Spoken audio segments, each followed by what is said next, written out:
in studio, such as Billy Corgan from Smashing Pumpkins. Donald Sutherland stops in. What else happened? Our own Not Sam on Twitter got married this year, plus went on a Hawaiian vacation for his honeymoon. We'll review all that. Opie had some run-ins with management and a few other things here and there. But right now we're going to start off with a compilation of one of Jim Norton's friends/characters. And we're going to look at the year of 2012 for the one and only Ted Sheckler. Opie and Anthony's worst of 2012. What is the national math competition? Some kid just won the national math competition. What do they do there? They do problems. Mathematics. 5 times 5, 25! You're the champion! I think it's more involved than that. $1,000 scholarship, Chad. Congratulations. When did you start loving math? How old were you? Since I was a very small boy. Oh, Ted, you love math? I certainly do, Gregory. Were you part of the math fucking competition? I won it 5 years in a row. Really? 5 plus 2 is 7. Not bad. Thank you. Trophy, please. But don't the problems get more complicated than that, Ted? My mathematical skills are unparalleled. You give me a math problem and I'll give you an answer. That's what I do, Samuel. All right, 9 divided by a tree. It certainly does, and divides very well. Whole bunch. What's the answer, though? 3! 3 times 3 is 9. 9, 8. Oh, no. 3 is the square root of 9. What about... 9 times 3 is 27. 9 plus 3 is 12. 9 minus 3 is 6. 9s and 3s are my specialty, Gregory. As long as they're 9s and 3s, yes. You're okay? What about... 9 next to 3 looks like 93. Unless you flip it, it's 39. What's 6 plus 7? I wouldn't know. I don't deal with those two numbers. What? 9s and 3s, I said, Samuel. What about 3 divided into 9? I already said that one. I only answered a question one time. Goes in 3 times. Well, there's not many other fucking examples left. I won the National Math Championship on the 3-9 category. How about 39 times 3? I wouldn't know. I only deal with 3s and 9s as singular numbers, or how they look together. 9 over 3 looks like a 9 over a 3. 3 minus 9. Yes, you can't do that. -6, you bag of shit. This is O&A's worst of 2012. All right, so that's all we know about the Jacksons. We don't know much. Nah. That video Just a was terrible. Very strange situation going on, I guess. Cunty aunt and a cunty niece. Fuck all of them. Yep. Yeah. Teddy Jackson never made anything. Teddy Jackson. I could never gave me a motherfucking thing, yo. I was there the whole motherfucking time. Joe was punching me too, Gregory. I don't remember seeing you, Ted I Jackson. was in Jackson 6 originally, but I was too motherfucking good. You were too I would good. sing A, B, C, but then I would forget the rest of the lyrics. I would just start yelling D, E, F. Well, Micah went back to the motherfucking beginning. That shit ain't right, yo. My good friend, Dr. Conrad Murray, was very helpful to the family. I brought him aboard. Oh, you were the one that brought him in. I said, Wow. Michael's having trouble sleeping, Dr. Murray. Do you have anything used in surgeries? Yeah, really. Do you have anything that will knock out an elephant? This man needs to take that before he sings and dances and provides glee for all. This is O&A's worst of 2012. What apnea? What are you talking about? Nothing. I just thinking about getting some apnea masks. I just wish there was a place to go to get them. Oh. But there might be. Yeah? Are you having trouble sleeping? Gregory, are you snoring? Are you gasping for breath? Is your tongue slowly murdering you by collapsing? Slowly. Your tongue's a murderer. Maybe you could help out Jim Norton, because he's having a problem sleeping, Ted. I've heard that. Yeah. How about you, Samuel? Is your soft palate collapsing like London Bridge? It's a song we sing at Ted's Sleep Apnea Mask Emporium. Oh, wow. Your soft palate's falling down, falling down. Your soft palate's falling down, my fair lady. We haven't fixed the my fair lady part yet. Yeah, that doesn't quite It fit certainly in. doesn't, Anthony. It's a great point. You'll get there, though, Ted. Now, Yes, there are so many masks. There are so many newfangled sleep apnea masks. What kind of different masks do you need? Well, you need constant air blowing into the sinus. So what I'm doing is I've designed a fishbowl and you squeeze your head into it. Like a diving bell. Yes, you do exactly like a okay. diving bell. But the hard part is cramming in the pillow and putting your head backwards. And we have a Rolls-Royce jet engine that blows air up your nose and into your throat. That sounds a little bit, well, not only dangerous, but probably expensive to buy a jet Yes, engine. it's a $400,000 mask. It also sounds very loud, Ted. It certainly is. That's a great point, Gregory. How the fuck are you going to sleep with No a one's jet been engine able blowing to. air into your face?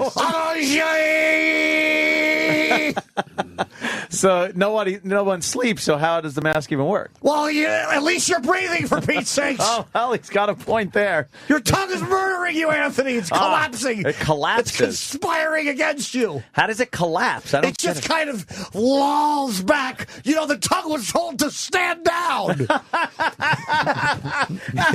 You must push because the tongue's not on your side, Bubba. Sounds like a conspiracy. Yes, it violated the most basic protection things a tongue can do. It collapsed on top of the throat and murders people. Reggie White's tongue is a murderer. I also have a very good idea for drivers where you could take a hose and allow the exhaust to blow into your nose directly. Oh, Ted, Well, now that you would be know, very Ted. dangerous. Come on, you That know could that's kill you. carbon monoxide. I don't know. I've given quite a few of those machines out. Nobody has called to tell me how they liked it. Bunch of ingrates. They're probably all snoozing. Well, you never get calls from happy people, so I guess they're doing good. That's a great point. And the whole fishbowl thing, what happens is sometimes the jet engine blows dust into their skull swelling, so people can't get it out, so they have to break it. You have to break your fishbowl every morning. Does that happen? Yes, you do. Are you expecting to make money off this idea? I It certainly am, sounds Gregory. crazy. All I got to do is sell 300 of them, and I'm rolling in the dough. Rolling in the dough. So that's, what is it, Ted's? Ted's Sleep Apnea Mask Emporium, Anthony. And what do you sell? Sleep apnea masks and apparatuses. All right. And then there's the one where you could just duct tape it over your nose and mouth because those straps are so uncomfortable. Well, I think that would cause a lot of breakouts and stuff. Yes, that's an excellent observation because I offered the strapless mask and people really wanted it. So I'm like, here, just tape this on your face. Tape not included. That sounds like a bait and switch to me. That's a good point. That's what the lawyers are calling it. And the jet engine is very loud. Yeah, it's very loud. It just blows air directly into the fishbowl, which your head is in, and you're on a pillow. That doesn't sound very well thought out at all. I've been told it's uncomfortable. I certainly won't use it. And what about fuel? Like, how do you fuel a jet engine like that? It's got to be. It's not very I cost guess you're effective. going to have to go to Ted's Portable Gas Pump Emporium and buy yourself a little gas pump. Well, you need jet fuel for that. Yes, you do, Anthony. Not easy to get, Ted. Very difficult, Gregory. Yo, It sounds You'd be surprised. expensive. how much money have you lost on this idea so So far? far, I'm down $2.5 million in research and lawsuits because people are going blind when their life partner breaks the fishbowl in their head because they're suffocating. I think it would be hard to get zoning for Yeah, a, sure. in a Very residential difficult, for a yes. jet engine. I never thought of any of these things. But I figure there's a lot of plane crashes and things. Just let me have those engines. I'll save you the trouble. And how safe could it be to have a turbine winding in your yard like that when an animal? Yes, you'd be surprised how angry people get when their engines are missing. Because they tend to jam the engine. They get curious. Oh, Mama, look, air. No, stay away from that. Mama, giant swirly thing. Yes, could definitely. Yes, be and then dangerous. there's a scream and a loud clunk and a splatter against the wall. And darn it, you're going to be up for weeks, not sleeping and gasping and grieving. You might want to put baby-proof that shit. Put That's a a fence great around point. it. I probably should. Maybe put a fence around that, Ted. Well, I had a so that warning doesn't sign happen. posted. You If did. you're under the age of 2, stay away. Oh, that's got to work, smart. man. Thank Yeah. you very much, Yeah. Gregory. Yeah, very good. Jet engine. Another Emporium that's going to not do well, Ted. So far, the financial aspects are not as I'd hoped. I figured I'd sell these things and be rolling in glory. Roll. What's your stock up to? What is the Emporium stock up to? Well, the share is worth $4 million, but I only have one and I own it. One share. Yes, my portfolio is not good. $4 million. Yes. Wow. One I share. invested a lot of money in soybean hats Why soybean hats? because I figure they're delicious. But you don't want wear a hat, stay dry, and then have lunch. That was the Eat your hat, tagline. right? Oh my God. Oh, Ted never learns. No, he's another bad idea. Not yet. Yet another horrible idea. This is O&A's worst of 2012. There's a Halloween store in our neighborhood. Yeah, that joint just stays there with nothing in it for a year. And then it opens up. They open Once up as a year, they Halloween got to store. make all their money.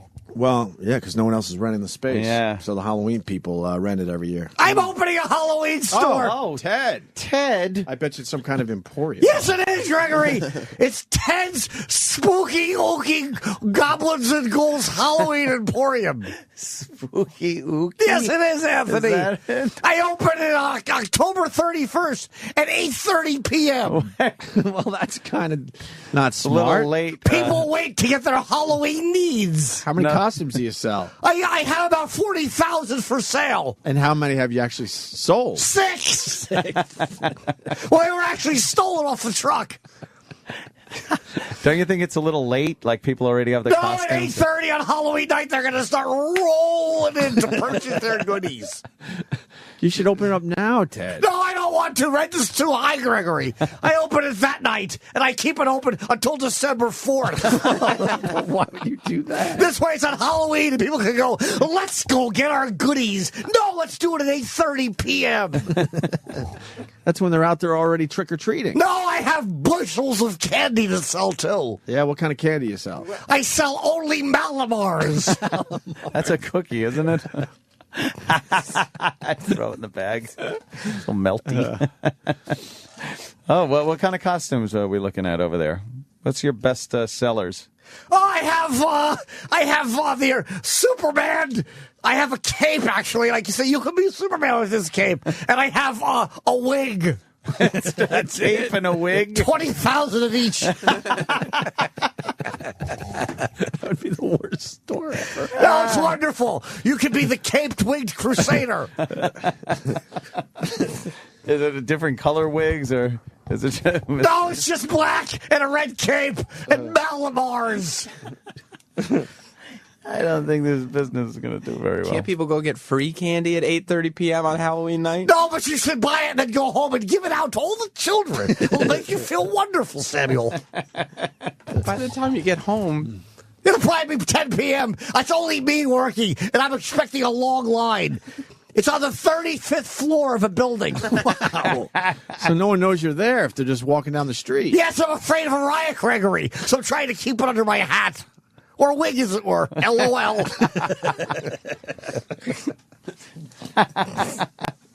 Wig, as it were.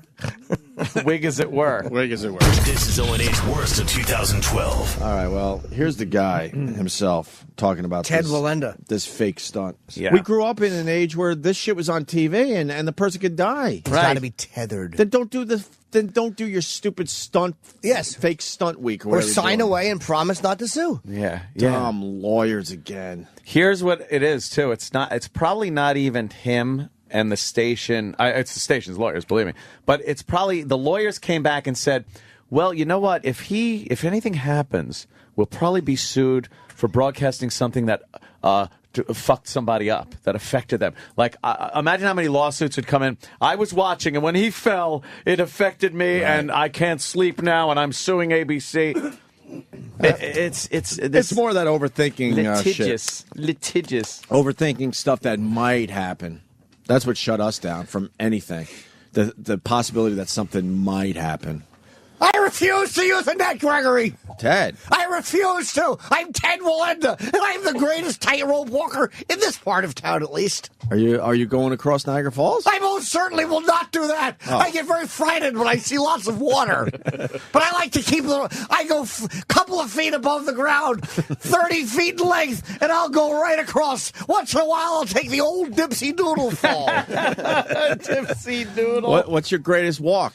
My greatest walk is when I go to the side, or sometimes I'll just kind of put my crotch on the rope and guide myself very quickly across the rope.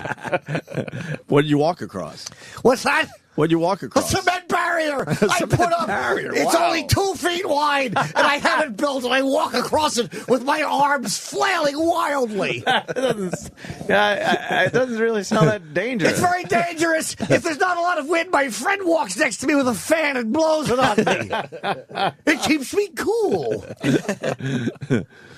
So you don't believe in being tethered? I would never tether myself, except unless I was very high. Then I probably would. I don't want to fall and hurt myself, Gregory. I don't know why they put it between buildings. That's very high. You're going to hurt yourself. Well, that's the whole thrill of it. That's not the thrill of it. I like to know that I'm going to be fine. I'm going to do a walk. I'll talk to you in about 2 minutes. Bye-bye. I've fallen 71 times. Oh, wow, yeah. Yes, I even spilled my coffee once. You carry your coffee? Scalded myself. I certainly do. I get thirsty up there. Up there? How high up are you? Sometimes between 35 and 45 inches. Wow. But it requires great balance with the fan blowing in my face. Right. And a cup of coffee in one hand and a cruller in the other.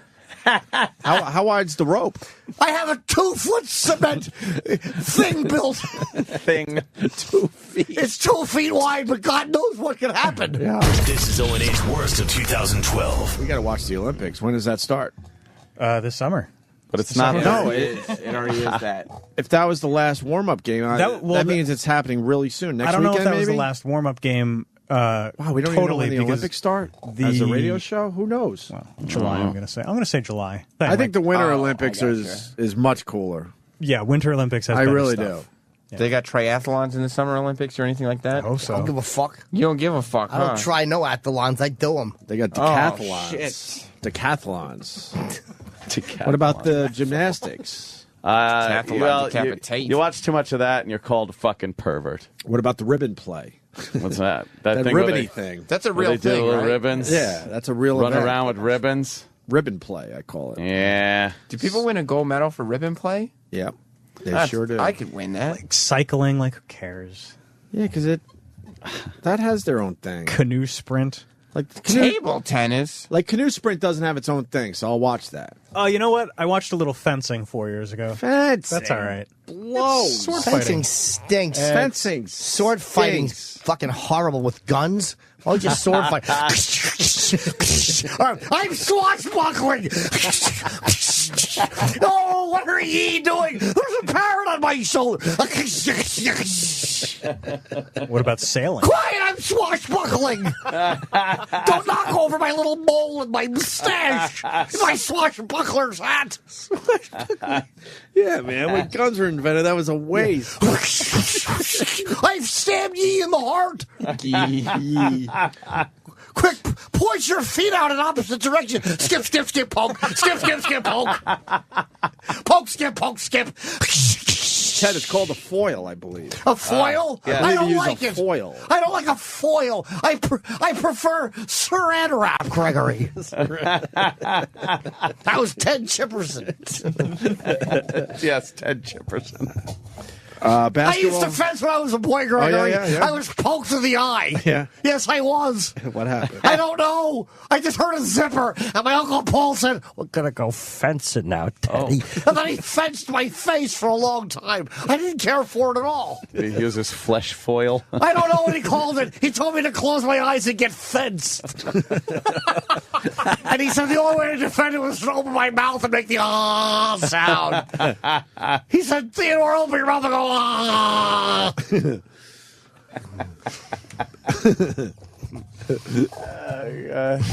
Weightlifting. Yeah, weightlifting's In fun. your mouth. Weightlifting's stupid. No, it's good when they Yes, can't. that's so heavy. Why would you pick up something so heavy, Travis? You can hire people. Blacks do that, don't they? Oh, goodness. Ted. Well, that's a question, not an observation. This is O&A's worst of 2012. Travis? You know what's fun about Super Bowl betting? Yeah.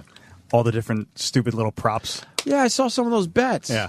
Some of them were hilarious. One was, will they mention Tim Tebow in the first quarter, was it? Yeah. That's an Or actual, the first 10 minutes or something? Can you that's find pretty those good. bets? I kind of was laughing at some of these.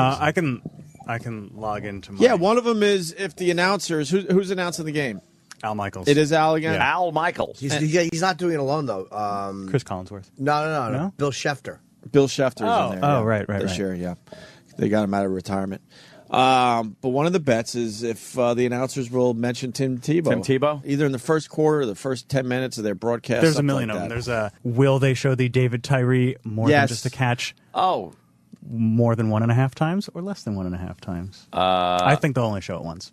well, now what if they show it twice in one sitting? Like they show it and then they show it in slow motion again. That's more than once. Yeah, I'm going to say 2. They Yeah. would not show a clip like that just one time. There you go. But they went with 1.5. Wait, when will they show it, though? Did this count pregame, too? Kickoff to final whistle, excluding halftime.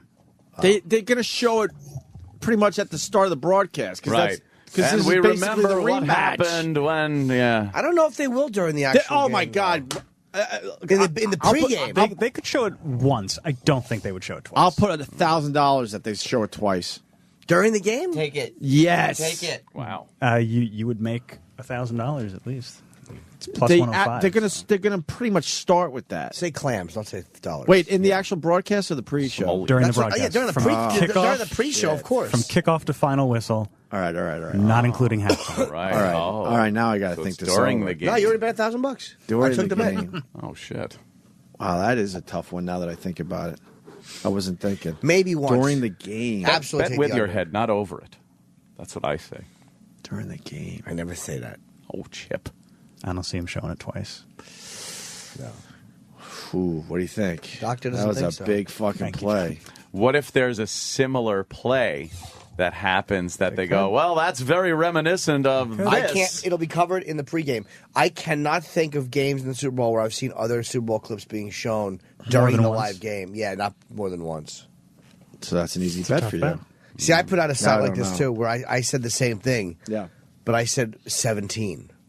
Oh, see. That's Ted's betting emporium. Yes.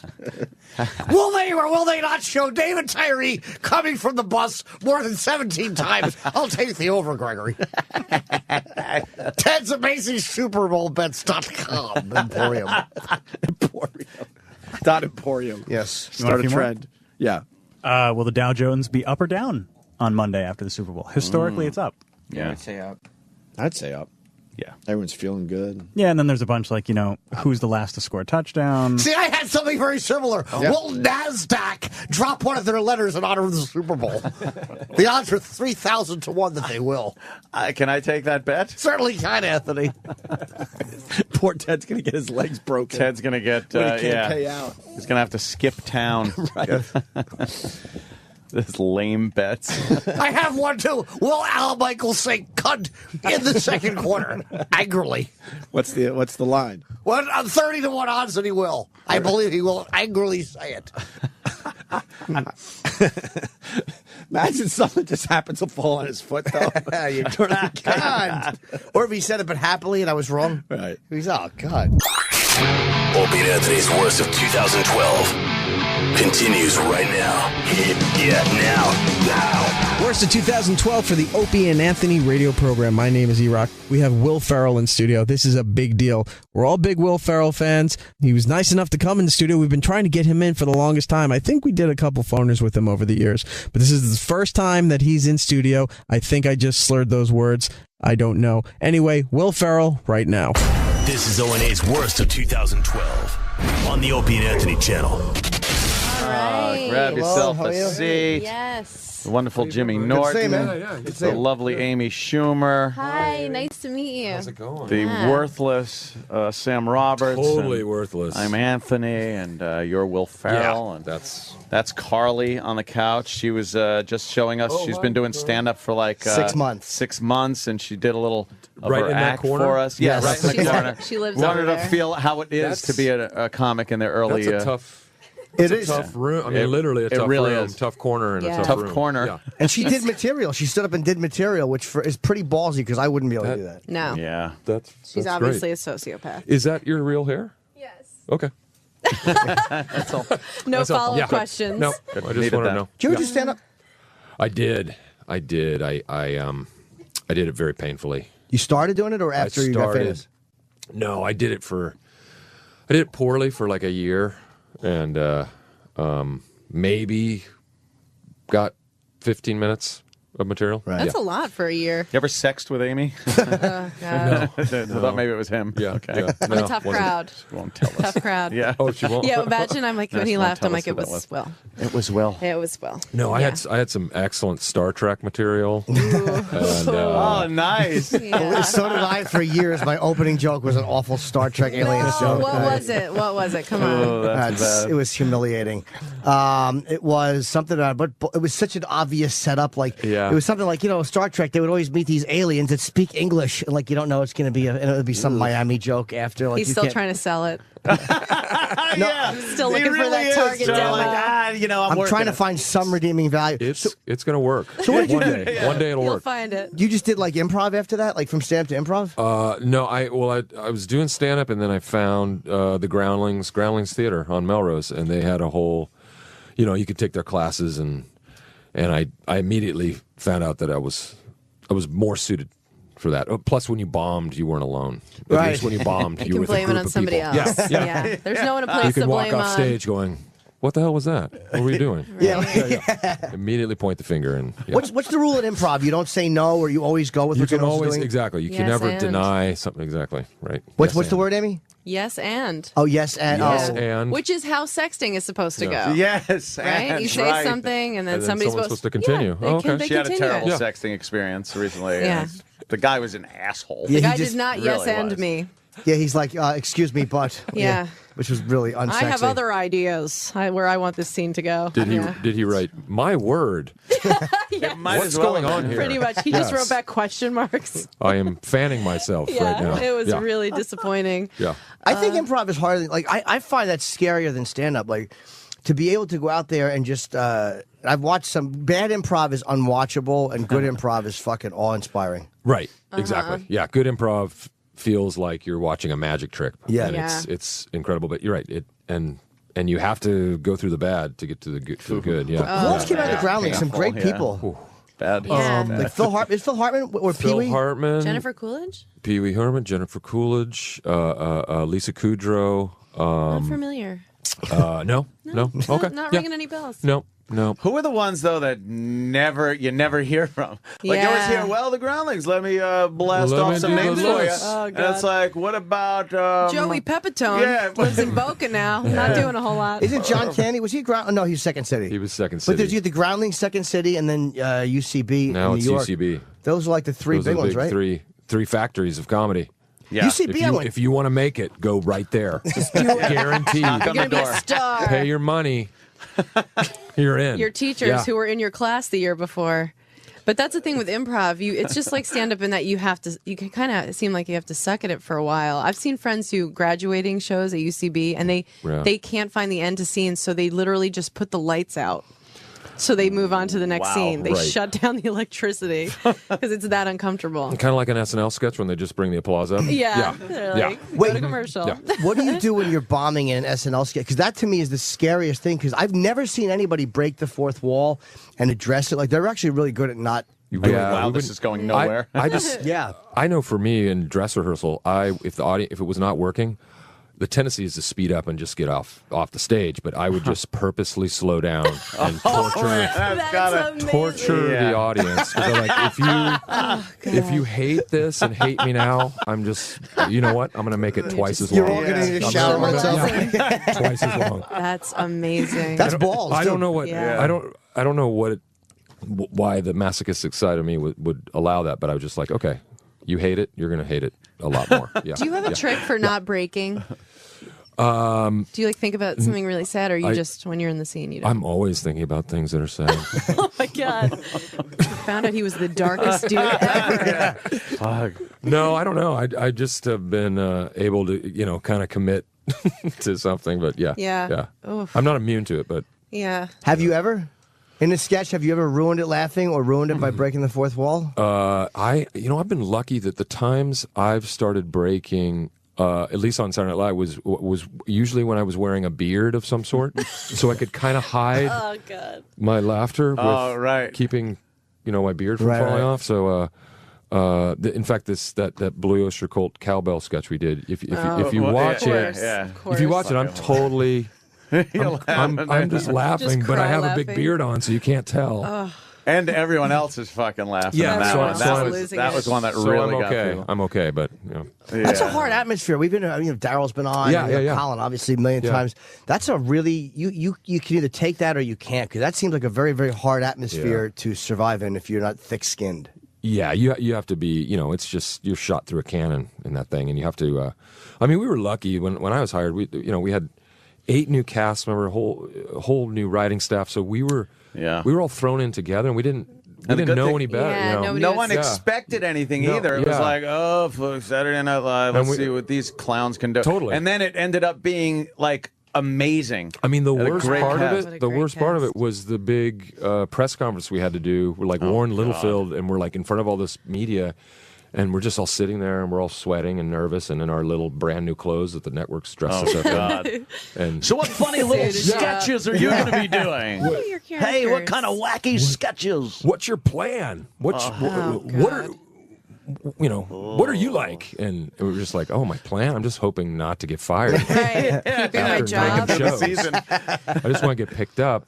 Yeah. So. Do you was have crazy. that fear at first that you're going to get dumped? Is that like scary the first few times, like if they cut a sketch like the first time you're supposed to be on? Oh yeah. I mean, once again, like Lorne, he had to use all of us, so he couldn't. There wasn't a time to really pick favorites or anything like that. So we were kind of all used a bunch at the beginning, and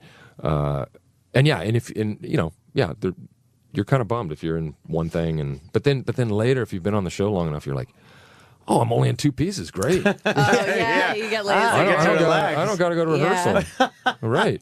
The Rolling Stone article that was just out about you. Yes. It made it sound Which like you I had haven't this- read. Oh, it's great. Yeah. You Okay. sound great in it. Okay, good. Yeah, everybody likes you. That's a relief. Everybody likes Yeah, you. everybody really likes you. Yeah, but they did. The interviewer painted it like you've had this very charmed existence. Yeah. Did I kind of. I mean, let's face it. There's, like we were saying, there's just as many people I can think of at the Groundlings. Yeah, who have he's got the who were just as funny as me. automotive shop. Yeah. So when I got hired at SNL, I'd come back to the theater and downplay it because you feel kind of. I'd be like, yeah, it's okay. It's all right. Yeah. Living in New York, yeah. It's, I don't know. I don't know. Is it scary there? Yeah, it's scary. Yeah, it's there's nothing to do. There aren't any good restaurants or anything. Anyway, how are you? You good? Yeah. Yeah, Wichita's been really good to me. You got that Geico commercial. Okay. Yeah. Great. Yeah. So so tough. It's like It's tough to stay in touch with those friends, right? it's But I just did a movie with Zach Galifianakis, and we were just talking about how it is a game of inches, and that we both just got any other move or false step, we literally could be doing, being extras and whatever, and just trying to make a living. Here's how you know That's Zach what is Jimmy's famous. doing. Yeah. Yes, I'm working on my extra. Here's how you know Zach is famous. I was in a casino recently, and I fucking saw the Hangover pinball machine. Slot machines, and yes. Zach is on a slot machine. I'm sorry, yeah. Yes. I'm like, that's how you know you're famous, when you're on a slot machine in some random casino. The Hangover He is so famous. slot machine. Yeah. What Yeah. happened with Joan Rivers? She said something recently, and it's like, how can anybody be pissed at you for real? You No, That's not your recently. nemesis. That was a long time ago. It was a long time ago. And this writer was like, anyone ever say anything bad? And I just go, well, there was this one time, this weird article where, Joan Rivers called me out of nowhere and For what? talked about when we met, and I was rude to her, and I'm like, I don't even know. I don't know what There's she's no way talking that about happened. it. And then I was trying to figure out, when did we ever even meet?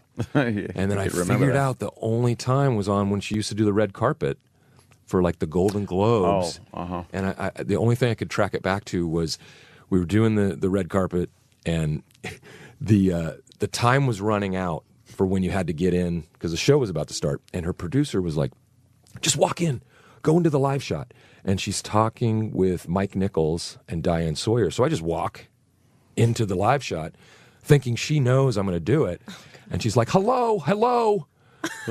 Do you know who these people are? And I was like, yes, I do. They're very famous. Oh, hello, Mike Nichols. Hello. Yes, very important. Yeah. We are all important, famous people. They're totally laughing. And they're like, well, hello. And then she's like, what are you doing? What are you doing? And then Hilarious. Not I think having she it. just Didn't know. Taking her red carpet duties very seriously. Yeah. I don't know. That was the only place I Oh, could okay. figure it out. Why didn't you read the article? Do you not read stuff about yourself, or you just haven't gotten to it yet? Just lazy, yeah. Oh, okay. Sheer laziness. Yeah. No, I will read it. I just, I haven't. You get good. involved in a lot of like underground shit now too on the internet. Just kind of friends of Funny or yours that Die. are throwing, throwing stuff up online. What made you go down that road? Funny or Die has been this great kind of playground for stuff like that, and I think it kind of scratches that itch you still have from doing sketch comedy, where you have an idea and it's not really good for anything but a stupid 4-minute thing on the internet. And but it's you just amazing. get together and take a half hour and shoot something, and that But sort it's of not. thing, yeah. I mean, I've filmed a couple of things with Funny or Die, and they are. It's it an is run elaborate- like a. yeah. They're like, here's your call time, here's your call sheet. Yeah. You're Like, like, isn't this the internet? Wait a minute. I did my own makeup. They're like, oh well, we're starting over because we're a real thing. It's no joke. Funny or Die. Yeah, it's a whole well-oiled machine now. Yeah. There was another comedy website which I had done something with Florentine on, and I forget what it was even called. Yeah. And it was doing okay. Right. But then fucking that video with you came along, Funny or Die. The Landlord? And wiped that was that bad. site off the map. My mom just Wiped sent it me off The the map. Landlord. I'm like, wow, you're really on the cutting edge, Mom. Right. You are ahead And of the she curve. did not like it, by the way. Oh, she was No. against. Yeah. She was against. Hey, how much Spanish can you? Because I'm kind of amazed that you did a movie where you're speaking Spanish for real. Yes. Well, Spanish is my first language. Oh, my gosh. Yeah.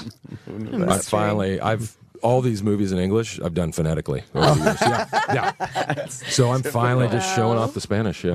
Are you going to do like Spanish radio interviews and stuff? Are you I fluent? have no.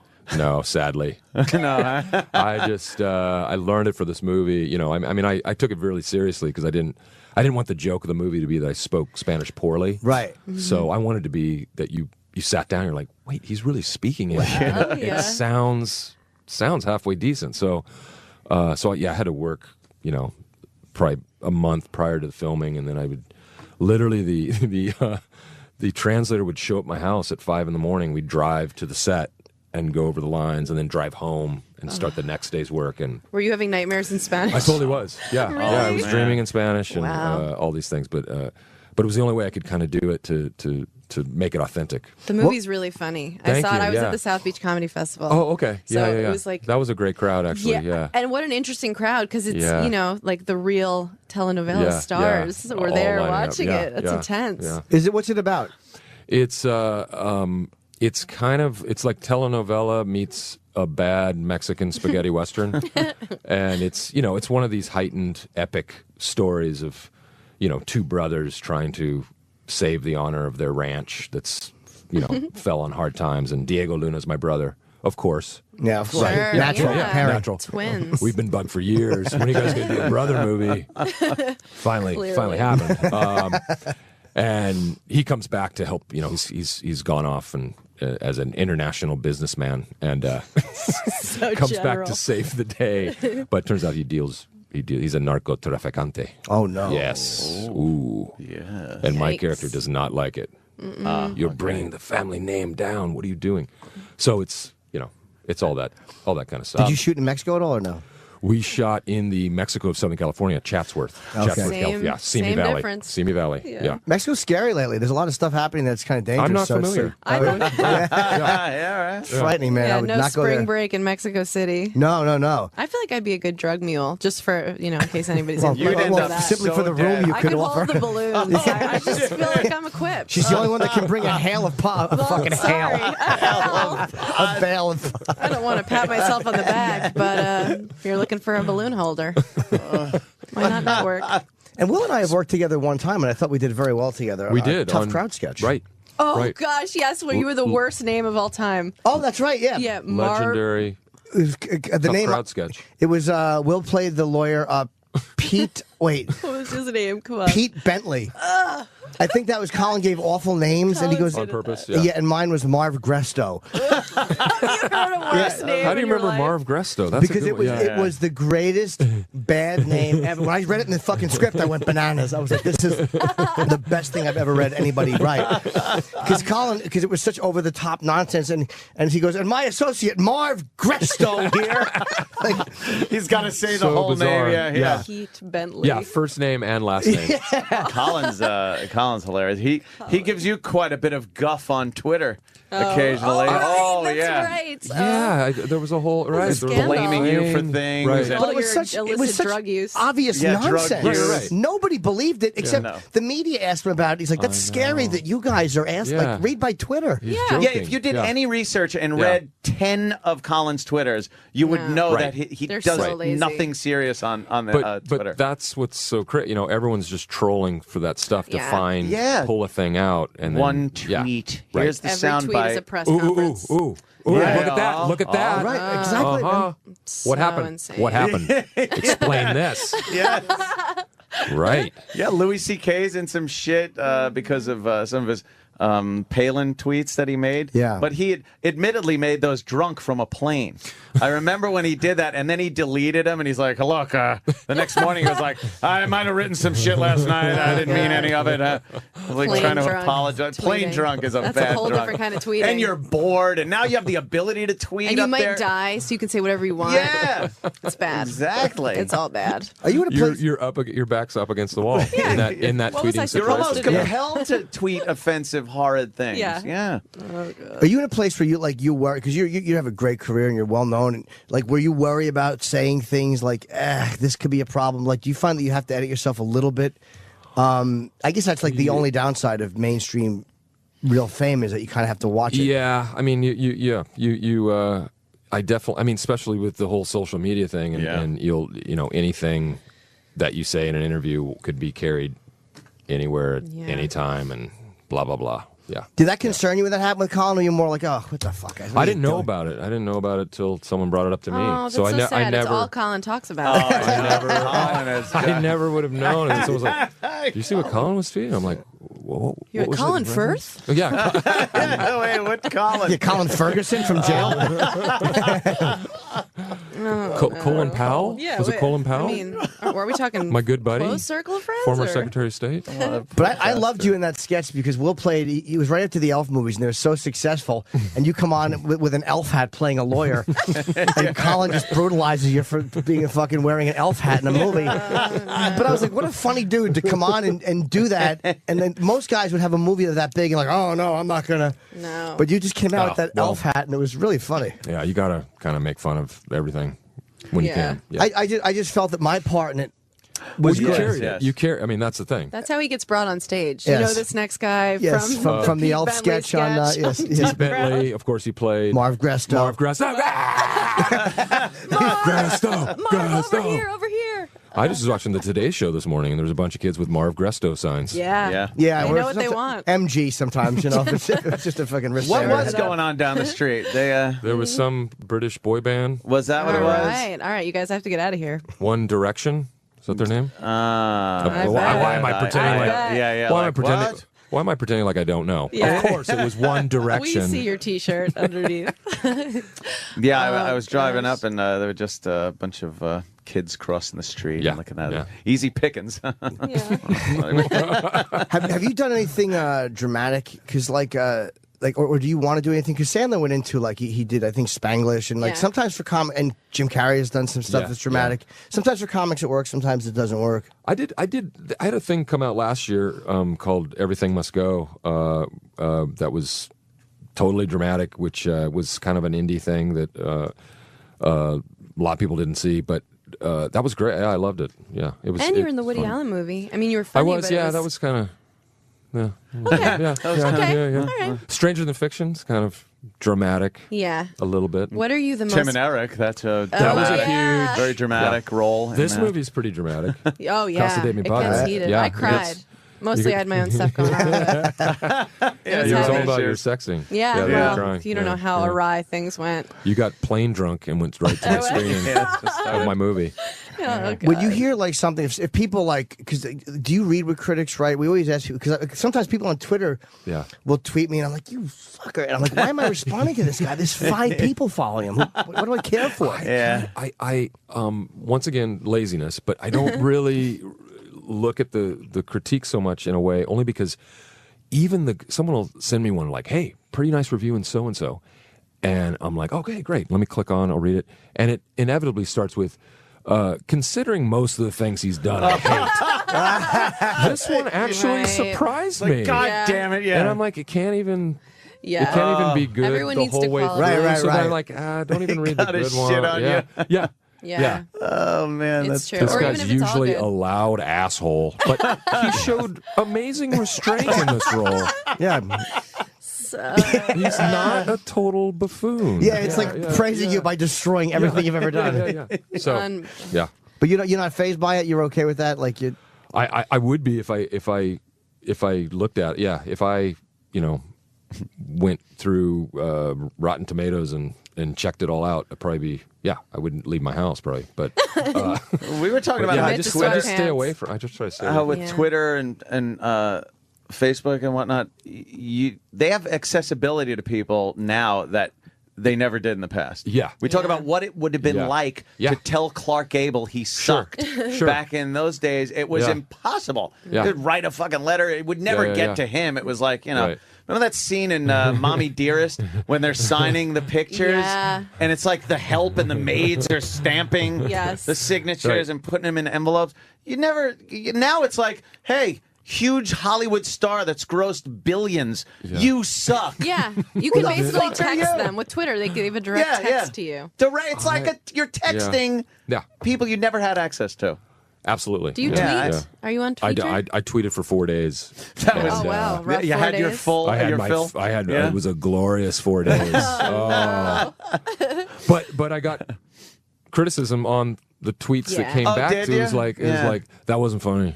Not funny, Dude. This is not what Twitter's for. Because I was like trying to promote some charity thing I was doing. They're like, that's not what Twitter's for, man. Come we're on, not here for AIDS. Promoting make it count. We're not here for AIDS. That's not why we're here. It's amazing how some shithead in his basement can actually tell him that's not what Twitter's for You're when he's trying to promote a wasting charity. their But it's like, as performers, we read it. Most times you don't let it get to you, but sometimes you're like, ugh, there's just something so irritating about it. Not that they don't like it, but... I would love if there was a way, and there's no way, to track the percentage of population that actually tweets. Like, it's probably, numbers-wise, this small handful of people that are on their thing every day that all drive us crazy. Yeah. I thought you were going to say, I wish there was a way, and I was going to blow their phone up in their hand the next time they try to tweet. There probably is a way. Because CIA probably has that way. Yeah. You make funny films look easy, which is really it's a like you make it look like that's an easy thing, and it's certainly not. You have this I don't even know how to describe you. You're the fucking amazing deadpan. Yeah, I think legendary deadpan would be the way. Yeah, just like how do you caricature all these? You play an amazing parody of things. You have a gift of showing how ridiculous things are. Yeah, I mean, I think it's a lot of those movies I've gotten to do with Adam McKay. We met at Saturday Night Live, and we're just kind of like, kindred spirits. Like we both just thought the same thing was funny and the same approach, and I don't know. That's kind of put that together, and it seems to work. What are you the most proud of right now? Me or Will? No, Jim. Come on. All right. Probably my antique. Lasting 2 minutes is not an accomplishment. We want to hear some real gold. Yeah, just I'm most like proud right now, of. Yeah. Yeah, my antique gun collection. Okay. Probably. Okay. Yeah, 4,000 guns. Okay, yeah. Wow, that's a lot. Look of at them guns. every day. They're my children. Actually, they're my children. Wow, that's great. Yeah, it's really great. Yeah. Wow. And what else? Hey, this movie got subtitles. I hope so. It does, yeah, it's if you can't read English, this is not the movie for you. Yeah. Going into a subtitle movie, sometimes you're like, oh, God. And then 2 seconds into it, you're just, well, maybe more than 2 seconds. You're just kind of like, oh, okay. I'm with it, yeah. Because I want to see the picture, but I want to read the words. So I'm like, fuck. You know what's interesting? We've done a big college screening program with this movie, and we wondered if that was going to be if kids were going to be like, I don't want to read this. Reading. I can't text while I watch this movie. It hasn't come up once, which is good. Really? Probably because they are text. They read stuff all the time with the texting, so it's just right there in front of them. Any LOLs? No like LOLs. EL, though, because it's Spanish. That would be. Was the timing different? Because in a comedy, it's like, Yeah. But was it different because people are reading it and laughing? Did you have to pace it at all differently? It didn't seem. I don't know. I mean, once you kind of got the meaning of what you were saying, it seemed to all flow the same way. Yeah. All right, I'll actually see this because I don't mean like I'll actually see it. I'll actually. No, I'm going to throw you a bone. But it's Will. pretty. I mean, it's really funny. radically different, and it's we kind of make fun of cliche views of Mexico and cliche views of the U.S. and all this stuff like that. That's what's so interesting watching it screened in Miami. It's like the people that are sort of being parodied a little bit were watching it, but they were loving it. They were Spanish-speaking people down there. Yeah, they got a couple. Wow, got a couple. Yeah, mostly Polish though. Miami's mostly a Polish city. Totally Polak town. It's called Casa di Mi. How do you say this? I mean, I know, but they don't. Casa de mi padre. Oh my God. What's that mean? That means, God, I have no idea. No, that's House of My Father. Casa de mi padre. Which is a ridiculous title. It's ridiculous this thing will be Jim couldn't translate house, that. That's like it sounds the easiest like House Spanish of word. My Father. House. It sounds very, very epic. very manly and epic and huge. Well, they're telling us Will has to go. Definitely going to support this because the balls to learn Spanish and do a comedy in Spanish. You are a madman. You can't. But instead of doing the same thing or something that was similar, you just did something different. It was a 23-day fever dream, believe me. But every day it felt like I wrapped an entire movie. Wow. My brain was like, why did I agree to do this? But it paid off. It's funny and You're different. doing and weird. God's work. The Lord's Thank work. you. Yes. I can't say that about myself, but it's nice to hear. Yes, right. So is Amy though. She took the Plan B pill. She's doing God's I work. took Plan B yesterday. She's got life and death right in her womb there, and she chose death. I'm in the midst of having an abortion as we speak. Wow. Well, so's our show. The show has been described. Opie and Anthony's worst of 2012 continues right now.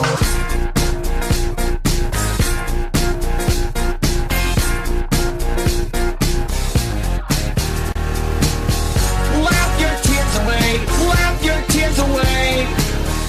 Laugh your tears away. Fucking retard brain. Laugh your tears away. Laugh your tears away. Cause I'm a retard. Shut up, brain damage cunt. You fucking dummy. You're not smart, you're not funny, you're not clever, you're a retard.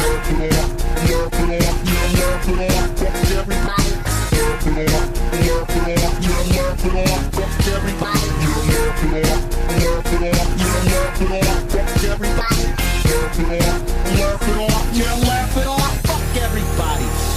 Laugh your tears away, laugh your tears away.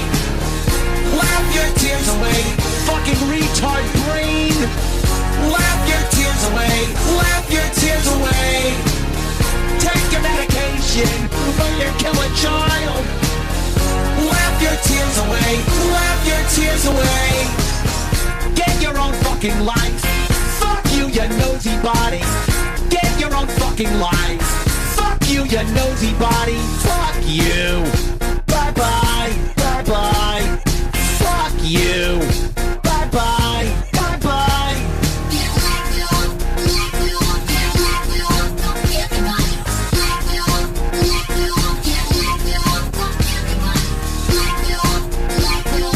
Laugh it off. Fuck everybody. Laugh it off. Laugh it off. Yeah, laugh it off. Fuck everybody. Laugh your tears away. Laugh your tears away. Laugh your tears away. Fucking retard brain. Laugh your tears away. Laugh your tears away. Take your medication, but you kill a child. Laugh your tears away. Laugh your tears away. Get your own fucking life. Fuck you, you nosy body. Get your own fucking life. Bye-bye. Bye-bye. Laugh your tears away. Laugh your tears away. Laugh your tears away. Fucking retard. retard brain. Laugh your tears away. Laugh your tears away. Take your medication, but you're killing child. Laugh your tears away. Laugh your tears away. Opie and Anthony's worst of 2012 continues right now. Worst of 2012. My name is E-Rock. In this segment here, Billy Corgan's in studio, or as Opie calls him, Billy Corgan. He's at Billy on Twitter, and his name is Billy Corgan. He's the lead singer of Smashing Pumpkins, and we didn't think he was going to come in. We had some problems with his scheduling and what have you, but lo and behold, he came in right before he had to fly out to Los Angeles. Came in, spent some time, told some good stories. He was a cool dude. He's a big wrestling fan, so he's Aces and Sam in my book. We thought he was just going to be one of those like melodramatic, sensitive artist people, wouldn't talk a whole lot. Complete opposite, cool dude. Smashing Pumpkins, Billy Corgan, here. Let's listen to it. This is Opie and Anthony's worst of 2012 so far. Oh, there he is. Oh, he's working his way in. He's walking down the hall like a rock star. Well, Roland? Really. He's walking down the hall like Hey, fucking Billy Corgan How you doing, man? on the Opie and Anthony Make show. yourself comfy. Thank you. Take a What's up, Billy? seat. Guys, like, what is this, travel day for you? Yeah. Going to L.A., Probably I got hear. the same flight as Jimmy. Yeah, Jimmy's going out. How you doing, man? What is that, vodka? You ever have this? Vodka. What? Oh, man, up, great, Billy? because this garbage water they give us. You got to drink high pH. Oh, high pH? 9.5 pH. If your system Company. gets too acidic, it makes you cranky, and it sort Really? of opens the way for viruses and stuff. Then you know So what? if I you should high drink a pH, lot of it sort this. High pH. It's like your body runs better. They are figuring out a lot of things to do to water. Make people buy, like, their water as opposed to another person's water. You want me Billy, there or there? Billy, I want to say that That's cool. you're a genius, and the reason is very simple. You were able to get at Billy on Twitter. That's amazing to me. Yeah. How did you get at Billy? That's kind of rough. You know, there's a lot of Billies out there. Well, there was an at Billy Corgan, Right. right? And so I wanted, but the guy who had at Billy Corgan wasn't named Billy Corgan. And he wouldn't give it to you? No, so What an asshole. Jesus. So Twitter has some sort of weird policy. So they said, okay, they made him at not Billy Corgan. Right. I don't get what that means. Okay. And then in exchange, they said, well, I will give you at Billy, because there's something about they don't want Yeah. to give me what he had. So then They changed his Twitter at not account, Billy Corgan. but they wouldn't give you Billy Corgan. No. Isn't the name Why? dead now? No one can use it? Yeah. Yeah, that's what they do. So they had me at Billy, but they actually said, this is cool. People But you're beg the for these. That's an easy one. but yeah. you're the number one Billy Corgan out there. I'm sure there's other Billy Corgans, Well, but what's kind of weird is I got to imagine that a fan would go at Billy Corgan and not find me. right. Yeah. But then I get everybody else going, you don't deserve at Billy. Like you're not Cher. Or Do they whatever. bring up other Billies that are more yeah, deserving? like Billy Idol, Right. Billy, Billy Zane, Joel, maybe. Billy Billy Holiday. Joel, Billy, different spelling, But you got at Billy. I got at Billy. That's pretty impressive. Yeah, it really that's is. pretty good. But why one. can't they just give you the name? Somebody else I That know doesn't had make that sense. happen, and they kill the name. They said that no one gets it. Stupid. It didn't make any. Why did they turn the guy into at not Billy Corgan? That Yeah. just seems so funny. He's probably like Billy Corgan, Chrysler Plymouth. Yeah. He runs that. Right. And it's like, oh, really? I mean, there are people in this country named Billy No, I Corgan. know, but So you're if the it was Billy Corgan, I'd say, okay, well, you got it first. You know? Right. But it's safe to say you're the biggest Billy Corgan, and when it comes to Twitter and the social media crap, you should be Billy Corgan. I don't get it. And here's a better one. Facebook kicked me off for not being Billy Corgan. Wait, what?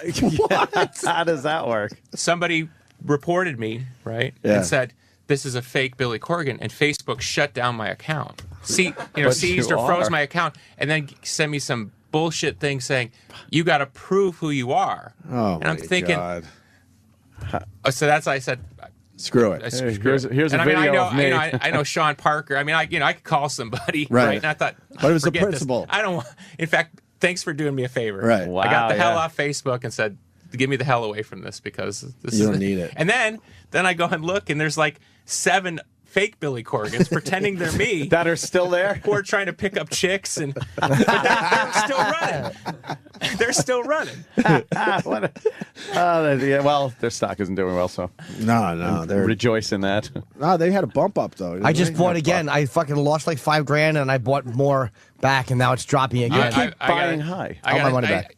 I could have bought a bunch of AOL like 94, 95, and my bandmates bought some, and I'm thinking, you guys are wasting your money. Oh, yeah. So I'm kind of feel that same feeling, like maybe I should jump in now when You it's never devalued, know. because they're not going anywhere. I don't know. That seems to be You know the how you know they're not consensus. going anywhere? Because they're hanging out with the political campaigns. And the minute you start seeing that kind of backdoor stuff, they ain't going anywhere Well, let's anytime buy soon. Facebook today. At a point, I know. What is AOL I'm all worth in with now, Apple. though? Did, like Yahoo, did they go like way up and then drop? Like I think they said a lot of those aren't. Do you know what they were. bought in at? It's got to be low. $75 a share, maybe, is my memory. But I mean, that's so long ago. I think Yeah. it could have been Wow, damn, man. $7.50. Who uses AOL at this point? No, but there was that moment. No, where I it know. was That like, was. You know, where you yeah. go, okay. Like, It was Right. internet training wheels. Like everybody had that at first. It was Well, the all you Apple. knew. We all could have bought Apple stock.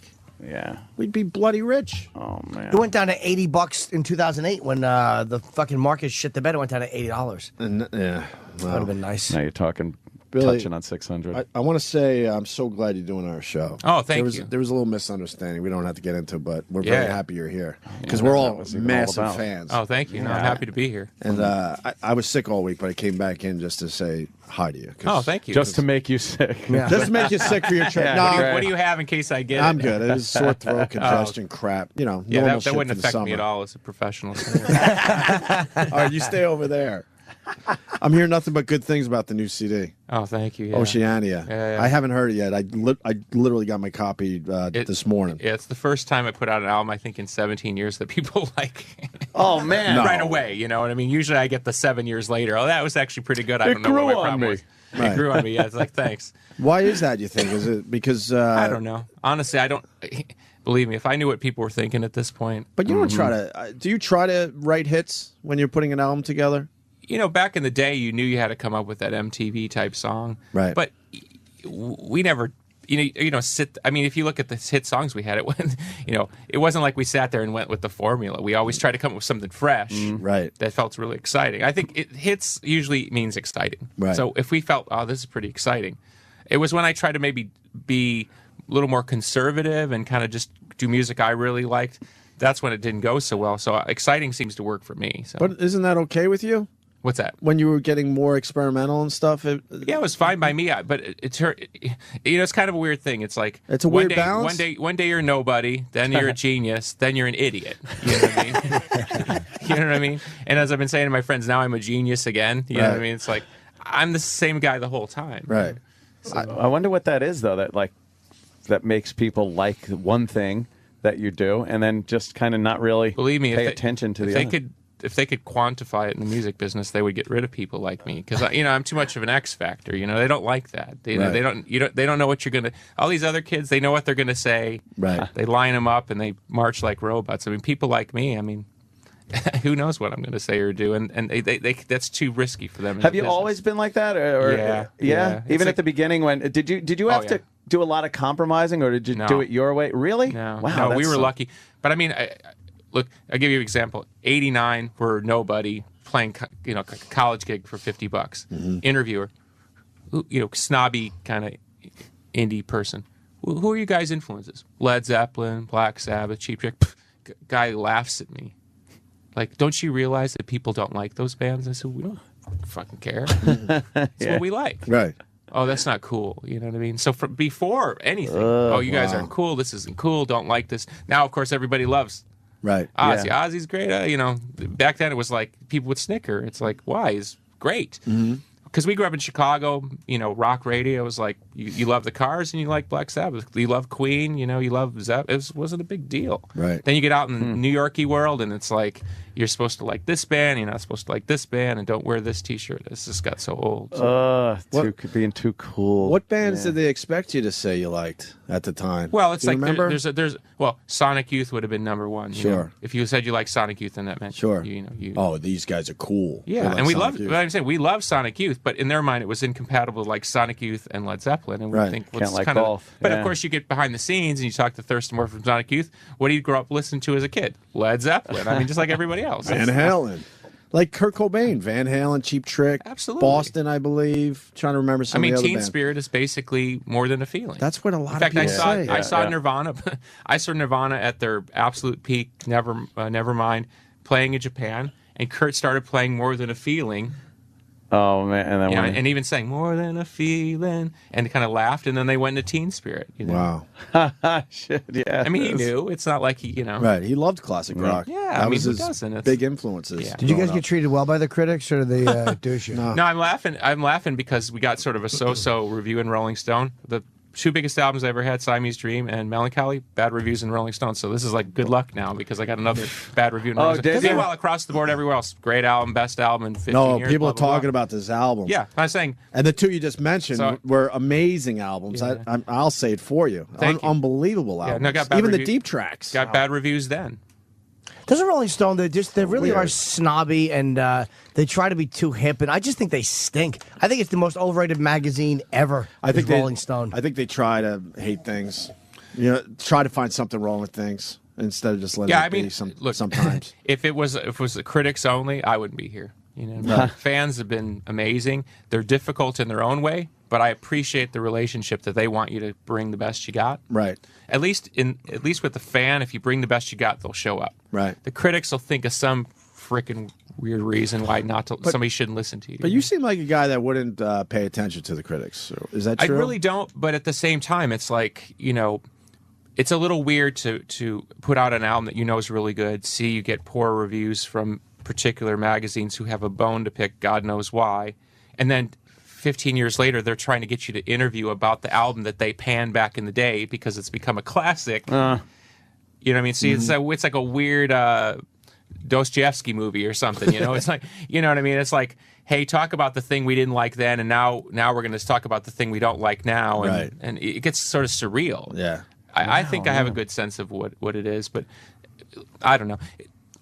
I wouldn't be here if I had didn't have some ability, and the critical part of whether or not you match up at any given time with what they think is, I don't think that has anything to do with what people think. Right, right. Did you get screwed over on your first album? Like every band talks about how they had to give away everything? Or? No, well, we signed one of those kind of record deals, but that was everybody. Yeah, that was everybody. So there was nothing novel about that. But where we got lucky was they said they didn't think we could sell records on a major label, so they put us on. They had an indie imprint in New York called Caroline, which Hole was on, and a few other Rob Zombie, White Zombie was on. So it was a cool label, and they probably thought we were going to sell about 30,000 records. We sold 400,000. So by the time they bumped us up to the major label, they kind of couldn't mess with me, you know. Oh man, so you know what I mean? I had the leverage of the Right. moment, Right. and then every time they would try to mess with me, we would sell more records. So we kind of outran that Reaper, you know. Oh, that's pretty good. Yeah, you actually had a track record to go in there with instead of because there was an instance where they called me in for a meeting around '92. Nevermind was huge, Pearl Jam was huge, and they said they wanted to reissue our first album and kind of try to repump it up through the major system, bring it up to the major label, and I said no. And you should just, I mean, jaws drop. Like, who's this kid to say no? Right. And I said, it's not the right record. We made this kind of cool indie record. It wasn't gonna fit in radio. What was the name of that? That was Gish, yeah. Oh, right, of course. Now, were you playing the type of music that you were writing, especially in the 90s? Were you playing that in the 80s somewhere? Were you like? No, our song kind of evolved, you know, because we were taking kind of UK influences, and then what was happening out of Seattle. There were bands out of Minneapolis that were playing kind of heavy. You just kind of pick up things. That's what I'm saying. When I heard grunge out of Seattle, I thought, oh, this is classic rock. Oh, okay. You know, these guys had listened to the same stuff that I was listening to. You know, have you heard about the new thing where they're putting bands on with holograms? Yeah. Oh yeah, they did it with Tupac. But that's just the beginning. Yeah, it's going to be every band. You can Every imagine. band ever is going to now go on tour in hologram form. Right. And whoever owns the rights to that Absolutely. band is going to make now a fortune on touring. And then you're going to get like Tupac with Janis Joplin. You know, what I mean? You're going to get stuff like you're like that what? would never happen. Yeah. And imagine a band that's been gone or dead for years being like the #1 grossing band on tour that year. That would just be the oddest thing. Look at it. The opportunity for any band to become as big as, say, like the Beatles or the Rolling Stones, once those bands are gone, and can never come back in any form, right? Well, I'm sorry, if you put the Beatles on in hologram form, they're probably going to be one of the top grossing bands out there. Right. And you don't have, there's no temperaments in the back over the deli tray, temper tantrums. Yeah. You know, nobody to deal with. It's just like, you know, press the switch and the holograms will come and, you know. I would go in a second. I would see the Beatles like that in quality hologram I hate form. to say it. Yeah, I never got to see Nirvana, one of my favorite bands of the last 20 actually, somebody asked me the other day if we'd played with Nirvana. We played with Nirvana one time in Boston, and it was not sold out. Really? Yeah, what year was that? Maybe 91. Although everyone in Boston that probably says they were there, the place would be overflowing. Yeah, one of those. Yeah, I saw them. Yeah. How big was the venue? About 1,000. Were you close to Kurt? You know, it was weird because I'd gone out with Courtney before. Right. So, you know, we kind of reached a point where there was no weirdness. You know what I mean? It was like, we're cool. Yeah. Right. You know, like, you know, he needed me to help him. Because sometimes she'd open for us, so he'd be with her, and so, you know, we'd make sure he was taken care of, and we'd have to put extra security because obviously everybody wanted to get to him, and so I know he appreciated that there was a respect level there. It wasn't weird by the end. Did you ever have to talk about it, or it was just kind of something that worked itself out? You know, it's one of those weird things like, hey, you know, hey, I used to be with your wife, hey, you know, I don't know. It's the same for any guy. Right. You know? It's like, You get to hear any of those cassettes he left behind? No. Where are they? Because he was always like just fiddling and recording stuff on cassettes and throwing them in. He was so brilliant. I mean, you know, he doesn't need me to sing his praises, you know. Yeah. But I think he was the real deal. You know what I mean? Absolutely. And we all knew it. I mean, you know, if I could explain at the time, it was a bit like the high school quarterback. You know what I mean? You look and you go like, this guy's looks great, sings great, amazing songwriter. It's like, this is kind of unfair, you know? Right. And of course, everybody gravitated to him. And of course, you know, the time you're jealous and, oh, it's not this and I want to be that and all that. And then when the guy's gone, you're like, wow, I wish that guy was still around. Right. Because that guy got stuff done, you know? And now that I look back, you know, we weren't as powerful as a generation without him. And then all the crap that came and the posers that came afterwards. I mean, that's why you need guys like that to kind of beat that back down. I can't imagine what he would say to this world today as far as what's happened with music. Right. You know, I'm more negotiable in that way. I'm willing to kind of work with things. I kind of like pop music. It's all fine and dumb to me. But a guy like that would have taken it on. Sure. I don't know. Did you hear Lennon? They released an audio of a Rolling. I might have been a Rolling Stone interview he did when he was 40. And he goes, you know, I'm 40 now. I've changed a lot of the way I feel, and it's like it really always wasn't the establishment. Sometimes it was me, and like he was like how really you're putting weird. the inflection on without the accent. Yeah, because I know I try to give the message without, you know, because I would have just instead of focusing on the horrible accent. Can't you do the Liverpudlian? I really can, but people can't see. But my hand motion, some would say, would be exactly like Lennon's in a discussion of this sort. I've grown up. But he said it was. Yeah, I should have just done like a really bad Irish accent. But he was kind of changing and becoming like a regular 40-year-old. Like, even guys like that, I was amazed to hear that interview kind of come around and go, changing his ways a little bit. Yeah, I mean, it's hard to say, but look, even in his 40s, which unfortunately is when John Lennon died, he was still a great musician. And even then, even if the message changes through the mouth, the music affects things, you know. And Generation X, we don't have as much strength as we should have had. Some people died, some people got high and never came back, you know. So it's been a shame because there were a lot of great voices, you know. I didn't necessarily like everybody, but I respected that there were a lot of great voices. Do you have a different look on things? Like, will you listen to some of the music you wrote early on and go like, ugh? Or do you look at everything like, hey, that was pretty good? No, there's definitely some cringe moments. Yeah. But you kind of think, well, you know, you knew what you were thinking, and you see time, where right. it kind of like, because you get caught up in dumb stuff. You know, like we used to think like we had to be heavier, and part of that was we were playing in front of these big crowds, and you want everybody to jump up and down. So the amount of energy we spent making certain songs, which aren't great songs, you know, they good energy, but now I look back and think I could have done something better if I wasn't so obsessed with trying to get the crowd to jump up and down. Yeah. Is it embarrassing to do a music video? Whenever I see a music video, I'm always amazed. Like you see a performer singing, and it's like they have to go, now cut, do it again, and everybody's watching. Is that hard to do? Because that would be horrified. I always felt a bit weird about it, which I think is why in a lot of videos, and we started with the record label, why a lot of videos don't have that sort of just, here's the band performing in the parking lot stuff. Right. We try to figure out ways to not do so much singing. And let me tell you, it's a little weird. They roll the tape and you're standing there like singing, and then it's like beep, and then everyone runs around, the guy's doing this, and you're standing there like waiting to rock again. Right. Waiting to rock again. Oh man! The trick is you got to sing like you were singing the song. You know what I mean? You just can't go with your mouth open. You gotta really sing it, so at least you're singing it.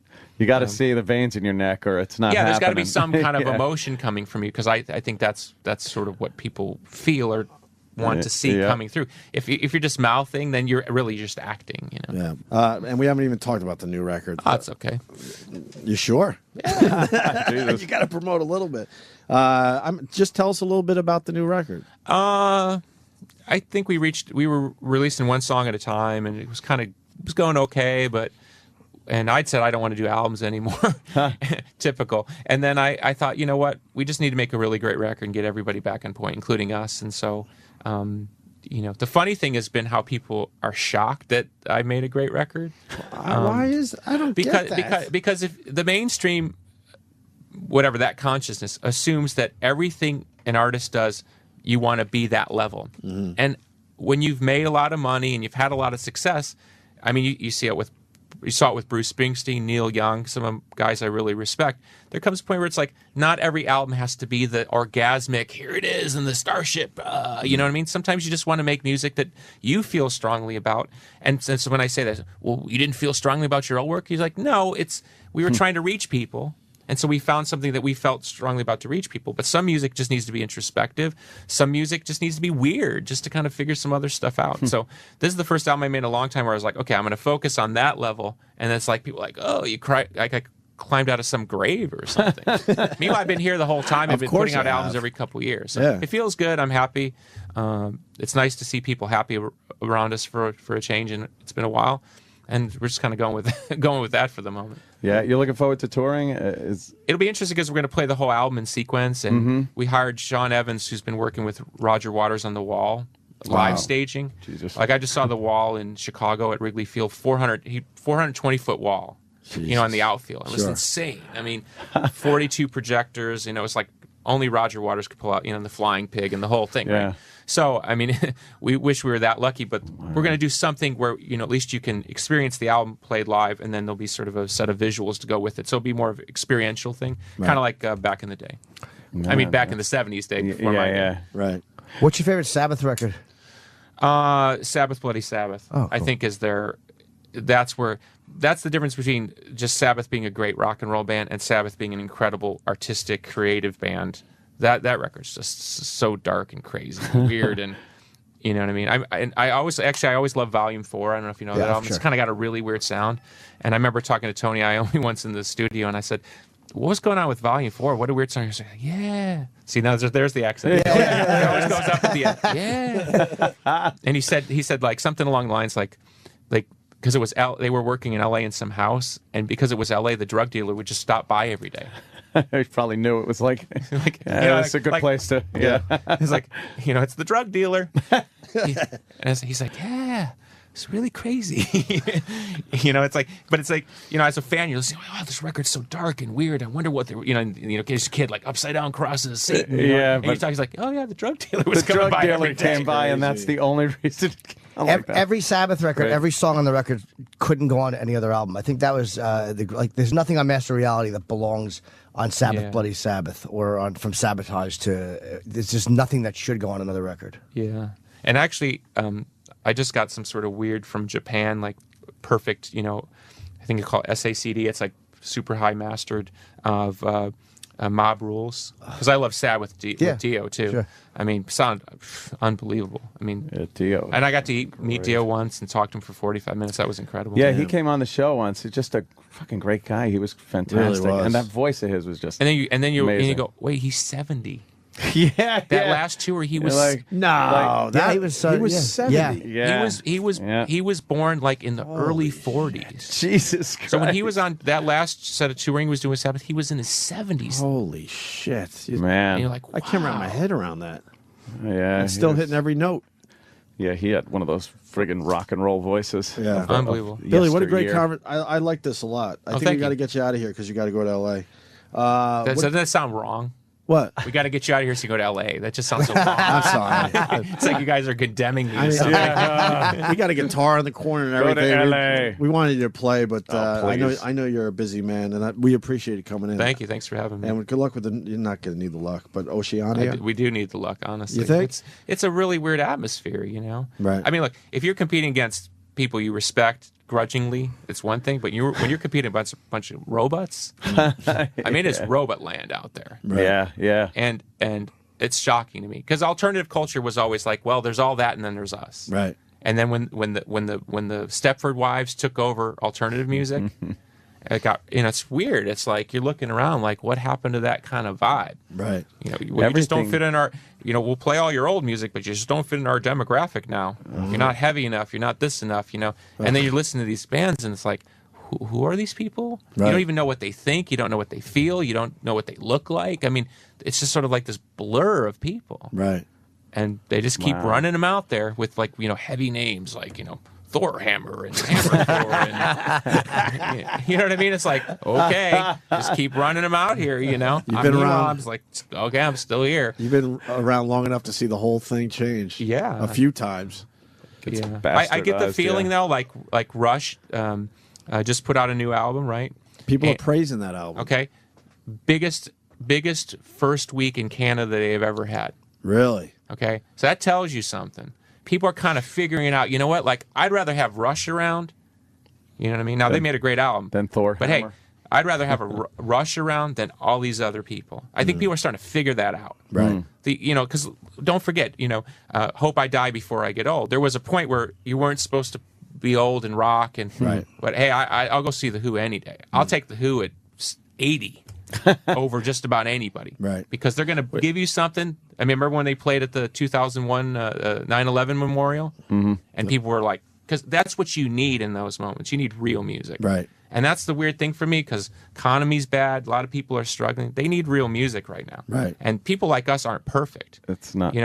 Like I did an interview with Geddy Lee yesterday, and the guy said, it was kind of like a co-interview. And the guy said, you both have unique voices, And Geddy Lee goes, nobody wants our voices. Because we both have weird voices, right? Right. But that's part of, Rush being weird and different and Geddy's weird voice and my weird voice. That's kind of what people like because you're real. It's like, and you know it when you hear it. You Yeah, know it's who like- it is. I right? call it unique, not weird. okay, great. But the point is, but the point is that maybe we're starting to figure out that the unique quality is the thing that really makes the difference. Right. Because you can't manufacture people like me. You know what I mean? And maybe you don't want to. But I mean, okay, how many Eddie Vedder clones have they marched out? Yeah. You know There's what I been mean? a few over the years. And I'm not a big Vedder fan, but at least he's Eddie Vedder. You know what I mean? You know who he is. You know what he's about. Okay, well, okay, great. These other people, I don't know what they think. They might be from Mars for all I know. They don't know what they're thinking. Exactly. We're I would bet. never going to hear an auto-tuned Billy Corgan. No, actually, I refuse to use autotune in the studio. No shit. I, believe me, there's times where it's like it would be so much easier, and I got to get home, and I just go back out and sing it again. Right. Because Yeah. I just don't want to be that guy. Little flat on that last line there. Fuck yeah! Can't you just run it through a machine? No. You brought up Rush so quickly. Why aren't they in the Rock and Roll Hall of Fame? Why isn't Kiss in the Rock and Roll Hall of Fame? Right. What is that all about, you think? It's got to be some kind of politics. You just made Jimmy very happy. Yeah, by the way. it's been Between Sabbath and driving Kiss. me nuts. The fucking bands. I mean, Jimmy but is a Sabbath, I huge went to Kiss Sabbath's fan. induction, and they finally got in after all those years. But Kiss not getting in Rush, it's sickening. It's What just does Rush sickening. have to do at this point? It's stupid. I think I've been talking because I've been doing the press rounds here in New York. Yeah. I think it's time where the music business is messed up, but it's time to start bringing in those bands that people love. You know what I mean? Mm-hmm. It's not a critics thing anymore. Like we're talking about the critics. Right. A lot of people love my band. A lot of people don't like my band, don't like me. But the rock and roll, if you don't have that passion, I mean, what the fuck are we doing? You know what I mean? Right. If you just turn it into just baking cookies and stuff like they try, okay, Kiss, still getting it done. Still. But what? Rolling Stone can't give them a cover? Why? because Gene might say something, might make fun of Rolling Stone. That's the way it used to be, right? Sure. Like Bring It On, like That was wrestling. rock and you know? roll. That's why I got a wrestling company. It's like Bring It On. What happened to the Bring It On? What happened to the Bring It On part of rock and roll? Yeah. They're telling us you got to go because you got a flight. They're whispering on you got to play. Do I? Oh, Yeah, that's my jet's waiting on. You have to go to L.A. We'd have you sit in for the rest of the show. Hell yeah. I'm Thanks, loving great, this dude. conversation. Thanks for having me, Billy, guys. I so appreciate cool to it. have you. Thanks, man. man. Absolutely, really cool. Like, anytime, please. I'm glad you guys reached out to me because I didn't know. I was like, what the fuck is this about? I was bummed out. I 'cause saw I've been that. I a- was like, I got no problem with you guys. yeah, I know. That would have been hilarious if he blocked you. Fuck this Opie's negativity. Billy has blocked you. And it was almost negative. I was like frustrated. I'm like, come on, we've been I believe fans you of said you forever. fucking lame, bro. I did say Fucking lame, bro. I have to be me still. Wow. I was like, what is that about? You know, it goes back to something we did 10 years ago that had nothing to do with you that we don't even know. That's how weird this shit gets Some sometimes. publicist thing. Yeah, you don't have to get into it. I'm just letting you know. I march into radio stations, right? Yeah. Where they won't play whatever, you Right. know, and I just try to go meet the guy or girl and say, "What's the deal?" And they'll go, "Do you remember back in '94 when you blanky blank?" And I'm like, "Really? That's what this problem is about?" the competition's radio station when we were trying to do a promotion. Oh, shut up. Right. And you're like, "But I'm still here." Right. Like that makes sense if I'm not here, but I'm Right, still right. here. Right. I mean, you know, the politics and No, I know. these I'm businesses. glad. I'm just glad we worked it out. Look at the political, discourse. I mean, who doesn't get to talk? Who gets to talk? Who Right. knows who's somebody's boy? I'm always amazed, like if you watch like CNN or something, and they're going at it. And they get to the end of the segment, they're like, ha, ha, ha. Yeah. And they go back in the green room. Oh, Bob, Oh, yeah. how's your golf? And Yeah. Yep. it's this fake wrestling. We've been on those shows, so Yes. we've seen it in person. In the green room, you're absolutely right. They're like, Everyone's "So, all what are pals." You working on that book? Yeah, it's going well. What publisher? Oh, yeah, I've worked with them. Yeah, they're just the best of friends. They're all drunks. Oh, my God. Everybody drunks. on any news day. I've gone out with the Fox News people. I've never met a bunch of drunks like the Fox News people. Boy, can they drink. I believe in psychological terms that's called unconscious guilt. Well, I'm right there with them, though, at the bar, so Jesus. All right, well, my private jet is waiting. Yes. I just got to go It's to L.A. and it's at Billy on Twitter, which I think is the most amazing thing about you, Yeah. that you were able to get Billy on Twitter. name. Well, you got to get at not Opie Radio. Or, you know what I mean? Like, Yeah. I tried be able to for get the good one. I tried for Opie. There's another guy out there that might have that one. Whatever. All right, Billy Corgan. It was a pleasure. Thank you. Opie and Anthony's worst of 2012 12 continues right now. Yes, worst of 2012. My name is E-Rock, and in this segment here, we're going to feature yet another one of Jim's friends / characters / voices in his head. We've done Ted, we've done Chip, so that leaves only one person, Edgar. No, Uncle Paul. Yes, we're going to compile a bunch of stuff for Uncle Paul. He's had a busy year this year dealing with the Sandusky trial, the Penn State scandal, and a few other things. Uncle Paul has been very vocal. Here it is, the best of Uncle Paul for the worst of Opie and Anthony in the year 2012. This is Opie and Anthony's worst of 2012. Do you get to talk to the Honey Boo Boo as well, or just the June, Just the mom? June. Just Mama. What do you want to talk to a fucking 7-year-old, however old she is? Do you want a real answer to that? Oh, I'm Oh, sorry. No, we don't want Uncle. Uncle Paul. Lot to talk about. So what do you say? You come here, I'm going to talk to you. Oh, shit. Sure you do. I'm a friend. I'm your age. Age is just a number. Yeah. Don't mean nothing. Sure. Well, Hop up on this lapperoo. do you watch Honey Boo Boo, Uncle Paul? Yeah, I got it on the DVR. Yeah. Sure I do. Love it. Hey, give the Why? kid a little... that kid's great. Yeah, you pop that on there. You get yourself some warm Earl in a pan. What?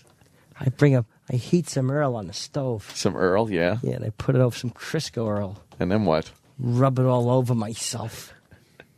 Tug it while I'm watching. Oh, Jesus. Is that how you watch Honey Boo Boo? Yeah, I got my pants around my... One time, I had the hot Earl pan on the sofa, and it caught fire. It was so hot. Oh, wow. That warm Earl, you scoop your hand in there. Yeah, bunch of warm Crisco, Yeah. some lard. Yeah. And I put a half a cuke in my bottom. Jesus.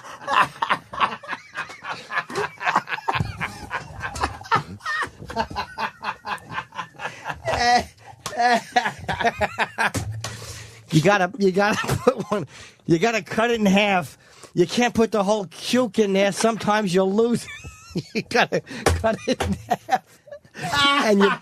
And in one half you put the thing that removes the champagne cork, because that acts like a blocker, so it don't go on corkscrew. It keeps the cuke from disappearing.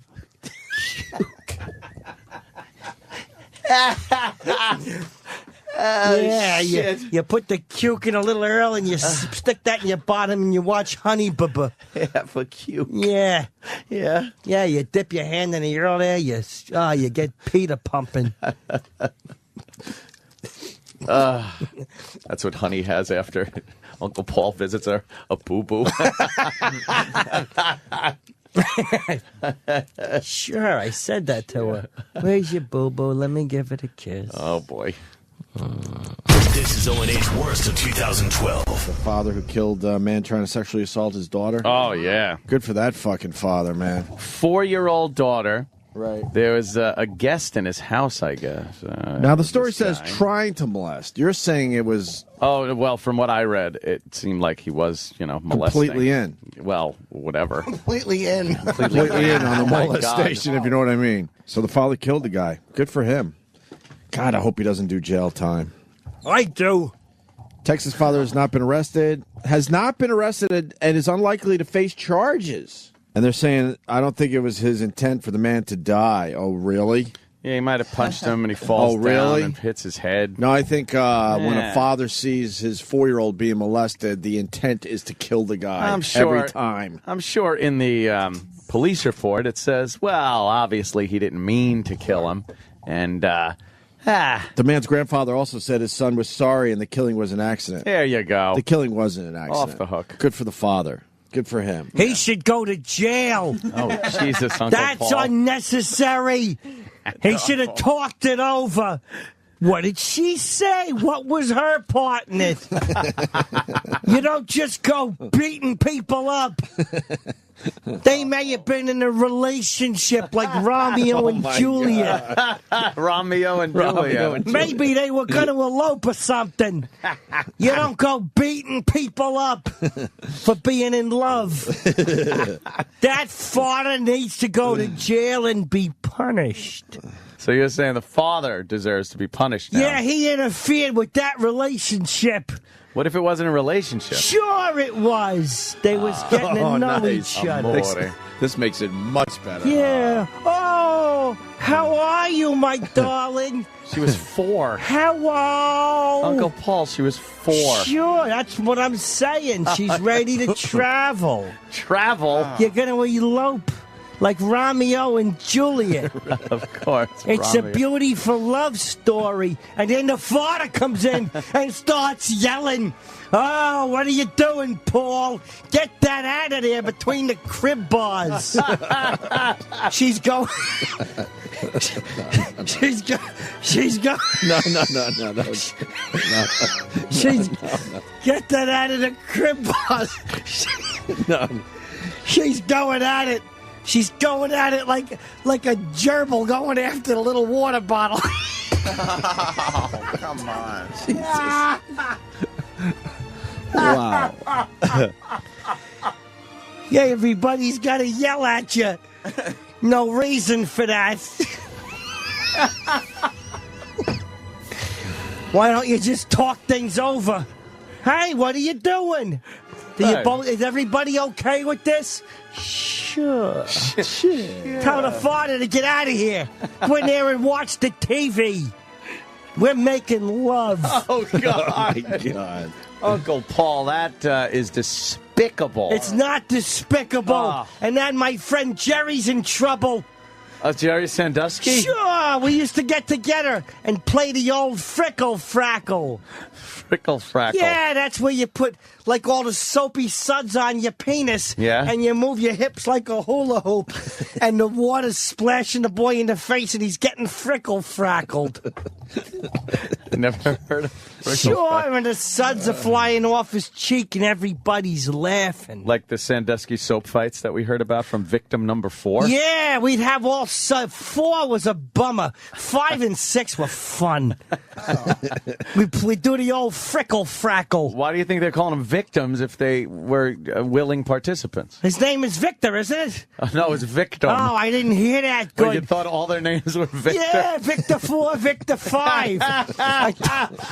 You put all the soapy suds on your peenie, and then you slap the cheek while the water's splashing, and it looks like slow motion of the dog shaking the soap off him. You give him the old frickle frackle. Well, goddamn tattletales. He's in Dutch, huh?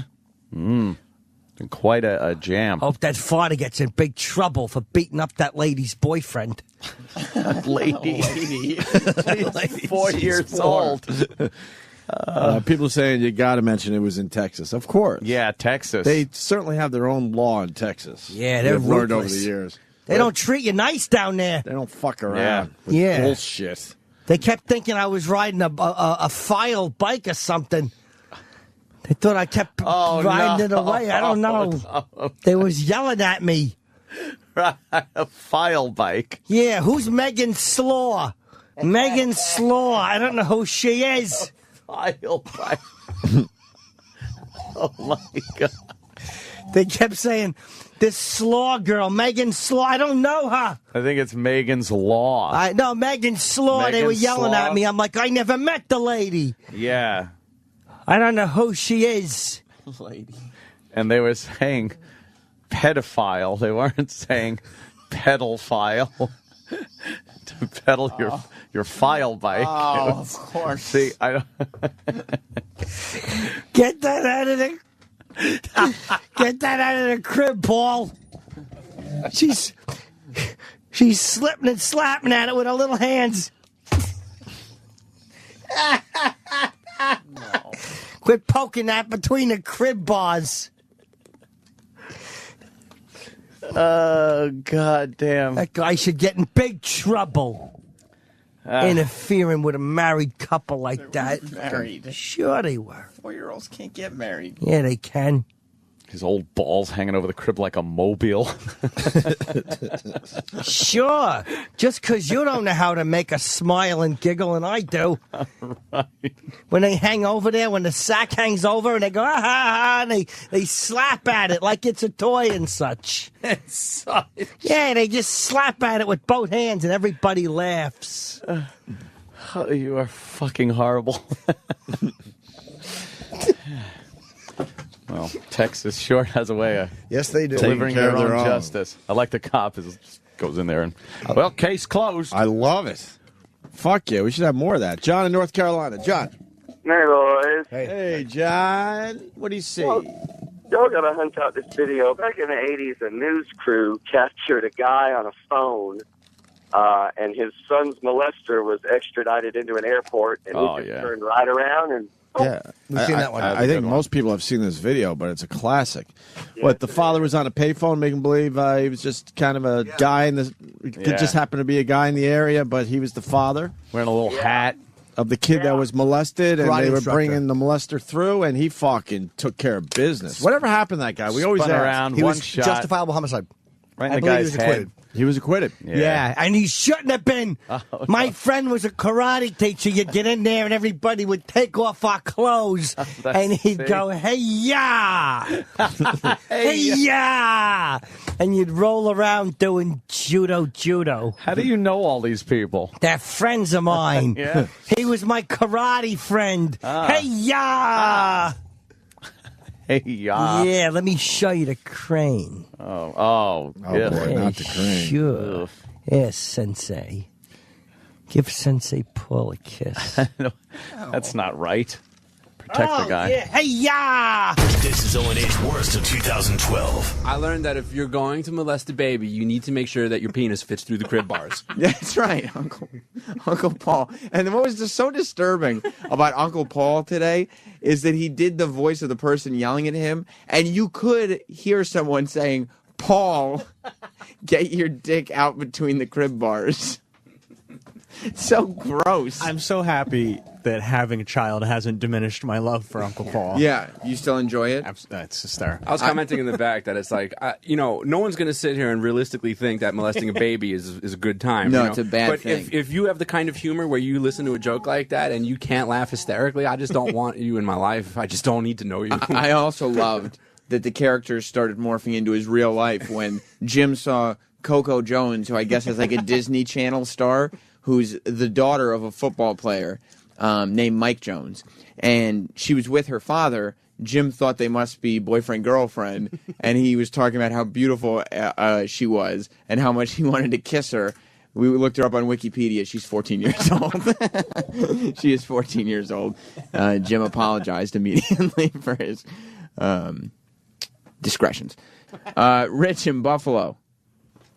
Yeah, you guys just touched on something that I always think about. That anybody's rich in Buffalo. I can laugh hysterically at Uncle Paul, and then I stop and think about it and go, wait a minute, this is like awful, And Yeah, what a fucking asshole this guy is. I know. Well, but what's funny, I think what makes it acceptable is that Jim will, if we're talking about a child molestation story, Jim will morph in and out. So one moment, you'll have Norton, who's appalled by this person who molested a kid, and then the next moment he's morphed into Uncle Paul, who's relating to this guy, and then the next moment he's back to Norton being appalled. So it's like, okay, I got the guy who's appalled, so it's okay to laugh at this character. Yeah. And plus he takes it out to such an extreme level, I think, and that's where... Well, yeah, I think when Uncle Paul turned the corner is when he started mentioning his penis and dropping all subtleties from his act. It used to be all just implied molestation. Now it's just like, what I do is I have the little baby touch my penis. Yeah, I remember like a couple of years ago, it was like, oh, sure, I used to take care of you when you were a kid. Now it's like, oh, you used to put your little lips on my balls. Yeah, and it's like, what? You can't say that. Uncle Paul Hargis is on the phone. I don't like the fact you're misrepresenting me. I'm not misrepresenting you, Uncle Paul. Plump bottom Danny over there saying I said this and that. I didn't say none of those things. You've gone on the air and you specifically mentioned baby hands on your penis. There's a nun. I know. There's a nun. This is the best part about this. There's a nun who's looking into the studio right now. There's 3 old women, and one of them is a nun, and we're talking about Uncle Paul molesting babies. Yeah, she's probably a big tattletale. Meanwhile, she's spanking everybody with a ruler. Nobody's checking to see if she's damping her you-know-what. Well, either way, it's a terrible thing to do. Why don't you shut up? No, why don't business. Why don't you shut up? You make a lot of people uncomfortable. You're a little potty man, and your father used to call me over and say, Sam's misbehaving. Can you straighten him out? So you're... I'd get right in there in your little Hulkamaniac outfit. No, Uncle Paul. My father never punished me through molestation. Yeah, he did. He'd say, hey, Paul, why don't you give Sam the world's greatest treat? And then you'd be rolling around on your belly for 2 or 3 days. Sam, Sam, you obviously don't remember when Paul took you on that wrestling outing when you went to see The Big Show. Yeah, we'd only have one chair, and Sam would have to bounce in my lap. Up, down, yay, the Hulkaman, yay. The Hulkaman. You come home and reenact some of the wrestling matches that you've seen? Yeah, here comes King Kong Brady, yay, everybody's wrestling. I don't like you slandering me. I'll sue you if you keep saying I had baby hands all over my penis. I didn't say nothing about little soft, cuddly baby hands on my penis, cupping it like experts. I heard something. Cupping it like experts. First of all, you called a 4-year-old a lady today.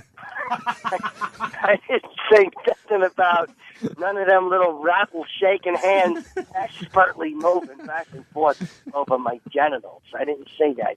You're putting words in my mouth. Didn't I hear something about your penis going through crib bars? I was trying to hang something on the mopo, and I had my shorts, and it fell through. It ain't my fault that kid saw it. Well, don't look, a candy factory or whatever it was she thought such. He said the kid was going for it like a hamster to a water bottle. Yeah. Paul. I didn't know what to do. I gotta go. I'm in the car. Goodbye, Uncle Paul. This is O&A's worst of 2012. How is time travel supposed to work?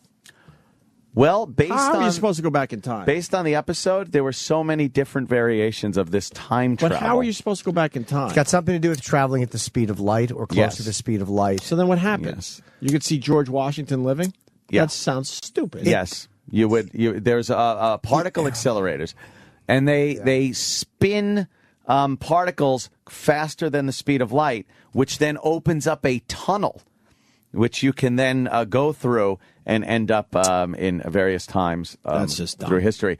Well, here's what happened. There was a picture, a photograph that they were teasing this whole episode of a guy, and they never showed the picture until the end, of this guy pointing at the picture going, "This is me at the Gettysburg Address." It's the blurriest, nothing picture of him as a child because they sent back school children back in time to deliver something. Yeah. How marvelous.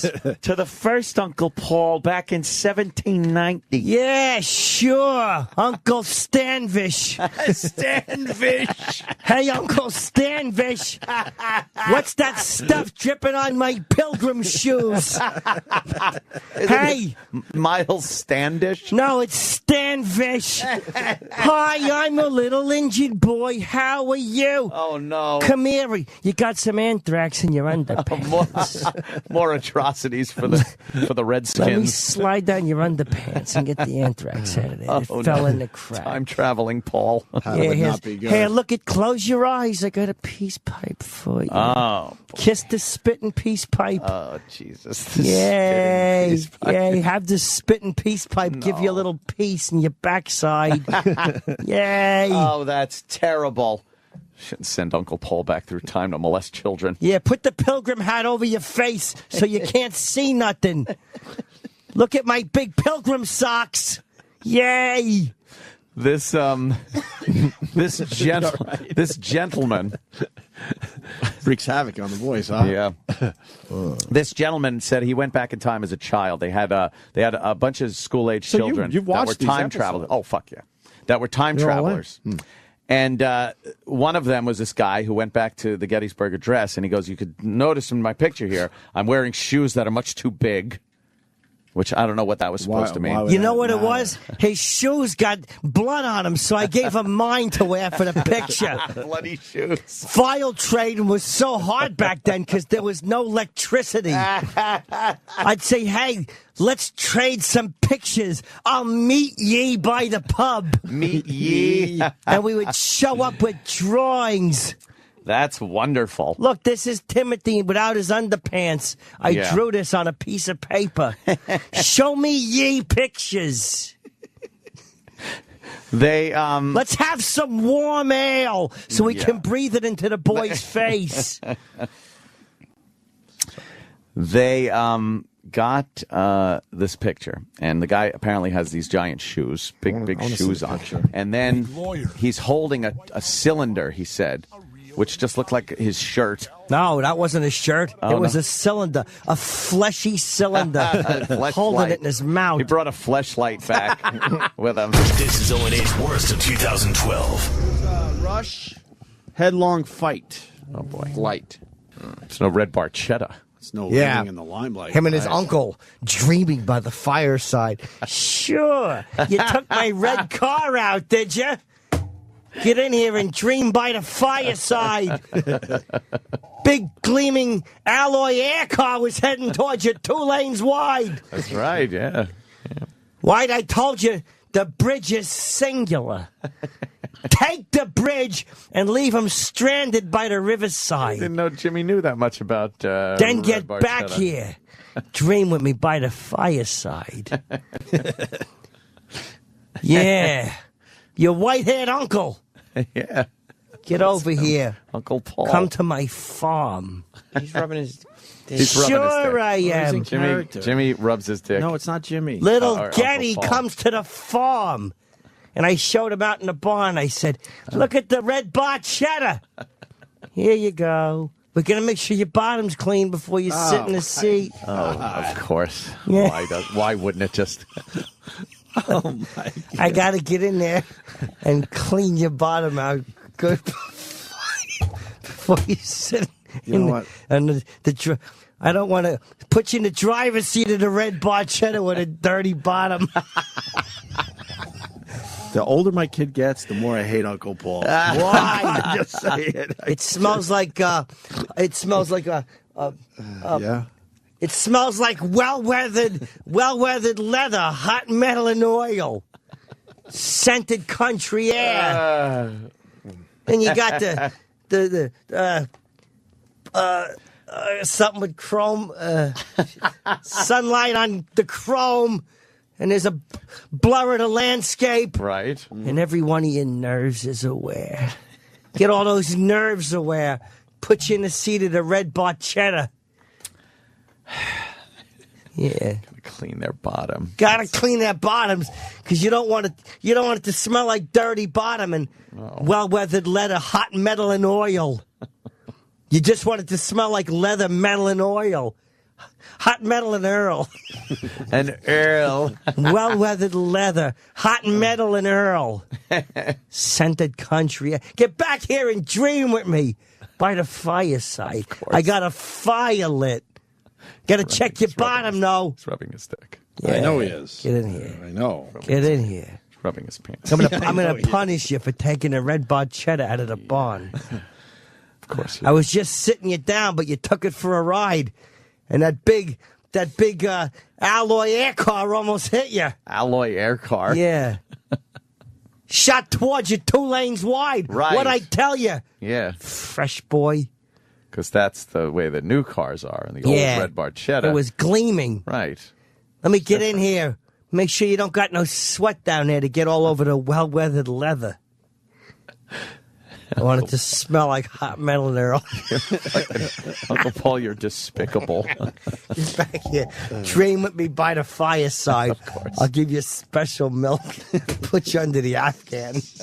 And you could dream about sitting in a well-weathered leather seat, and all of a sudden you sat on something. Felt like a big baseball bat. Are those the words to the song? Put it on. Sure they are. Yeah. Well-weathered leather, hot metal and Earl. Scented country air. I told this boy all that. Oh, boy. Oh, this boy. Look at this. The Doesn't this intro's just 20 years long. Doesn't this just plump you up pretty good? Because you think the kid's coming to the farm again. Right. But I didn't have white hair till I saw all those charges against me. yeah. Turned my hair white immediately. And my nephew said, "What's wrong with your hair, Uncle Pearl?" I said, "Nothing." Pearl. Uncle Pearl. I said, "I'm your white-haired uncle." Oh, right. Oh, God. Good timing, too. Yeah. 9 minutes into the bit. 9 minutes. I've said well-weathered leather 400 times. Oh. My country place. Uncle. Yeah. Oh. It's a secret No one place. knows about it. It used to be a farm. Goddamn motor lodge came along. Everybody got nosy. Or law. Oh. Yeah. I said, take the train to come see me. Look at my white hair. I'm waiting for you. Yeah. Uncle was waiting. That's why I laugh. Dug-a-dug, dug, dug-a-dug-a-dug, dug. Dug-dug-dug-dug. Yeah, I'll hold their little hips and bounce them. Dug-a-dug-dug, dug-a-dug, and then you go, dug-dug-dug-dug-dug. Give them a little bouncy ride. Hop that turbine freight, but don't get your hands all greasy. Yeah. Get here quick. Yeah, he's getting all excited. That's the medicine I gave him. Sure, I'm in the barn. Yeah. All machine. It's all for you. This is like a song about the future, man. Now I like to sit him down and tell him my dreams. We get under the top. While my aunt takes her sleeping medicine. My wife. Yeah. You better vanish time, bad boy. Yeah. Right, enough rush. Turn it on. That wasn't the roar. That was me breathing into your neck. Yeah, I'll commit a crime too. Right in your bottom. How great is that? Yeah, his hair gets all mussed with the wind. That turns me on. Yeah. Sure. Yeah. In my head, It's all mussy. Yeah. And I give him a little Viagra, and the blood rushes through him. He thinks it's adrenaline.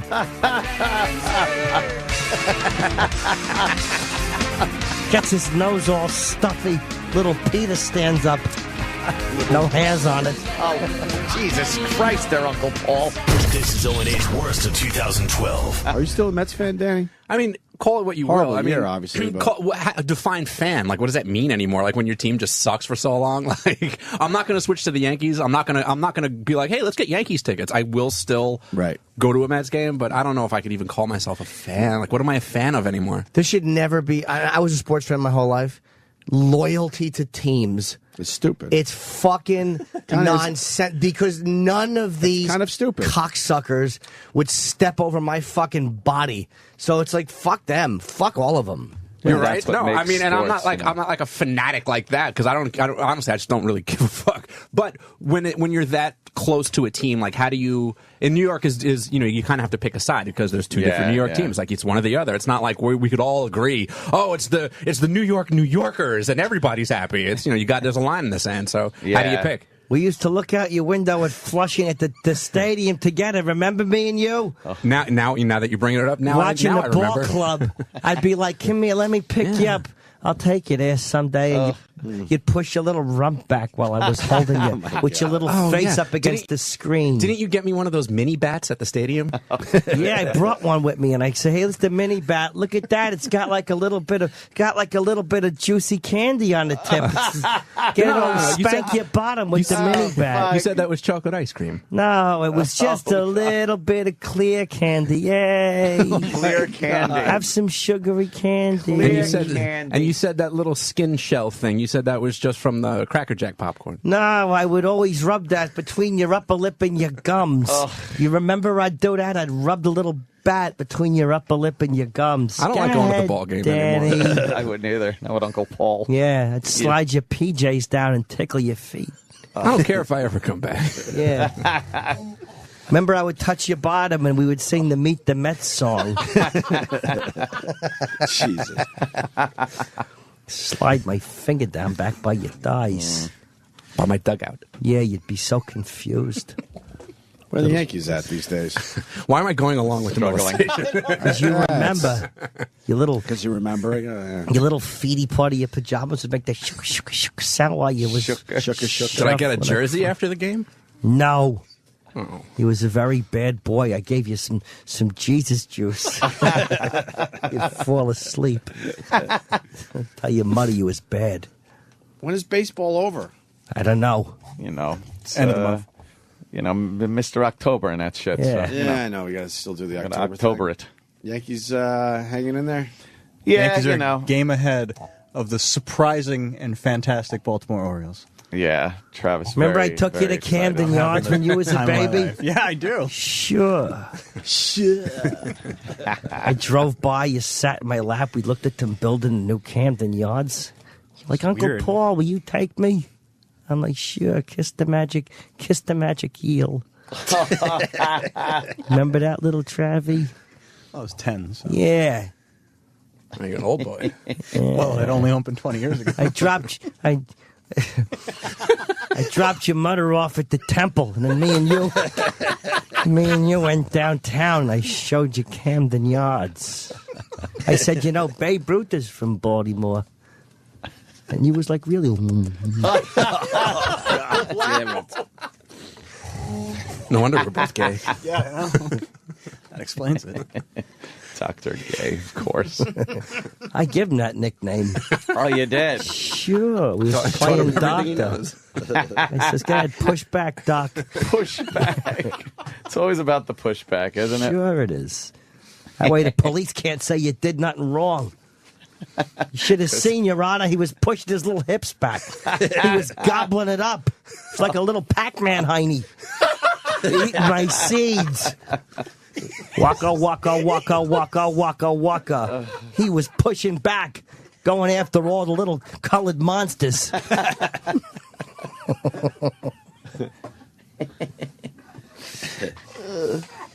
Sure.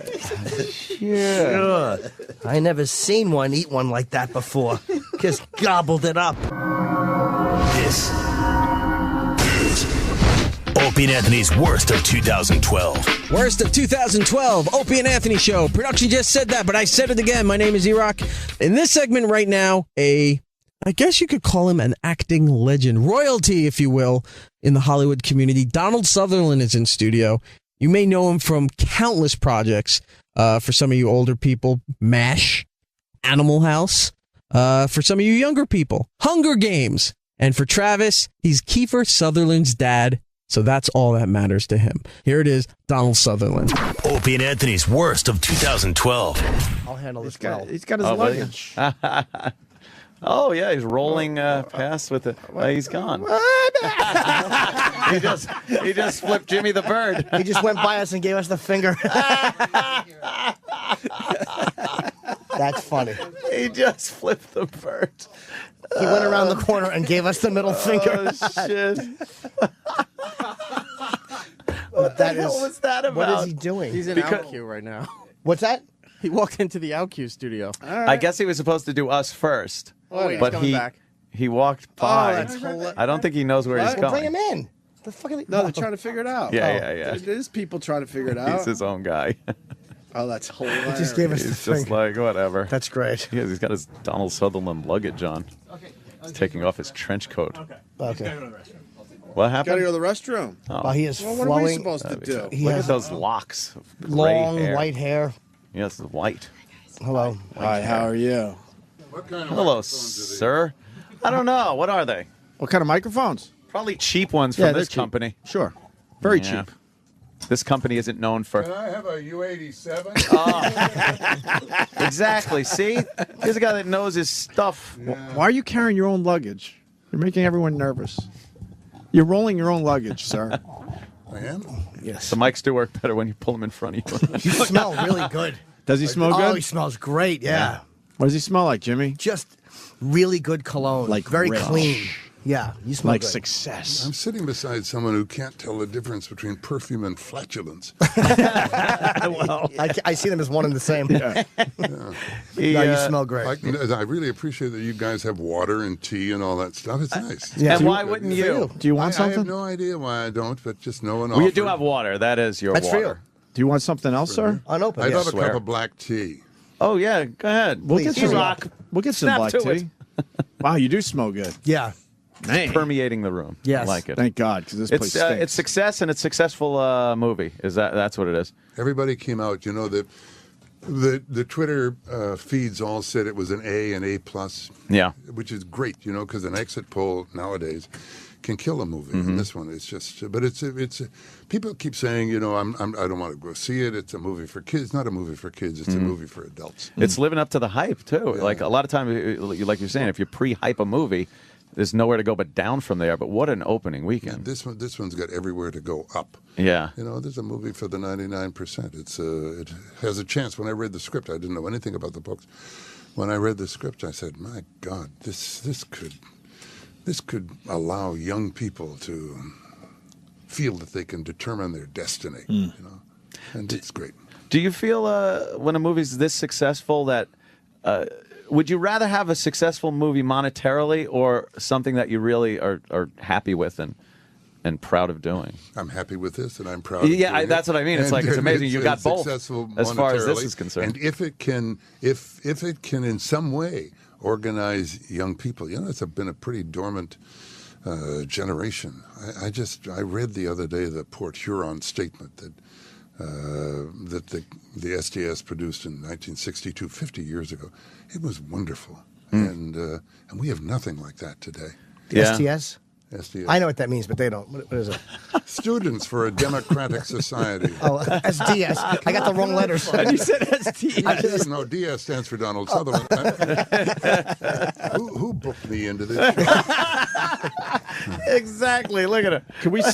We're going to be serious. Were you very active growing up as far as I was social? active growing up. Yeah, I grew kind of a foot a year.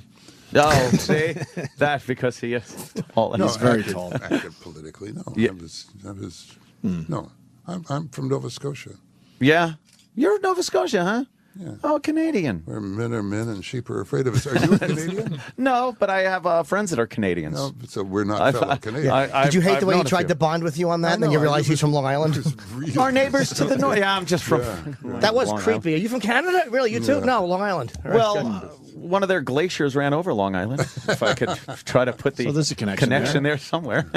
You know, Hunger Games' third best opening weekend of all time should be mentioned while Donald Sutherland's in studio. That includes franchises. Mm-hmm. That includes Harry Potter 2 and one other one. I can't remember which one it is. It's the best opening weekend. That wasn't a franchise. Or a sequel. No, a sequel, yeah. Right. Yeah, Gotcha. but this is not yet a franchise until the second one comes out. $155 million so far. Pretty good. Hope you got a piece of that. You get a piece of the action? Well. Okay, really a downer, right? I may when John Landis, he had been a Yes. gopher on I know the story. on Kelly's Heroes, and do Oh, you he want was? me to tell it? Or I just, no, I know the animal. I don't want to spoil it. 'cause No, you I know the Animal House story. That's what I mean. Oh, okay, sorry. He was a gopher on Kelly's Oh, Heroes. wow, and I he didn't know said, that. and MASH came out when I was over in Yugoslavia, and he said, "Okay, I'm going to be a great director." I said, "Well, if you're going to be a director, I'll be in every film." So I was in Kentucky Fried Movie and all that Right. kind of thing, just playing a waiter or whatever. And I was shooting Invasion of the Body Snatchers, and he said, "Come over up to Eugene, Oregon, and do a day on this, playing a professor who smokes dope." And I said, "Okay." He said, "Universal wants to offer you 2% of the profit." I said, "Universal? 2%? No." Oh, no. I said, "They would need to pay me my daily rate." So they did. 2% of Animal House, huh? Thank you very much. Thank you. Well, you know. Forget about the Neumann U87. I don't deserve that. Do you know what would 2% roughly have translated into? Do you have any don't want to estimate? know. Or have you just tried to block it? He doesn't want to Well, know. if the figure 2 million comes into your mind. Yeah, I would think it would probably be a lot of money. Were you surprised in 80 when Ordinary People beat Raging Bull for Best Picture, or did you kind of feel like it was going to? I don't think about those kind of things, to be truthful. I mean, Marty's movie was wonderful. Bobby was fantastic in it. It just appeals to a different audience. That year, Jack Lemmon won Best Actor. De Niro won for Raging Bull. Well, then that wasn't the same year, because the same year, maybe, I don't know. Jack won, maybe it was... Redford won Director for Ordinary People, and Ordinary People won Best Picture, and I think De Niro won Best Actor. Oh, did he? Okay. Why are you arguing with Donald Sutherland? Oh, I'm not. I'm helping. No, We're no, helping. he's helping me. I'm Oh, I can't 76 years stand old. I need whatever I can get. And I want to thank you very much for the tea. We told him I told him have water and tea ready, and they just don't do it. We have the water, but no tea. I just keep trying to pass the water to Here him. comes Would you the- please I take know, some. I know. Here comes the tea right now. Oh, was Here that comes the tea. his tea? I bet it's in a plastic cup. It better. I think it's in. Is that his tea? Yes. A real tea. No, it's in Don't a plastic spill it. cup. Can you believe it? It's in a Starbucks. It should be in the You guys are trying bone to cup. Poison me. Yeah. Put it in the bone cup, Barbara. Do you prefer a glass to drink your tea out of? Because I know Bill Cosby likes to drink out of a glass and not. Anything other than plastic or paper. Oh boy, we are screwing up by the numbers here today. Oh, no, I'm just being a complaining old Richard. No. It's a fantastic movie. Yes. Jennifer Lawrence. I said somewhere that she should be called Jennifer Lawrence Olivier. She's just a great actor. Yeah. You know, and Gary is a brilliant writer. Those scenes in the Rose Garden in the movie, did you see the movie? I have not seen the movie yet. We couldn't get tickets. It was sold out all weekend. We could Our Sam not get saw the tickets. film. It's It the was- big city, New York. Kind of hard to, Sam saw get it, though. tickets. We're going to see it. Swear. He's going to kill us. I've seen every Donald Sutherland movie. You've seen almost everyone. You haven't seen this. I haven't seen Little Murderers. Little No. Murders. Little Murders. Little I haven't Murders? seen. What a great film. But he's The odds are not good. It's very, very funny. Very funny movie. But the look he's given us, I gotta tell. We live in Manhattan. We could not go see this movie, and they It's won't that give us huge. a screener It's copy. that huge. Obviously, And they won't. Yeah, it they was won't sold give out us- the entire weekend. They in my won't give us neighborhood. copies, which some films do, but films of this size never give out screeners. No. So we couldn't see it ahead of they, time. They don't give out screeners because there's so much problem with Pirating hard. Yeah. All I'm saying is we wanted to see the movie what are before you got these here. video cameras doing? Because otherwise I would have dressed. terrific. You look great. No, seriously. Do you Oh, look great? I think it's what do they do with that? We just videotape every interview. Yeah. Uh-oh. Turn those cameras off. What do they do? No, with no, it? no. I don't know. I just needed to know. I don't know. Okay. All right. Great pleasure being on you. Do you like Little Merz was 71? No one had talks about it. Like, I bet maybe back then they did. It's such a fucking great underrated comedy. Yeah. It's a great movie. Alan. Gosh, he was funny. Anyway. Who? Elliot Gould? No, Elliot. Yeah, no, Alan. When he directed it. Oh, I don't know who directed it. Vincent Gardenia's in it, and Donald just plays like this really weird. I play a minister. Hippie minister. Weird. Everybody says he's very straight. It was a bizarre for that movie. Maybe because it was kind of seemed like it was the juxtaposition of him to Vincent Gardenia. He was supposed to be kind of like a shocking presence. Little Murders was a Jules Pfeiffer script. Okay. It was funny. Well, now I got to see that. Yes. Now I got to see Hunger Games. And Carol, and I've that. never heard that name on a man before. You were just fantastic. That and JFK are my two favorite Sutherland. Oh yeah, that was monologue it. Oh moments. right, yeah. By the way, a lot of people trying to help you out, Donald. They know how much money you would have made from Animal House. JFK. That's no help. JFK took 3 months to prepare. For that? Yeah. Well, it was whatever it was, 20 minutes, Right. 20-minute monologue, and you can't memorize it. I mean, you could memorize it and Right. just say the words, but to make it real, you have to have it so profoundly absorbed that you can answer a telephone in the middle and then go right back to what you're saying because it's in your head like it's really in your head. Is that what you did? Did you research everything and just until you knew it backwards and forwards and then just kind of speak But I mean, it out? I had done a lot of the research earlier because I had produced a film called Executive Action, which was about that. And Fletcher Prouty was somebody that I admired and believed in. And, anyway. Well, he was the guy. Wasn't it based? Your character X was based on two people. It was based on Fletcher and somebody else. Go see The Hunger Games. It's a wonderful movie. It really is. It's a wonderful movie for adults. He's a promoting machine. No, I'm not We like a that. promoting That's why machine. he's It here. was just, did I research what? No, I'm saying was X boring. based on Fletcher so and somebody boring. else or somebody else? No, it was written. No, Fletcher. Fletcher Prouty was there. Oh. Fletcher and Oliver Stone. Oliver Stone has a piece of everything. People actually are compelled with you and that movie and stuff. So I think it does. When JFK. Yeah, people are interested in your Because other he movies. told something, and when he told it, you listened to him. Yeah. I was just there for one day. I came and went. Well, it's one of those parts that kind of stand out. Same as though. this. Yeah. And, Here you go, but not quite leaving the brilliance on that you did on that film. So It's I'm failing here. No, it's all right. I can take it. we're failing you. No, but please. In Wonderful. that monologue, but that is what that kind of summed up everything everybody felt about that whole assassination in that monologue. Like the rest of the movie was great, even though I think Oswald did it. But I think that monologue was fucking summed up what everybody thought about it. It's not whether or not Oswald did it. It's whether what was behind Oswald doing it. That's kind of just the window dressing. Keep the people guessing. It's like a parlor game. You're doing lines of I Donald can't help it. It's Donald Sutherland. Way too late, guys. Way too late. Hunger Games, though. See that? Really? Of course. We're That's all what gonna we're see talking it. about. I can't wait to see That's this. Do you pay attention to the criticism or the positive reviews that a film like this gets, or do you not care what people say either way, or do you does it bother you and make you feel great? Are you going to say something bad? No. No. I know it's okay. No, I mean, not it's at all. okay. No, it's okay. Because you were saying the Twitter stuff was really positive, and Well, I'm like, but the Twitter stuff is only that's just exit polls. That's people coming out of the movie saying, "I loved it," and that's wonderful. That means something because nowadays in this modern society, people coming out of a movie saying this one sucks, it just kills it. Suddenly, the rest of the weekend goes in the toilet. And this one was never, ever projected to be 155. Max, it was thought maybe 138. Wow. It just went through the roof. That's got to make you did you happy. read the book to prepare? You said you read the script, but then did you read the book to learn more about your character, or did you say no? No, I didn't want to know it. You didn't Yes, want of to. course I read it. Oh. I told him I spent 3 months preparing for this monologue. 20 Oh, I minutes. thought you meant for Read the book? JFK. I thought you meant for JFK. He did. Bob? You meant for JFK, didn't you? No, he did. No, I meant for Hunger Games. What are you Oh, I talking thought about JFK. You said you spent 3 months preparing for that monologue to absorb about? everything. I know. But But you were just asking me if I read the book about Hunger Games. Or did you maybe want to make character decisions that you didn't want to know what the book said because you couldn't bring that in, or did you want to? I didn't know. That's why I asked. You got You guys really are very brave. Why are we to brave? sit with him for Oh, all okay. this time.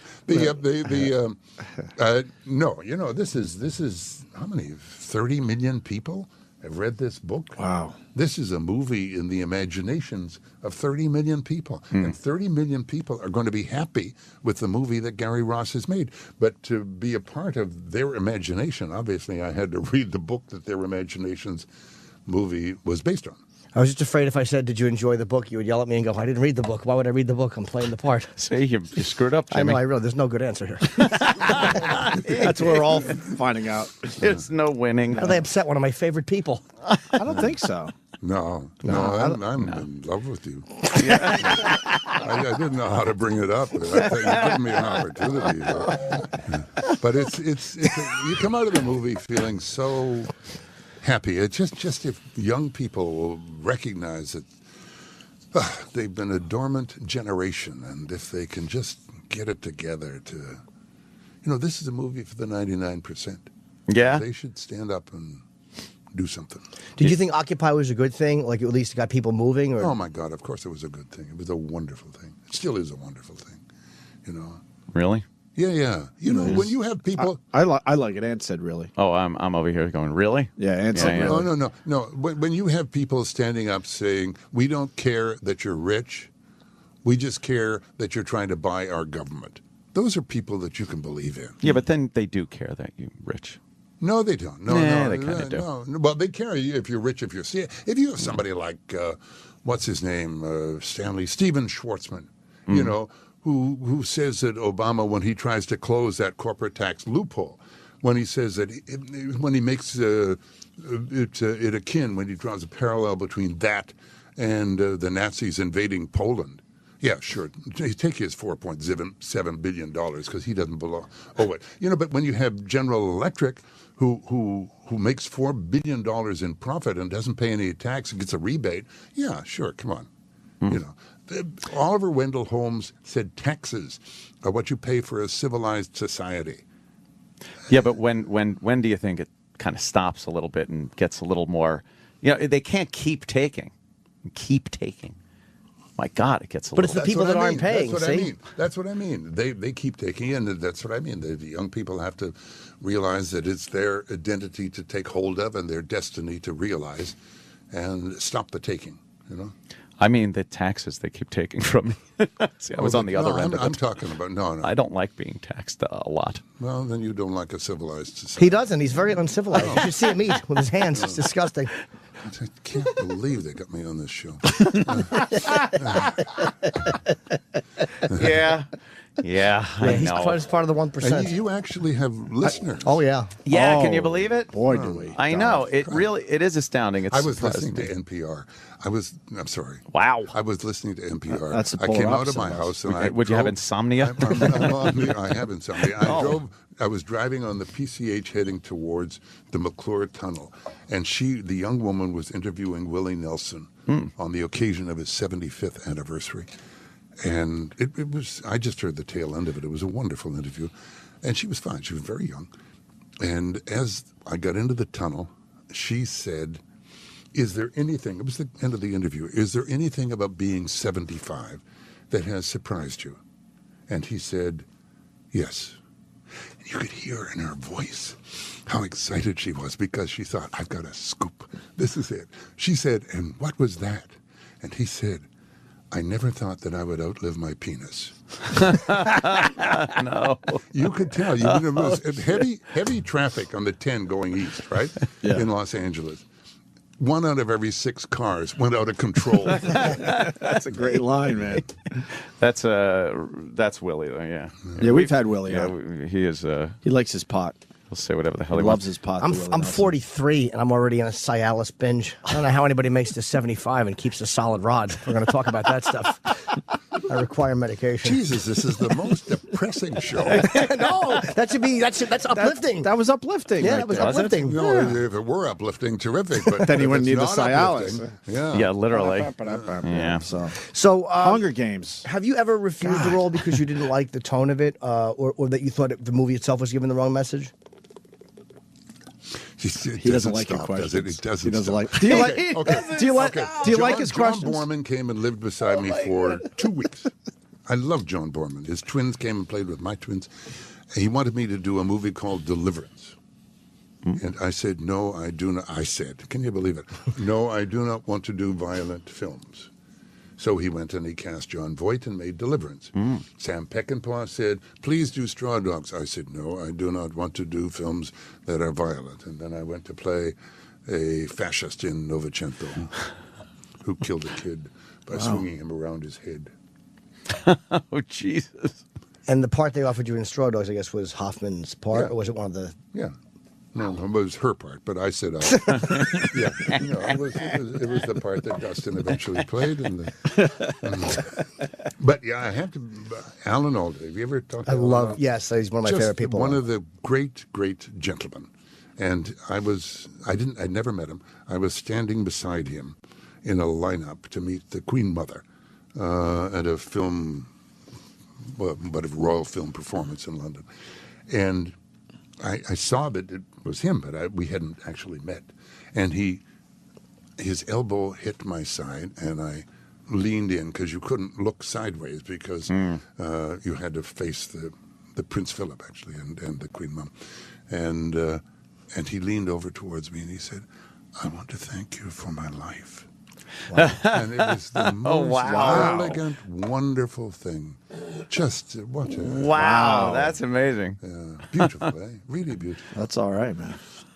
Do you like the show? Is it weird to watch someone else play a role that you've played? I have to be truthful. I've never seen it, but then I haven't seen Wait, you've MASH never- either. I mean, I've saw half of it, but I Wait. haven't seen the whole thing.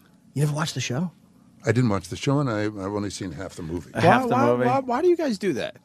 But do you know how wrong it is that you just said to me and Donald Sutherland, why do you guys do that? Like we're both doing the same thing. No, but no, I mean we've heard it from other actors. Why won't you watch some of your own work? I don't get that. Because it's not my own work.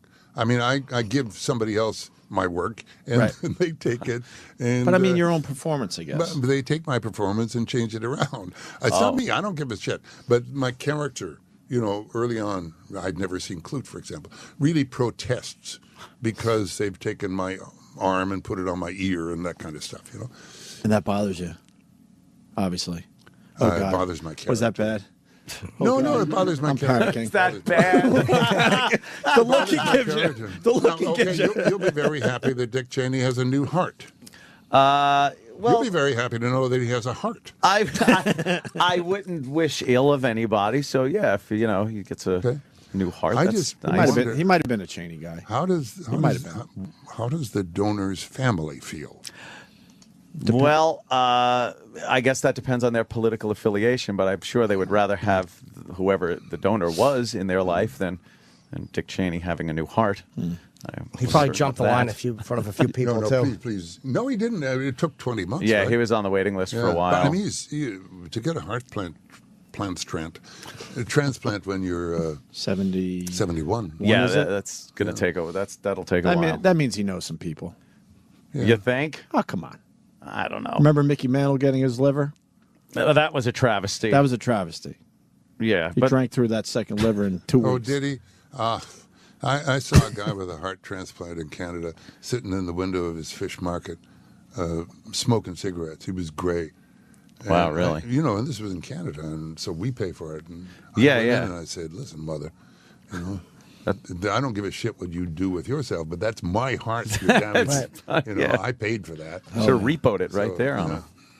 Do you and not watching yourself? Have you seen like Ordinary People or your performance of JFK? Ordinary People. My God, Bob insisted I go see it. Halfway through it, I got down in between the seats and crawled out of the seat. Come on. Why? Why? You're so good in that. You're great in that. Yeah. You're so good in that. You should see the Hunger Games because I'm really good I will in see that. that. We're going to see the Hunger Games. Well, it's a testament to how great I love my character in the Hunger Games. And Gary Ross did just such a wonderful job of creating this because he wrote scenes in the Rose Garden that Suzanne Collins is totally enthusiastic about, but that weren't in the book. That really they added some things in that weren't in the book to define for people the nature of this oligarchy of privilege that this allegory is about. Hey, have you seen the movie? Have I seen the movie? I've seen the movie twice. Oh yeah, Oh, now okay. no, Now no, you'll- no. In Kiefer, when I was not going to see six. God, the tea is really. I'm allergic to it. Just burped. When 6 Degrees of Separation opened, Kiefer went in to see it, and I stayed outside with Fred Skepsy, the director, and went to have some. And he came out and he said, "Dad, you really have to go see this one." So I went to see it, and I was okay.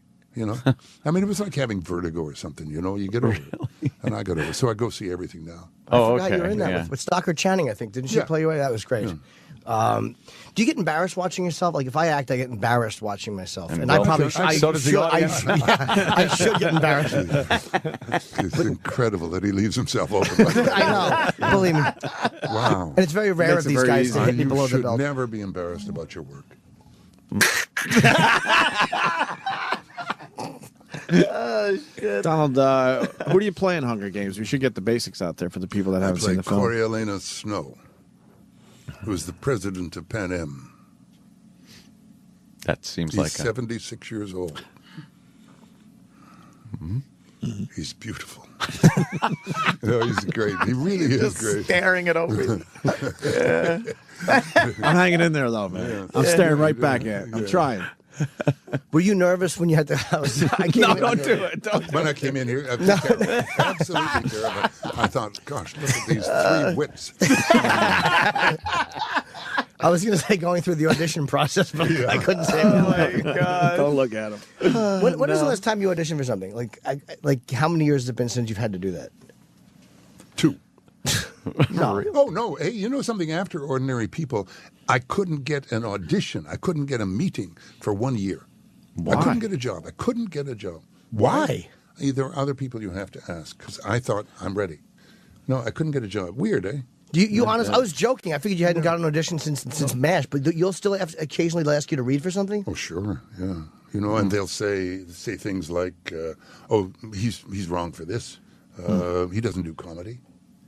I say, I can tell you a joke. But you did MASH. Precisely. Yeah. I did Kelly's Heroes. Did you ever see Kelly's Oh, Heroes? I love great. Kelly's Heroes. Come on, it's great. It's on all the Clint time. Eastwood. No. Oh, it was wonderful. It's a great Oh, cast. yeah. And I resent the fact that those two, when I said I hadn't seen it, both went over the top with how much they loved it to further humiliate and emasculate. Well, we're trying to pile on now, Jimmy. When I was a kid, I went to the movie theater in Central Islip, and all day on a Saturday sat there with my friend, and we just watched it over and over It's a again. long So what are you saying? Tickets weren't selling? Do you know how bad it makes you feel when they say, when I was a That's kid? why he said Well, it. He's just trying to hurt No. Stick it to you. Right? Believe me. That was him trying to hurt you. It's all about taxation. It's back to that again. Yes. Don't tax me this much. I'm barely holding on. So what was the first job you got after Ordinary People? Max Dugan Returns. Oh, man. And they offered it to you, or they wanted you to read for it? No, it was a supporting role. No, they didn't ask me to read for it. Though, Herb Ross, he's dead now, was the director. And it's a film where my son plays baseball. And he just doesn't have anything to do. He just had one line. There's just one little scene. And Kiefer was there. He would have been 16, I guess.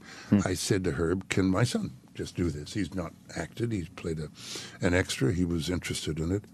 And Herb Ross said, I have to audition him.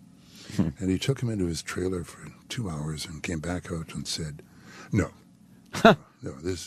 he can't do it. And he got some guy, I don't know. Anyway, with all respect. Wow, why did he say no? He couldn't have been that bad. No, he wasn't bad at all. He was terrific, you know. God, you'd think he would do you a favor. You're Donald Sutherland, for God's sake. Yeah, That's really. what I thought. But when you look back and the guy's like, That's what I thought. Who says he's not funny? He's quick. It's Donald Sutherland's quick. but what a shitty decision that is. And Kiefer's in one of the biggest shows in the last no 50 kidding. years. And he's a wonderful actor. He's a great actor. And a fantastic man. Yeah. We did Letterman And we're together. doing a movie. Fine. We're going to do a movie, Redemption. Oh, you are? We did. Yeah. You knew it? No, I did not know that. I think you said, did I really do Letterman with him? I said yes. Leno. No, Letterman? Letterman. Yeah, Kiefer. Yeah, you were on Leno with Yeah. Kiefer. Yes. Have you guys ever worked together? What? What? No, I He's, said. he's trying to brag, is what he's trying to do. Yeah, he is Mr. trying to Sutherland. brag to you. He's trying to brag. Well, I remember when Kiefer came off, he did his segment first, and he had said that Donald, I think he said, had never never won an Oscar, and I was shocked by that. I I couldn't win an Oscar. Of course Why? you could. No, I've never been nominated. Oh, well, that helps. No. Maybe that was what he said. And that was the shocking part. Anyway. Do you remember Johnny Carson? Sure. Milton, do you know who Ramsey Clark is? Yes. Was? Yeah. He was the Attorney General for Lyndon Johnson. And he was on Johnny Carson. Milton Berle had been there originally. Milton Berle did the opening, and he was sitting down beside Ed McMahon. And Ramsey Clark and Johnny Carson this would have been in the very early 70s. We're talking about how to get out of Vietnam, how to end the Vietnam War. And they were just having a conversation, and not coming up, I must say, with any solution. And Milton Berle was waving his hand like that, to the radio listeners, I'm waving my hand. Yes. And Johnny finally said, "Yes, Milton." And Milton said, I can tell you how to end the war." And Ramsey Clark turned around and looked at him, and Johnny said, "How can we end the war, Milton?" He said, "Well, you put it on ABC, they'll cancel it in 3 months." Oh, damn, that's good. Hunger Games. Yes. I'm going. Hunger yes. Games. It's wonderful. And it was really sold out. Yeah. Oh, no, I believe you. 155 million. You have an honest-looking face. Oh, boy. Yes. But if he said that... Yeah. I'm a little more... Well, political affiliation has nothing to do with who I find entertaining or who I would be friends with. I hope not, because you'd be alone in a room. Hey, God. They didn't kill you off in this movie, right? You'll be in the other No, ones? I'm in You'll the be four. In the four. Have they made man. more than one yet? No, Sometimes they do. You know that. They're making the second one this summer. Right. And then the third and the fourth. And they have to, do them quickly because I'm 76. Well, that's- if you took that Animal House deal, that's like $200,000. Oh, you brought up the Animal House. What? I thought. Why four would you movies, bring up the Animal House? and then it would be like $50,000 a pop. Oh boy, I'm sorry. Why'd you have to bring I'm that up? sorry. Why are you bringing that up? I'm sorry. I just felt like we were all kind of getting together and getting along. No, we're not. You really just read that completely. I feel totally alienated. I'm sorry, sir. I'm out of tea. I'm miserable. I was trying to. So there's gonna be at least 4 movies. That's cool. I want to ask an maybe actor you'll question. get to see the fourth. What? Can I ask an acting question? Oh boy. Oh, he's looking at me. Yeah, hard. that's not I'm piercing trying blue to eyes. prepare an answer for you. How do you, when you read something, Timing. how do you make it? How do you make it yours? How do you make it your? Like you said, you didn't memorize the JFK per se. You kind of just soaked it all in. How do you look at dialogue? No, but I knew it word for word. What I'm saying is there's a difference between memorizing and knowing. The end result is the same, except the end result for memorized is that it comes out by rote. It sounds like certain political speakers, Right. But if you know it, then it just sounds as if you're talking, like I'm talking to you, as opposed to reading off the teleprompter.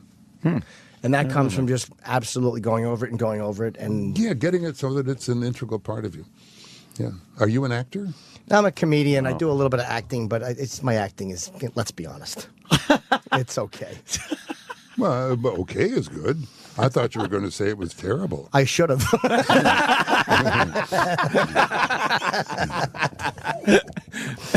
Roland is freaking out over here. I We guess gotta wrap Donald up. has to go. Can I ask You're a Donald busy something? man. Did you have fun today? Did I have fun here? Yeah. Oh, I'm I need so to know. happy it's finished. I actually had a wonderful time. Yeah? Yeah, two of you are really terrific.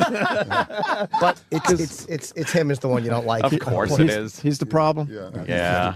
Yeah. I enjoyed the hell out of this. Yeah, we loved Okay. you. Yeah, Donald. And the really Hunger nice. Games is in theaters now, and obviously we're absolutely going to go see You don't it. need a lot of help from us promoting I know. it. I don't but, even know why you're here. You could have taken this hour off. I You know, don't can I need, you don't tell need to something? promote I this. flew in from Los Angeles last night. I fly back this afternoon. Wow. Wow. And as to your question of you don't know why I'm here, I don't know why. I don't know why. and he's rolling his own luggage. It's very I know, confusing. yeah. We're very confused by this Donald That really Sutherland. was a great entrance. He just walked by and gave us the finger and left his luggage there. You're an odd man. We're happy. I'll never wash that finger. Okay, goodbye, everybody. All right, thank you, Donald Sutherland. Opie and Anthony's worst of 2012 12 continues right now. It's the worst of 2012 for the Opie and Anthony Show. My name is E-Rock. E-Rock Radio on Twitter. Please follow me. Please, please, please, please, please. I need to beat Sam. Anyway, in this segment, we'll start off with a big deal for Sam and the Opie and Anthony Show. Sam got married. Now, in this segment here, Sam's away on his honeymoon, mini honeymoon. I'm not quite sure what he was doing, but he wasn't there, and we're all recapping our time at the wedding. Did Eastside Dave blow up the place? How drunk did everybody get? Did Anthony even show up? You know this already because you heard it before, but we're playing it again.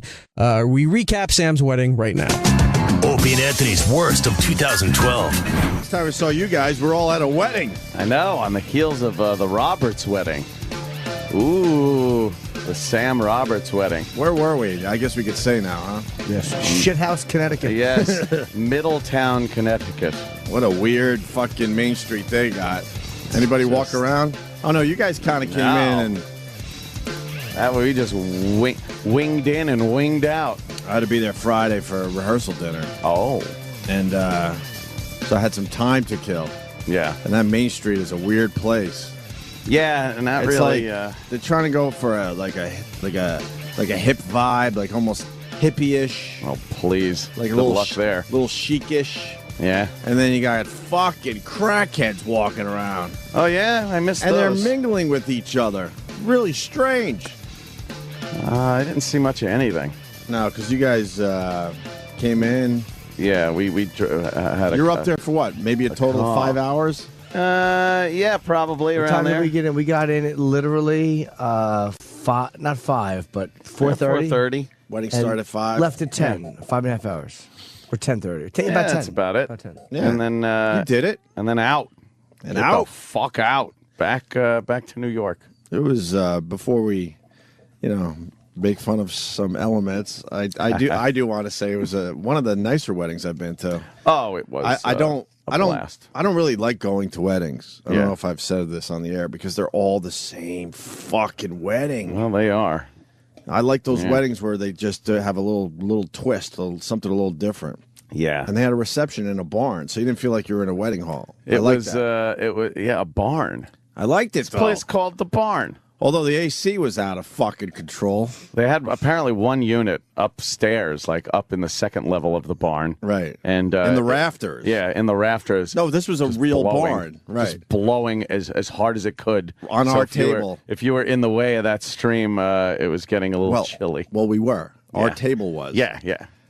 And Kenny was raising holy hell trying to get them to turn that AC. It was unit freezing. down. It was fucking freezing. I felt like a little girl. Of I course, couldn't freaking. handle it. I couldn't handle the fucking AC. The women from the table kept getting up and going to the bathroom because they said it was warmer there because you walked in under the ledge. Yeah. Right. So that you didn't have that fucking thing blowing on you. It We was were all awful. taking off our fucking suit jackets to warm up ladies. Suit jackets. To warm up the ladies. And the dais for the bride and groom was right behind us, so they must have been getting hit with the same thing. But they weren't even sitting there, really. No, they were mingling. They were mingling about. The new Roberts couple. Right. Yes, the brand new Mr. and Mrs. Sam Roberts. That's Boy, right. did she settle. Oh, man.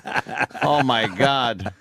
What a fucking, talk about out of his league. She was beautiful.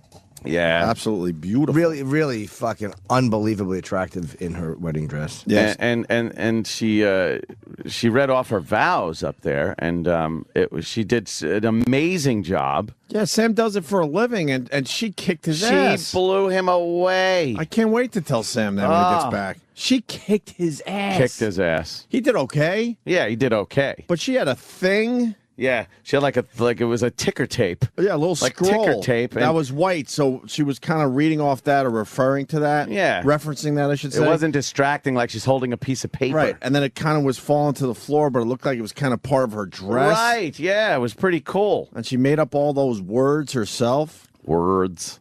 Stupid getting fucking teary-eyeballed at that thing. I really did. I'll fucking admit it. God, she fucking hit it out of the park with her vows. Well, Kenny's great with the emotion and stuff, because when Jess's best friend got up and she gave a speech, right from the get-go, Kenny goes, "How long is this going to take?" But he said it loud enough where I at know. least 3 tables heard. Oh, I know. Yeah. Yeah, I got a little choked up when Jess. Yeah, because it was nice. Sam said he was. I was like, "You were about to cry, weren't you?" He goes, "Yeah," because I didn't know that she came out to some song he really liked, some dumb Beach Boys song, but I didn't know the song. This was the song. What's the song, Eric? God only knows what I'd do without you. She walked up the aisle to this. Oh, Instead of the famous wedding song we've all heard a million fucking times. Very groovy. And who knew that Sam liked this song? I know this song, of course. But long as there are stars above, Look, I feel like I'm sitting there again. you never need. I know who we need to talk to? Stinky has no emotion. Oh, yeah. Well, the vows are pretty intense. I mean, a lot of people getting teared up and shit. Yeah. Or others just sat there like, whatever, this has nothing to do with me. Yeah. But the one emotion that wasn't around, except for a couple people, was out and out laughter. And one of those people was Stinky in the back row. He was just laughing. He was laughing, that fucking pothead. Yeah, he was probably stoned. He was just cracking up. He couldn't handle it. He couldn't handle that there might be some deep emotion going on for a few minutes. Yeah. That cracked me up, though. Oh, this was the song she walked up to. And then, of course, Mr. Roberts, the senior Mr. Roberts, the father, entertainer himself. The entertainer. He likes being up on the stage. Oh, does he love attention, that guy? Holy shit. Yeah. He has such good hair, I thought he had a wig. I thought it was a rug. Yeah. He has such a thick, good head of hair. He just has those genes. He has way too much hair. Yeah. And he's an older gentleman because he had his kids later in life. He's an older gentleman with all his hair still. Way too much fucking hair. Yeah. But he did the ceremony. Yeah, he did the whole ceremony right there. Apparently anybody can do that as long as there's a justice of the peace at the end of the whole thing to sign off on it. Really? Yeah. Where was that guy? He just had to be sitting somewhere. Was he there? I guess. And then he signed all the paperwork afterwards. What, he just has to be a witness? Yeah, I guess so. And that's how that works. And then Sam's dad has to pull out the fact that 44 years ago, his father married him. Well, it must be nice to be part of a family tradition. Like Are you where part of shit any just family goes tradition? on and on. Yes, drinking. There you go. Yeah, sleep apnea. My father has it and I have it. He goes, 44 years ago, my father married me and my lovely bride. With that and I'm honored to do the same here today. Doesn't he feel like he should have left on a hot air balloon after the ceremony? You know what I mean? He's just like an old school coming to town entertainer. Very type guy. oldie time. Yeah. Yeah. Sam's dad is very oldie time. Really nice guy, though. He was very good, though. He didn't overtalk. No. Talked very briefly. He did a great ceremony. I thought he did a I great like job. a quick fucking ceremony. Yes. Don't piss me off with a long mask churchy thing. Right. Oh my God, I'll show up for the reception if I know that's happening. And all the assholes on Twitter were really happy that it was raining all day because they knew like they were trying to get married outside. But in the end, for some fucking odd reason, it decided to clear up just in time for the ceremony. Creepy shit. Yeah, and then it started raining afterwards when we were all in the barn. Yeah. In the barn. A Freezing real our barn asses burner. off. With a DJ that might be a fan of our show. Oh, and yes. I'm sure he's listening right now. Yes. I appreciate that you like the show, but let's relax a little bit. We don't need to hear show references all day long. I went up to the, I was going up to the bathroom and you got to pass by him when you go to the bathroom. Yeah. And he goes, I just wanted to ask you, have I done anything that is giving you douche chills tonight? And I just looked at him like, this fucking very moment. Yeah. Asking that question. He was very excited because I had to borrow a tie from him. Oh. Yeah. How'd you have to borrow it? You're going to a wedding. Dude, I was more than prepared. I had 3 different shirts. I had a suit. I had belts. I had shoes. And I even saw the tie in my closet when I was packing. The tie. I don't know where the tie went. You have one tie? Yeah. Oh, yeah. Oh, yeah.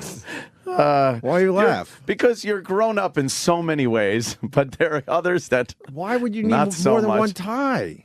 Because I don't go to tie events. But you did. Yeah. Occasionally you go to a tie event. I don't go to tie events very much, but it's just you got to have like a couple of nice suits and a few ties. A couple different shirts that go with my suit. Some other suit. There's But like the one tie matches all the shirts I got. There's kind of a good mood suit, and then there's like a funeral suit. No, they're all the same. They're all the same suit. Yeah? Yeah, because the dead guy doesn't care what color you wear. He don't give a fuck. All right. He don't care. I don't like suits. I don't either. I hate them, but, if you got to wear I got them. one really nice tie. Really nice. Yeah. And You I left forgot it at it. home. So the DJ, he got all excited that he could do something for me. So he went to his car, and he literally had 50 ties in his car. Oh, he did? Yeah. Did he let you keep it? He wanted me to keep it. I'm like, no. Keep the tie. I'm like, here's your tie back. Yeah. I go, you can put it on eBay. You probably will get about $7 for it. Oh. Because I wore it. $7 Worn maybe. At the Roberts wedding Right. by Greg Opie Hughes.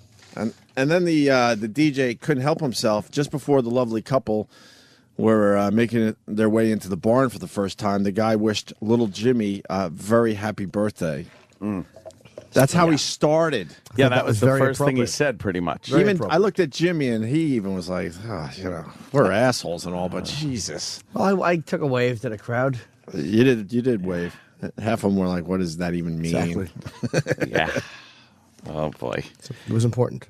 Well, it was... there were some very typical parts of the wedding where, it just happens. I am a people watcher at the wedding. And boy, were there some things to watch at the Roberts wedding. Every wedding there is. Every wedding, there's a bunch of people you can make fun of. Yeah,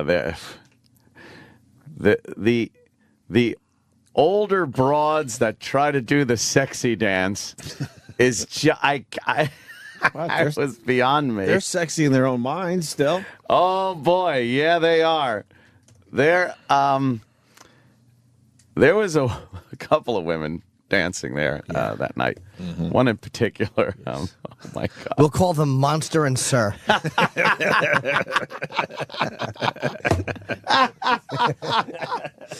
Oh God! This show got too popular. They're all listening right now. I remember the days we could do this break, and no one fucking listened to our show after going to a wedding. They're all listening right now. I just think Danny's got a video rolling of some horrendous dancer at a wedding, girl dancing at a wedding. She'll be going down soon. Oh, she takes a fucking dive? Oh, I'm sure. assuming. She falls. She's got to fall, yeah. Oh, she's all hammered. Yeah. Oh, there she goes. Right on her ass. She wearing panties? Barely. I don't know what the fuck's going on Barely. there. Yeah, well, this woman was dancing and doing her sexy dance and making sexy faces while she's dancing. And she's wearing like a white kind of dress, little short thing, and sticking her ass out, looking over her shoulder, putting her fists on her hips. Her fists on her hips and shaking her ass and making a dancey, sexy face. Almost doing like a Mick Jagger. Remember when Mick Jagger used to do that? Yes. It almost looks like a chicken. Speaking of Mick Jagger, Jimmy turns to me. He goes, "Hey, I want to go out later on. I want to talk to Charlie Watts." She looked exactly like Charlie Watts. Charlie Watts. Can you put Charlie Watts? Oh my God. Oh my God. Horrendous. It was Charlie Watts, Dr. Zachary Smith. Yeah. She looked like Dr. Smith. Oh dear. Oh my yes, God. it's Charlie Watts. Oh my God. And the whole sexy dancing thing was really getting me. And then Jimmy decided to point out her calves. Same woman? Yes. Oh, were they big? They were big calves. I wasn't sure if she used to be a man. And he goes, For real. I don't know. She had calves like a man. Yeah, Absolutely. she did. A She had man's man legs. calves. Yeah, she there was some sculpturing going on in her face that was suspicious. Jimmy pointed out that she was all happy because she made the cover of Calves Monthly. And I was just cracking up thinking how awful that magazine would be. Yeah. Calves Monthly. What a low sub rate that must have. Yes. Jimmy had some lines where I couldn't catch my breath. Oh. And then because I was laughing so fucking hard, Jimmy started laughing so fucking hard. Yeah, she had those Like that. that upside down calf V It thing. looks like a heart, the upside down Yeah. Valentine's Day heart. Yes, yes. That's a lot of working out. It really is, right? I think so. I think that's a lot of running. No, wait. Biking. No, what? Anything with the legs. Running. know I think. what Running, that biking, is. walking. Biking It's makes your crazy. fucking thighs Yeah. big. Oh my God! Look at those. Whatever. Calves. Oh, God. Look at these women. Oh, What geez. the fuck is What'd that? she do to herself? Calves.com, I guess. What site is this? Calves. It's calvesmonthly.com. That's nice. My God. That's a nice calf. I like a woman with a good calf. A good calf. Yeah. The other line you did. The other woman with the big head face. Well, awful. We all looked at her. Oh yeah. And we just knew. She was the one that we dubbed Samantha from Sex and the City. Oh, really? Oh yeah. But Jimmy goes. She was going after the only two black guys on the dance floor. Oh boy, was she? Oh yeah. Oh yeah. Oh well. She was just But dancing. Jimmy walks up to me and goes, "Have you seen Giant Face yet?" And I knew exactly who he was talking about. Exactly. That's how big And her face was. I couldn't catch my breath. I started laughing so Yeah. fucking hard. When you say who's giant face, and everybody knows, oh yeah, that's the one. Exactly who you're you talking mean. about. And then Jimmy was giving me giant face scenarios. They was because she was dancing on the dance floor. Yes. I'm not going to be able to do it justice. It was something about that her face gives a forced perspective, so she had to keep telling her dance partners, like, no, I'm not, you don't have to keep back. I'm not getting closer. It's just the illusion my face gives. Like she would lean in and whisper that because she had that giant head, so it looked like everyone danced with it backed up a little. But she was a classic, that lady. Everyone thought she was getting right in their face, but it's like, no, it just looks that way. It's It's like an that illusion. trick in your rearview mirror. That's all it is. Yeah, yeah. I'm here. I'm okay. She was a big lady. God, I was dying to tweet and make videos, but we had to show some respect, unfortunately. Yeah, 'Cause I there tweeted was- a couple of things, but little things we were able to do. Eastside Dave, obviously, but oh Yeah. God, yeah, it was a lot of fun. and though. you guys met Bobby for the first time. Yes, I didn't realize it was the first time I met her, though. Who's a star on this radio show, Sam's mom. I really thought mommy. I had met her before. I would have sworn to you that I had met Sam's mother. I'm like, I knew what she looked like. I'm like, yeah, I've met her before. She's really nice. Yeah. First time I met her was this weekend. Yeah. But what a nice woman though. She comes up. Oh, thank you. Oh, thank you so much for coming. It's like what? Fucking wing in, I wing out. Right. Yeah. What else? Skin off my ass. Oh God, it was fun. It Though. was a good time. It was a good Definitely. wedding. It was all right. Yeah, that fucking bartender pissed me off. Why? I go up there and I ask for a couple of drinks, and you're only allowed 2 drinks, which is fine, But then at the last minute, Jimmy kind of leans over and he's like, "Anthony, could you get me a Diet Coke?" And I didn't realize there was a line and he was in the front line. I already had 2 drinks, and it was a long line at that point. So I was like, "Oh, could I get a Diet Coke also?" And he's looking over my head, not even acknowledging me, going, "Yeah, you come here, come up here." Like don't even bother talking to me. I was like, "Hello, Diet Coke." It's not like I'm getting 3 drinks. Jimmy's right there and stuff. So the other guy got it, though.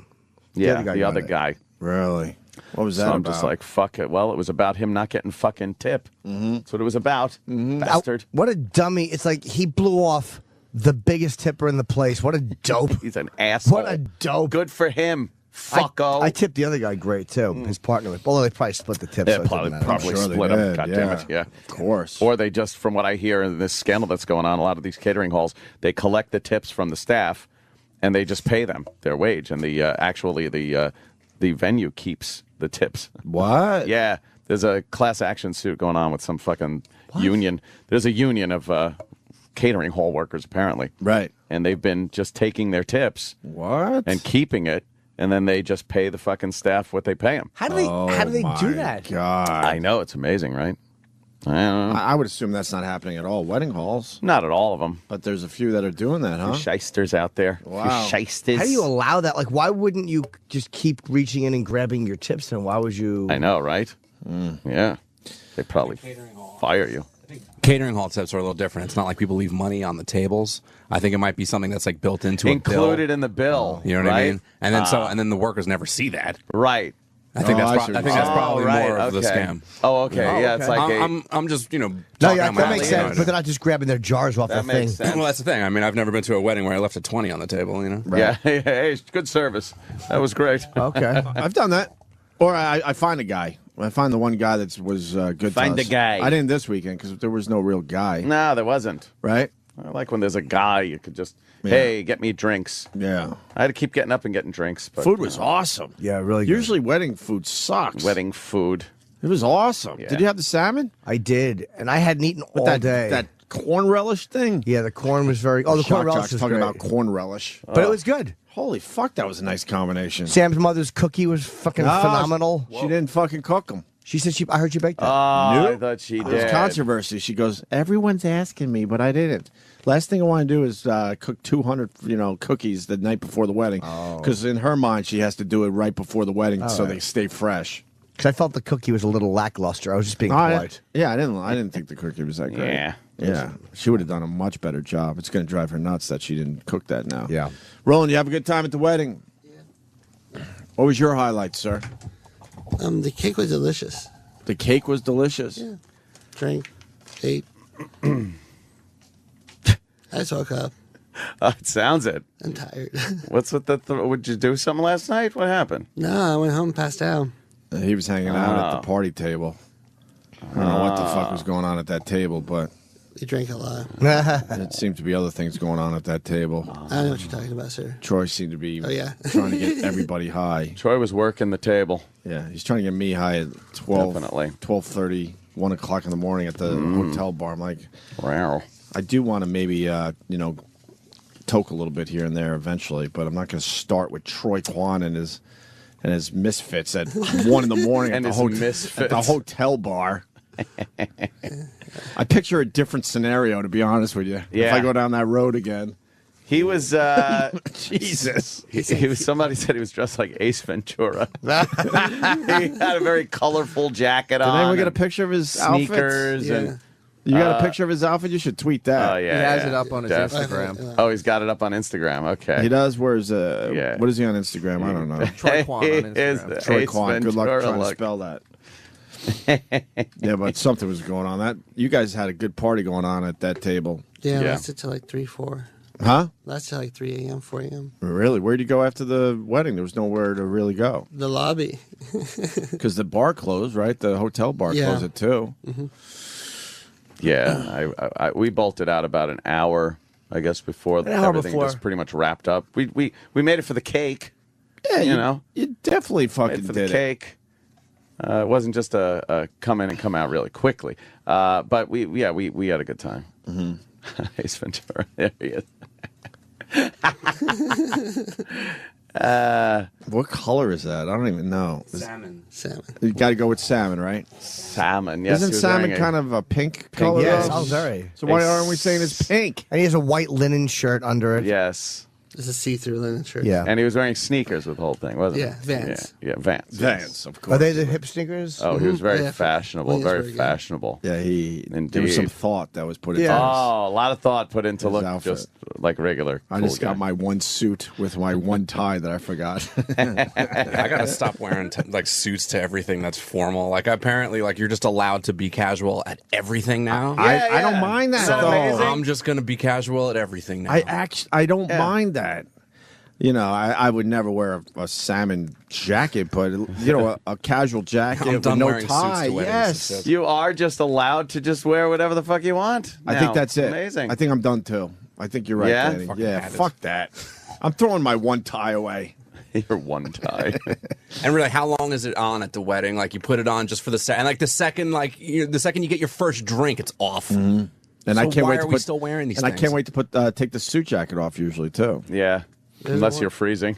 Well, I was freezing, so I didn't take my suit Yeah. jacket off the entire night. Well, no, I had to cover up some ladies, but besides that, It was cold in there, right, Roland? No, I was fine. Oh, Roland's Oh, that's fine. right. I forgot. Roland wanted to wear shorts. to Yeah, the he was wedding. comfortable. Yeah, yeah. But Roland was almost dressed. I know. It was strange to Weird. see you almost dressed. Almost. It's strange to wear that. We came close. Almost dressed. There was actually a collared shirt, which was really creepy to see. Yeah, yeah. On Roland. Yeah, it was weird. It was weird. Any other highlights, Roland? That's it. Well, we went to Pepe's Pizza afterwards. Oh. In New Haven? Yeah. How was it? Phenomenal. How many did you have? How far were we from New Haven? Pretty close. Really? I had no idea where we were. How'd you get there? Are you Are you just lying? No, he said the night before that he was going to Pepe's drove. Pizza. Yeah, we went from after the wedding. The next day, we went to Pepe's on the way home. He the was next looking forward to day. it, yeah. I thought you meant after the wedding. I'm Oh, like, no. that's- The next day. I think that's impossible. There were huge buses getting people back and forth. The morning mashup was there and getting a little. Oh, getting a boy. little buzzed. Oh, boy. Wow, Nicole could give you a run for your money. You do know that, right? Nicole can drink. You know she could give you a run for your money. Oh yeah, She's yeah. out of her fucking mind. Yeah. Oh yes, Mr. Iraq. Oh well. I wasn't gonna I say forgot anything Iraq about was that. at the wedding. Yeah, yeah. What was your highlight, Iraq? Any thoughts on the wedding? I had two. One was during the ceremony when they're saying "I do." A bird shit on East Side Dave. Oh, yeah. And he just goes, "Ah!" Oh right. Was it a nice shit? Oh, it was all over his shoes. That's awesome. And he was trying to clean it. He didn't have a napkin, so he's trying to scrape it off with the wedding program, and his wife's yelling him not to do that. He was trying to be on his best behavior. Yeah, yeah. As best as he could be. He did all right. That was true. All he really did was fling himself onto the dance floor at one point. Mm-hmm. Literally throwing himself onto the floor. Yeah. And screaming like, ow, ow. Yeah, I don't really know what that means. I don't either, but that's what he does. I don't really understand it. It's his gimmick. It's his thing. He falls down and yells how much it hurt him. Then he would get up and kind of walk off like James Brown, and like Sam's kind of consoling him, and then Yeah. he'd push Sam away and run and jump and, run fall back back and- down on the dance floor. And throw himself back on the floor again. It's the weirdest thing to watch. I think I got like 20 seconds of it. Maybe I'll post it. Yeah. It's just really, I don't know what to do with He's it. It's a so weirdo. strange. He's a great guy though, man. Oh, I love him. I fucking love Eastside Dave. Dave's fun. I think he's really talented, and this company really fucked him over. Although he's kind of doing a little, a couple hours on the weekend, right? On Saturdays, yeah. When is the show? 7 p.m. on Saturdays. Davy Mac Sports Program. Oh. He should be full-time, though. There's a nice plug. Another good portion of the wedding was during one of the speeches where there was an emotional pause, and Kenny just goes, "He lost his place." Yeah. Oh, right. And once again, Everyone heard it. Easily He heard lost that. his place. Yeah. Yeah. Kenny's hard to figure out. Did he have a No, good he's time? not. He's Aspergery and an ass. There's Kenny summed up. Does he have a good time? Yeah. Was very nice. He acknowledges what a good time looks like and knows how to say that's what it was. It was a fun time. His text to me was like, "It was good hanging with you. You are good people." Oh, at least it came from the heart. Yeah, it was nice to hang out with you. You are good people. Hope you have a safe, traffic-free ride home. Traffic free. See you tomorrow. Ah. You're good people. What a He guy. sees me every day. Hey, E-Rock, were you high? Yeah, that night didn't end well for me. Why? What Oh, happened? really? Yeah. Did you vomit? Little vomit? 2 attempts and nothing came out, but then... Wait, you were feeling queasy? Yeah, about 2:30 in the morning. How we're much back do in you the room. hate puking? And I feel Being that a it's fat coming, guy. but nothing is happening. Yeah. So I'm like, all right, I just go to bed. And then about an hour and a half later, all of a sudden, I thought I shit my pants. And I'm Oh, checking. no. I'm like, no. And I go running to the bathroom, and I didn't. But as soon as I turned on the light and pulled my pants down to check, that's when it happened. Whoa. You shit where? Jesus. Wait, you didn't puke? You shit yourself? Yeah. Oh my God. God. Well, wait. How much did you have? Like, what led up to this? What Oh, exactly led to this? It was high and drinking all night. And then You just then openly admitted you got then high? The You buffet, rule. the buffet at 2 a.m. didn't help either. The buffet. At what? There was the after party. I they heard had there was a breakfast buffet. Yeah, it was I a think breakfast it's been the buffet Where was it? Eggs, at the tavern sausage, that was in the hotel. bacon. Maple sausage. Ooh. Maple sausage. How was bacon. it? Oh, it was great. E-Rock. It hit the spot. Oh, it went right through me. So how bad did you shit yourself? As soon as I got into the bathroom, I turned the light on. I pulled my shorts down to see, and I bend down to look, and that's when it happened. So I got most of it right into the toilet, but Oh God! Damn. Most of yeah, it. some of it. Oh yuck! Let's just say that the people who have to clean that room aren't going to be too happy with the towels that were left hidden behind the curtains in the bathtub. No, you cleaned up with the shit with towels. I didn't know what else to do. And you just left the towels there? See, Yeah, you got to throw the towels away by the elevator garbage. Yeah. Danny's talking like a pro. I know how to clean up fucking shit towels in a hotel room, mister. Well, I know for next time now. That dumb little garbage pail in between the elevator doors, the 2 elevator doors. Shove it in there. Shove it in the tall ashtray, That's what I standing mean. ashtray thing. Yeah. The small one. Yeah. Oh, God. Oh, fuck. That's your highlights from the wedding? You shitting yourself? No, that. Oh, and Eastside Dave getting shit on. Dave. Oh, with the sparklers too. There were sparklers Yeah. for photo We ops. missed the sparklers. Yeah. And Dave shot a nice little video with sparklers. That's all right. I posted that. Is it on the Facebook page? It's on the Facebook page. Yeah. All in all, a very nice affair. I thought very nice, very unique to be in the barn, and the food was fucking great. I was starving because I had woken up late, and Aunt said, "Why don't you come up? Because I got to stop in the city." All right. I took her. I was going to drive up, but I'm like, why would I drive when I could hop in a car? Take the old limo up. And I'm glad I did that because I was tired, not feeling like driving after. Yeah. I didn't eat. I didn't have time to eat. That sounds like a good time, man. Oh, it was fucking nothing better than not having to drive back from a wedding. Because I know I'm going to be tipping a few back. And, you just want to fucking be driving. You didn't seem like you were tipping too many, though. No, I was actually in pretty good shape. I don't know. It was just such a pain in the ass to get a drink. Oh, really? I had to keep getting up and going to the bar. It was in another room. Yeah. So I just was like, And then, they give you the little fucking shot glass of drink instead of a nice big fucking burly glass. Instead of a man's drink. Yeah, it was all right. Yeah. And I got, when we got home later on, Jimmy actually came by the house and, I was like, I'm going to make a drink. And then I was like, I can't even drink. Just didn't feel like it. Didn't have it in me Saturday night for some reason. That's a late night. Yeah. You went back out to Aunt's after getting home from the wedding? Not that I got home by we get back to the city by 12, late or not even at 12. Oh, all right. Yeah, it on was a Saturday, pretty early. It's like it was. But those I don't are like your going, hours. I don't like going to bed early on a weekend. Like I like feel like you're missing something. Yeah, I like being up nice and late and going to bed late on a late Saturday night. And, Yeah. It's something that's for me. It's a healthy thing to do. It's like you go going out, hang with a friend, nothing deviant, nothing terrible, because I tend to left to my own devices on a Saturday night. Well, I start shoving doing- those hot dogs up your ass was not. Yeah, but at least I didn't eat them. Shoving them in my ass was one thing. Eating them was unhealthy. I was hungry. Yeah, but believe me, if I was riding around by myself, I'd be shoving other hot dogs up my ass. So it was better. I don't have any ketchup, Daddy. Daddy. So it was fun. Yeah. Congratulations. By the way, do you know to they Sam and Jess. They had chicken fingers at the fucking For Sam. No, and also at the little reception, the cocktail hour. Oh, right. There was chicken fingers, And little there was fries thing. little fries, fucking. But that's way cheese and better some crackers. dumb mushroom thing. Would you like a dumb mushroom thing? It was great. They don't even know what it is at some of these weddings. Oh, yeah. But they had a tiny little thing where it was like 4 or 5 French fries in a little like in a Dixie little, cup type. little paper cone thingy. I thought that was great. Yes. I was all in as far as Loved that my goes. 3 French fries. This is Opie and Anthony's worst of 2012. Worst of Opie and Anthony 2012 edition. My name is E-Rock. We're looking back at the year that was for the Opie and Anthony show. You just heard Sam's wedding. We recapped that. Now we're going to talk to Sam about his honeymoon.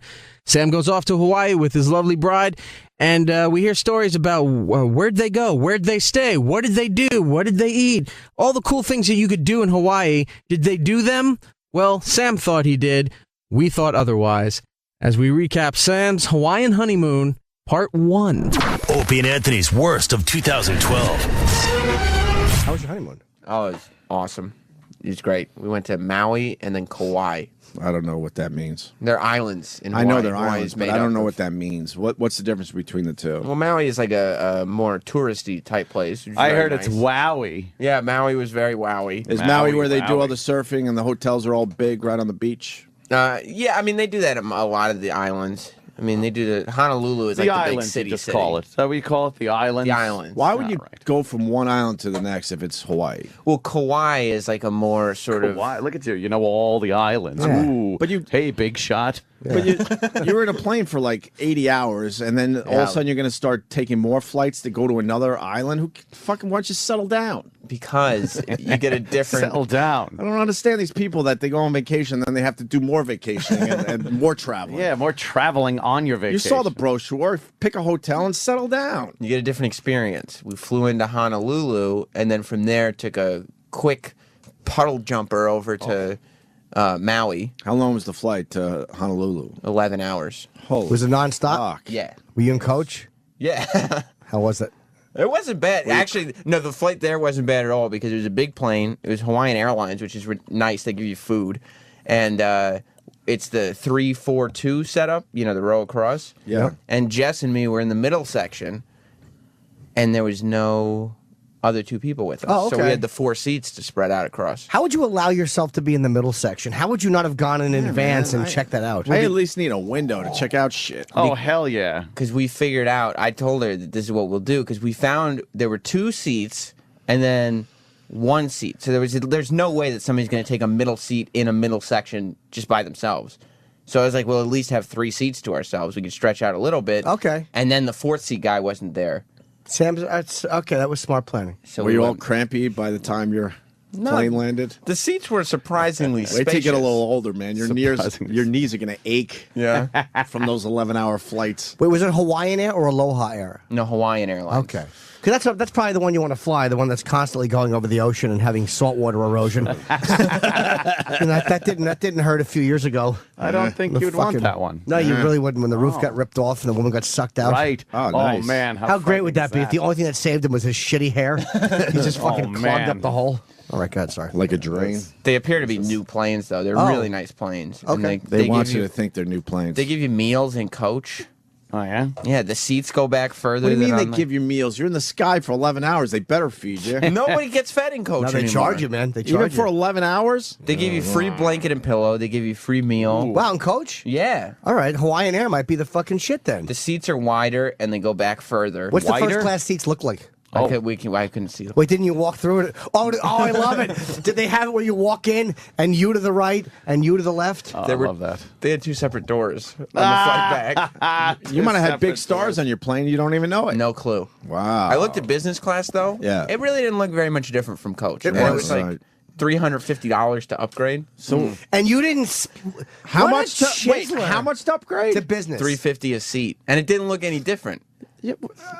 He's a cheap. Sam's a cheapskate. I gave you a nice cheap wedding fuck. gift. You should have used a few bucks to fucking do the right thing. You had the money. That's terribly You cheap. had the money. No, That's I mean, exactly the stuff that you hated that your dad would do. Like it's your honeymoon. Stop being your dad. And you could upgrade to at least business for $350 more a seat. You know what? Your next honeymoon, you could do the right thing. You're nuts, dude. Even Jess saw it, and she said the business class looks like it's exactly the same as coach. It was the same number of seats. There couldn't have been that much more. It's a legroom. lot different. Trust me, I've flown Yeah, business. you- It's a lot You should different. have done the hell right yeah. thing. Oh, my You need therapy. God. You're gonna Oh, it's you're gonna be so just much like your dad. different. That's OCD, dude. We flew very comfortably still. That's OCD. You had the money. You just had a wedding where you did very well. Yeah, but you we brought had- in a lot of fucking loot. But we had to do like 9 days in Hawaii. That ain't cheap. No, but if you would have said it's 1,000 extra a seat, that's crazy. But an extra $350 a seat, You're flying for 11 hours, and it's only $350 to be a little more comfortable. You do that. and you'd be a lot more comfortable in business. The food is much better because you're probably getting first class meals. Food. Yeah, All right. You're getting much better service. The chairs go way back. Yeah. It's much better. Sam. Yeah, you sleep. All right, enough with the dumb flight. So what'd you do? We did a lot of relaxing, a lot of pool But time. then you had to get on another plane and go relax on another island. That's so man. stupid. No, because the island flights are not bad. No? You relax in Maui, and you also drive around. And we did the road to Hana. I don't know. What does that mean? They have all these roads in Hawaii. They're like these little skinny roads, and you're driving up mountains and stuff. Are they interstates? Sounds dangerous. No, they're not interstates. They're I think they're islands. still called interstate highways, even though that's dumb because there's no other states. Oh, Maybe there's they no are. I going don't know. interstate. Yeah. We had to sign a thing when we rented the car that said we wouldn't drive to Mexico. Really? I pointed out the absurdity as I was signing That is it. pretty good. Yeah. How about they adjust the forms for the Hawaii people? Yeah. So what? You relaxed and then got on another plane to relax somewhere else? That doesn't make sense to me. The flight from Maui to Kauai is only like 45 minutes. And That's we went to way Kauai. too long.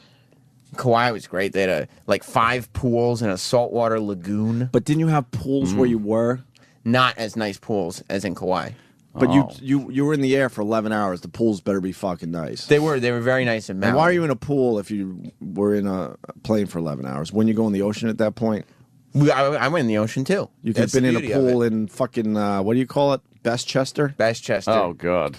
But we get in, because you get in the pool, and you can get out and take a dip in the ocean, come out of the ocean, go back in the pool, get in the saltwater lagoon in Kauai. In Kauai, you can drive around and see more of the local flavor. It's a little less touristy. See. Oh, well. Yeah. I think, island hopping is just dumb. No, it's you great. pick a good one and then you hang Because out. they're different. How long did you stay on one island, then go to the next one? We did like 5 days on one and 4 days on another. All right, that's not that bad. As long as you're not going back and forth. And how long No. the flight was it? An hour? Between islands? Yeah. Less than an hour. You commute every day Yeah. for vacation. Yeah, really. That would suck. It sounds No. like your vacation was awful. No, it was great. It sounds horrible. Doesn't sound horrible You were in at a all. pool and then went in the ocean and then back to the pool. That's what we do on Long Island. Yeah, Plus- what the fuck? First of all, it's not Long Island. It's a I little think it nicer is. than It's Long an Island. island. It's tropical. It's the same thing, an island. Yeah. And you can see, like, the maps, they don't do anything in the center of these islands. Like, there's a few roads, and they all are around the perimeter of Hawaii. Yeah, because that's where the water ocean is. And there's nothing else going on. They don't have roads at all. So we were driving on the roads, but they don't even do it around the whole island. You can drive till the road just ends. Oh, it just stops? And then you turn around. Because that would have been a shitty beach. Yeah, why? guess like, so, fuck yeah. it. They finally realized the road was a waste of time and they just ended it. Yeah, they just stopped the road. That's weird. You just turn around like an asshole and go back? It's You get, terrible. you get to look at everything. Did you do a Plus- helicopter ride over No. a volcano? No, we went. Yeah, we, why do that? We drove up. Do that next time you're in Hawaii. Yeah, why not? Why wouldn't you do that? It's like $200 a person. Holy fuck. It's on your honeymoon. It's a sickness. We drove up a canyon. You hold on. You realize that you're going to look back on this, and you didn't spend the $200 to take a helicopter over a volcano. I didn't want. That's a once in a lifetime. No, you should see everything there is to see. I mean, I'm not. We were not. Leaving It was only going- $200. That's not bad. Did she want to do anything that you guys didn't do? No, Okay. she was very Liar. happy, relaxing. Well, she's probably signed. She knows his sickness, like she knows he's OCD, so she's probably just kind of toes the company line, like, "Oh, Sam, it's the same seats up there." Were you She sitting knows. there figuring out how much money you're saving? No, Oh, damn! I just saved $400 on that although helicopter ride. we would comment together when we would have a dinner that was less expensive than we See? thought it was going to be. Going, look at this. But I would also tell her, don't worry, we can spend a little money because we're not doing a helicopter ride. So don't worry about. Could have this spent the dinner. money anyway. It's like it's the only time. Hopefully, you'll do You it. didn't see for a as long as you volcano? live. I mean, we didn't see the top of a volcano. I'll say. Did you do the bike ride? No, I didn't. We didn't want a bike ride. We There's didn't a wanna- bike ride. What, the sunrise? Yeah, I you mean- didn't do that either. I No. hear that's an amazing experience. No, we didn't. They bring it to the top of a mountain. You watch the sun fucking come up, and then But- you take the Pretty ride good. down. You have to. We were talking to people. You got to pick which day you go very carefully because lots of people go up, but it's an overcast day and they don't see anything. Yeah, but that's fun too. You're No, it's you're not. on the You don't top see of the a sun, mountain. but you don't see anything. You just see clouds. How about you're on the top of the mountain as the day starts? That's kind of neat. We spoke to people who came back down and they were like, "We didn't even see a fucking sunrise." Do they speak like that? No. Okay, you're just throwing in. They Are you didn't throwing in the drop it out fuck for flavor? Local flavor. I hate when people do that. He's just Sam's spicing up like this edgy vacation. Right. Were you starting to talk to the people at the hotel and stuff like aloha? Were you saying aloha? I never said aloha. I made a point of not to. I said, "Hey, how you doing?" Every time. Oh, somebody really? Said But wouldn't that aloha. just be fun? No, not to say aloha. That's not how I think talk. that would be just fun to do. Did you visit Pearl Harbor? No, we didn't go on sightseeing tours. How and much was the Pearl Harbor trip? They Exactly. decided that I didn't even we think could that's- save that money too. Where's Pearl Harbor? Oh my Did God! you take a surfing lesson? This is all. No, actually, I told Jay I would never take a surfing lesson because This is stuff you do in Hawaii, though. no, because I can't go home and surf. So why take a lesson? Because you're in Hawaii and you're like, oh, hey, let's try surfing. No, I'm not gonna pretend I'm Hawaiian. I'm there for 9 days. I'm not. What the fuck did you do? We walked everywhere. We You saw can walk everything. everywhere in Did you go into a Westchester. cave Yeah, and but find a let's- tiki? Did you? Yeah. Did you suck Mr. Honolay's dick? I do nothing wrong. As he's fucking Sam's there with his pants around his ankles. Sam, That hair is taboo. Sam once again doesn't disappoint. We He went goes to into Hawaii, some does caves. nothing. We went into some caves. Oh, you did. We rented a car every day. I had a car, and it was a convertible. A convertible. But you Yeah, didn't- I thought we were really slick because we got a Mustang when we went to Maui. And I was like, yeah, we're gonna be cruising around in a Mustang. How was that? I didn't realize every person who goes to course Maui they rents do. a Mustang. The island is crawling with white people in Mustangs. So obviously you didn't splurge on the car. They just happen to have some, nice. we got a rentals. convertible. I mean, How much more money was that? I don't remember. When we booked the trip, we were like, yeah, we'll do convertible both places. Plus, a Mustang stinks because it's rear-wheel drive. I would have got a front-wheel drive. I would have gotten a sensible car.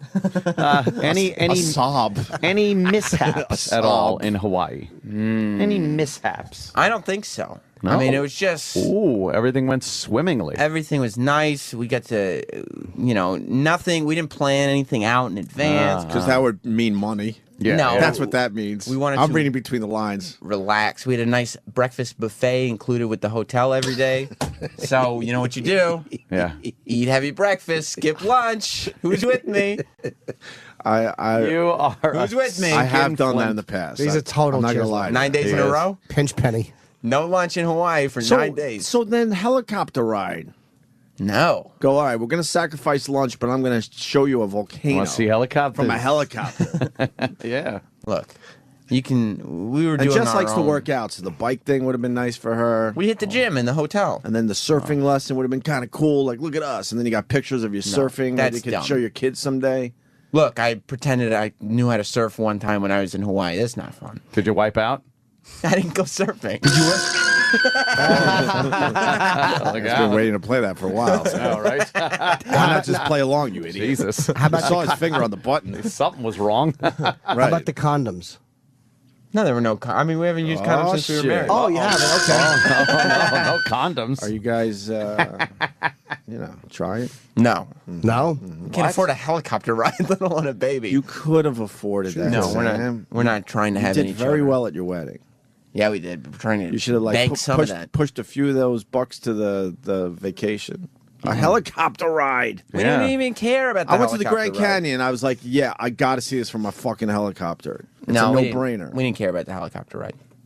The only helicopter ride worth doing that we didn't do was in Kauai, because it takes you, because that's where they filmed Jurassic Park. Oh. And you can only get to that waterfall by helicopter. Why would Like you do they that? did in Jurassic Park. Right. Why would you do that? Because right? I don't go on movie tours when I go on vacation. It's still Yeah, exactly. It's still a cool waterfall to check out. And you just pretend you're looking at the island like the old guy did when he got off the helicopter. Take my picture. No. There's no reason to. What was the number one thing you did on vacation? Like the one thing where you're like the wow moment. I really liked driving up I think it was the Wamalea Canyon, something like that. But it took like Driving. 40 minutes. That's what he enjoyed the most. Yeah. Driving Driving up a for hill. 40 minutes up a hill. You get to you can see it's very scenic. Plus, we went on a road Who's Nick? by accident. You're good.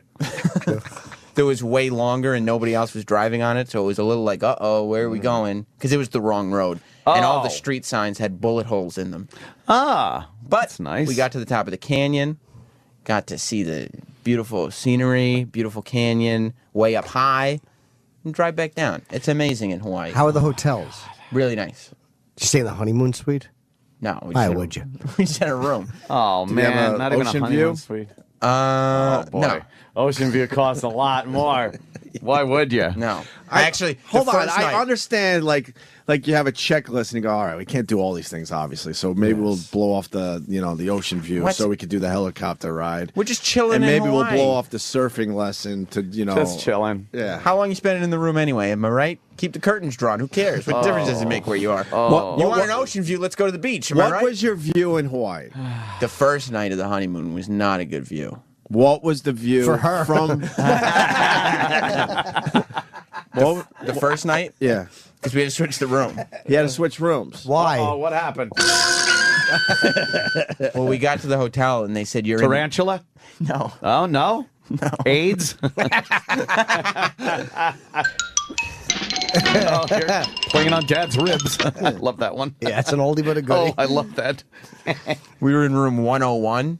Oh. Which we were like, okay. Don't go into room 101. Yeah. Room 101 in any hotel has to be the worst place to be. worst. Has to be. Because then we find out the lobby is on floor 3.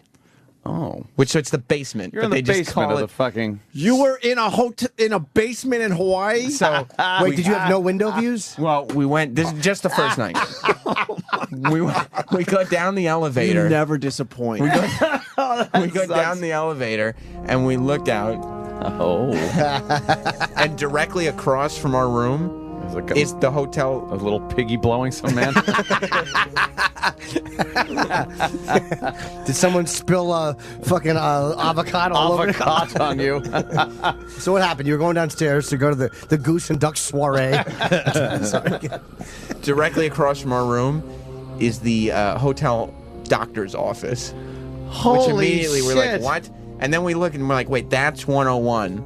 Directly to our right, we were actually the room next to both the elevator and the ice machine. Holy shit. We went into the room. What a racket. Our view was directly below the valet parking lot. It was like one of those basements where you can half see out the window. Yep. Holy shit. In Hawaii? In Hawaii. No one gets that room. And there was construction on the other side of the room, right outside the room. I would have been out of my... So what happened? What did you do? We immediately called. You have the worst travel agent ever. Who's your travel agent? I don't remember. They stink. You're Why right. would they put you in room 101 in Hawaii? It's terrible. We called the front desk, and they were sold out that night. And Paging maybe it's Mr. Herbin. Paging Mr. Herbin. You have a telephone call at the front desk. Maybe it was because we checked in late, and so maybe that's why. Maybe they we get didn't mad have at a you? room. Yeah, they were like, "This is the last one," but so we had it, and we didn't care the first night because we were that room is exhausted. for the staff when they're tired, Right? And you know they have some kind of function like I did room 101. It was just fucking sleep over. I'm going to sleep. Right. What hotel? What's in a hotel? It was a Hyatt. Oh, okay. Yeah, it was so bad that we switched the room, and the next day in the afternoon they put us in a different room. So 10%, over 10% of your vacation was wasted in a shitty room. No, we didn't spend 10% in the room. We were in Hawaii. For one night. 1 out of your 9 nights. Yeah, but many of those hours were spent unconscious, asleep, so it didn't matter. So now, what room did they put you in? From your exhausting flight because you didn't upgrade. Exactly. All the sleep that you should have gotten on the plane. Sam is a good spin doctor, but it ain't happening today, sir. Well, when we got to the front desk to be like, we're switching rooms, we were told to blah, blah, blah, the guy was like, okay, what room are you coming from? And we said 101, and he looked at us and went, the creme de la creme. Oh, see, they know. They told us that's what they call a last cell room. What was the upgrade? The upgrade, we looked out over a nice mountain. What floor? 5th. How big was the hotel? Probably 8 floors. Okay. That's not bad. acceptable. Not But your bad. travel agent, Opie's right, your travel agent fucking eats asshole because they should have said, look, this is a honeymoon couple. Yes. Take care of them. Honeymoon couple, yes. Yeah. Usually that means something. Yeah. Although probably the whole hotel was filled with honeymooners. Yeah, everyone there. That's a real hack honeymoon. I mean, it's Yeah. a nice thing you did. That must have been where they put the interracial couples, too, I bet. Oh, in 101. And they were That's like, right. put this fucking... That's right. They call it the Heidi Klum suite. I don't know what Sam's The problem is. Heidi Negro. I don't know what Sam's problem Gotta is. hide him in the basement. Jesus. Sam's got a real problem. Why? Yeah, he's a Because it's easy, and I'm sure we'll hear it later today. Oh, you guys have money, blah, blah, blah. When I Right. didn't have money, I just did the right thing. Oh, yeah. It's called debt. Irresponsible Look into You it. know how to splurge a little bit. Yeah, we're I not don't have talking debt. about blowing a lot of money. $350 Yeah. a seat on your honeymoon to upgrade to business from Coach is a massive upgrade. Mistake number 1. But that we- was mistake number 2. No fucking helicopter ride to either the didn't waterfall or the fucking volcano. We didn't care about the helicopter That's mistake ride. number 2. Mistake number 3. No surf lesson while you're in Hawaii. The surf lesson is stupid. Why would you take a lesson in something that you can't do? Did you go to a luau? No. we were like, that's lame too. Did Jess take a hula lesson? No, she didn't take a hula man. lesson. You know why? Number 4. You know why the luau's lame? Because you have to sit around and talk to other people who are staying in your hotel. So? That's the worst. But then you could say, please pass the poi. Please pass the poi. What is poi? I don't know, some fucking traditional dish. Ye pig? And you know what we did? We were smart. We went to dinner, and the luau is outside, right? So guess who watched the performances without going inside the luau? Oh my God! Was the luau Oh charged? my God! Oh yeah. Oh He's like my- $100 for the luau. He did the strip club move on his honeymoon. Holy shit! Oh yeah, we The did. strip club move, obviously, you watch someone else's lap dance. Yeah. Sam and Jess were like the locals in Apocalypse Now when they were watching the strippers. Right over the bushes, we saw they were talking about the history I bet of you had Hawaii and whatnot. I bet you had to turn all the way around to see the performances, right? Well, we had to look over the bushes, like tiptoes. It's like when you park up the hill to the drive-in. Kind of watch the movie. Oh, Sam's the Wow, worst. you are. You are terrible. It's not too late for you. Well, I mean, it's not. It's an illness. Why don't you heed our advice? Because we had a wonderful time. Yeah, but you're doing the same mistakes your dad did to you. Yep. Yeah, And the but same annoyance your mom had, Jess is going to build up. Because Jess is fucking Who was your travel smoking. agent? Obviously, that had something to I do with don't- this, too. Jess Yeah, should be I don't treated like remember, a but- princess, right? That's right. Yeah. She's happy. Oh, stop. She had a wonderful time. She had a satisfactory time. Yeah, she probably did have a nice time. Yeah. But I guarantee there you was got- a couple things oh, that bugged her. Mistake number, I forgot what number. 5. 5 or 6. Yes. No lunch for 9 days. Oh, my God. Yeah, we had heavy breakfast and snacks by the pool. Snacks by the pool. And No you guys problem. aren't drinkers, so you saved a lot of money on the drink bill. Yeah, and they gave us a free bottle of champagne or something like that. Yeah, Oh, we did you didn't sell it? Yeah, I wanted to. We didn't drink it. You didn't drink it? No. Well, you don't drink, so I can't beat you up for that. You know what we did? And this one was Jess's idea, not my idea. This is a very smart idea on her part, though. Went out and met gentlemen. You stay here. Went out and had separate evenings. Wow. Just explore individually. You stay here. We knew we were going to have snacks because we planned in advance skipping lunches. Sure. So Why were you skipping lunches? Were you really doing that just to save money, or were you guys just busy? no, You didn't no, skip lunch to No, save we knew money? going. We were Look, you're like, bringing we're not- tears to E-Rock's eyes just saying skip lunch. I know. 2 things he hates. So what? Skipping and lunch for the people that didn't get it. skipping and missing lunch. Yes. We bought snacks Right. at the Walmart after we left the airport. Before we got to the hotel, You went to a Walmart in Hawaii? Well, that's right. what honeymooners do in Hawaii. Yeah. Fuck, Sam. that way we don't have to pay the Sam. gift shop prices. Late night condom run is the only time you would need that, and that's for somebody that uses them. Right. Other than that, no reason to go to a Walmart. What kind of snacks did you buy? We had all kinds of great stuff. We had Pringles. We had mini Oreos. But she doesn't eat any of this stuff. She's Some of the Oh no, she was enjoying the mini native Oreos. Hawaiian food. I see Yeah, that you exactly. partook Have in. some poi, you jizz bucket. baked Lay's. Did you have any pineapple? Jess enjoyed the pineapple. I did not. I had my breakfast every morning. Oh, Was raisin bran, bacon, and watermelon. Watermelon? That one he can't Watermelon, help. Of course, yeah. You're so black. Wow. Every morning. Pineapple. You didn't even try fresh pineapple in Hawaii. No. Jess said it was good. though. Mistake number, what am I up to? 7, maybe? 17. I had fish and chips, though, What's for that? one meal. Fresh fish. That's good in Hawaii. That's good. And I had to explain to Jess the battle that runs through my brain as I'm chewing the fish, knowing that my taste buds are enjoying it, but my brain just keeps reminding me that I don't like fish, I don't like fish, I don't like fish. Again, don't like that's your fish. OCD. Yeah, that You're- was you're wow. sick. Why don't you like fish? I don't know. I was eating it and it tasted fine. So why The texture wasn't why even say bad. to yourself, I I don't like wasn't fish? doing it. Oh, It was man. my brain involuntarily doing He's it. sickness, dude. wow. He's OCD. He's terrible. That kind of chronic cheapness is OCD, and like your food stuff is all OCD weird shit. But at least you ate the fish and chips. Do you feel like you've accomplished something when you get to not pay for something? Do you walk away and Yeah. just think about it for a while? You're like, I really saved some cash right there. When there's a good value, that's a feeling of But satisfaction. not on your honeymoon. That's when you have to kind of let your brain go, all right, shut the fuck up, brain. I'm going to do a few little things here today. No, there's no Wow. reason that we can't come home being like, look, we had a great time and we didn't even spend that much money. This is like a twofer. How much money did you save? Did you figure it out in the end? No, not yet. We were exhausted yesterday. But you will figure it out in your head? I mean, we were allocating. We figured it could cost like $100 a night for the two of us to have dinner every night. Yeah. No, it did not. No, it did not. So we saved some money there. What did you eat, leaves?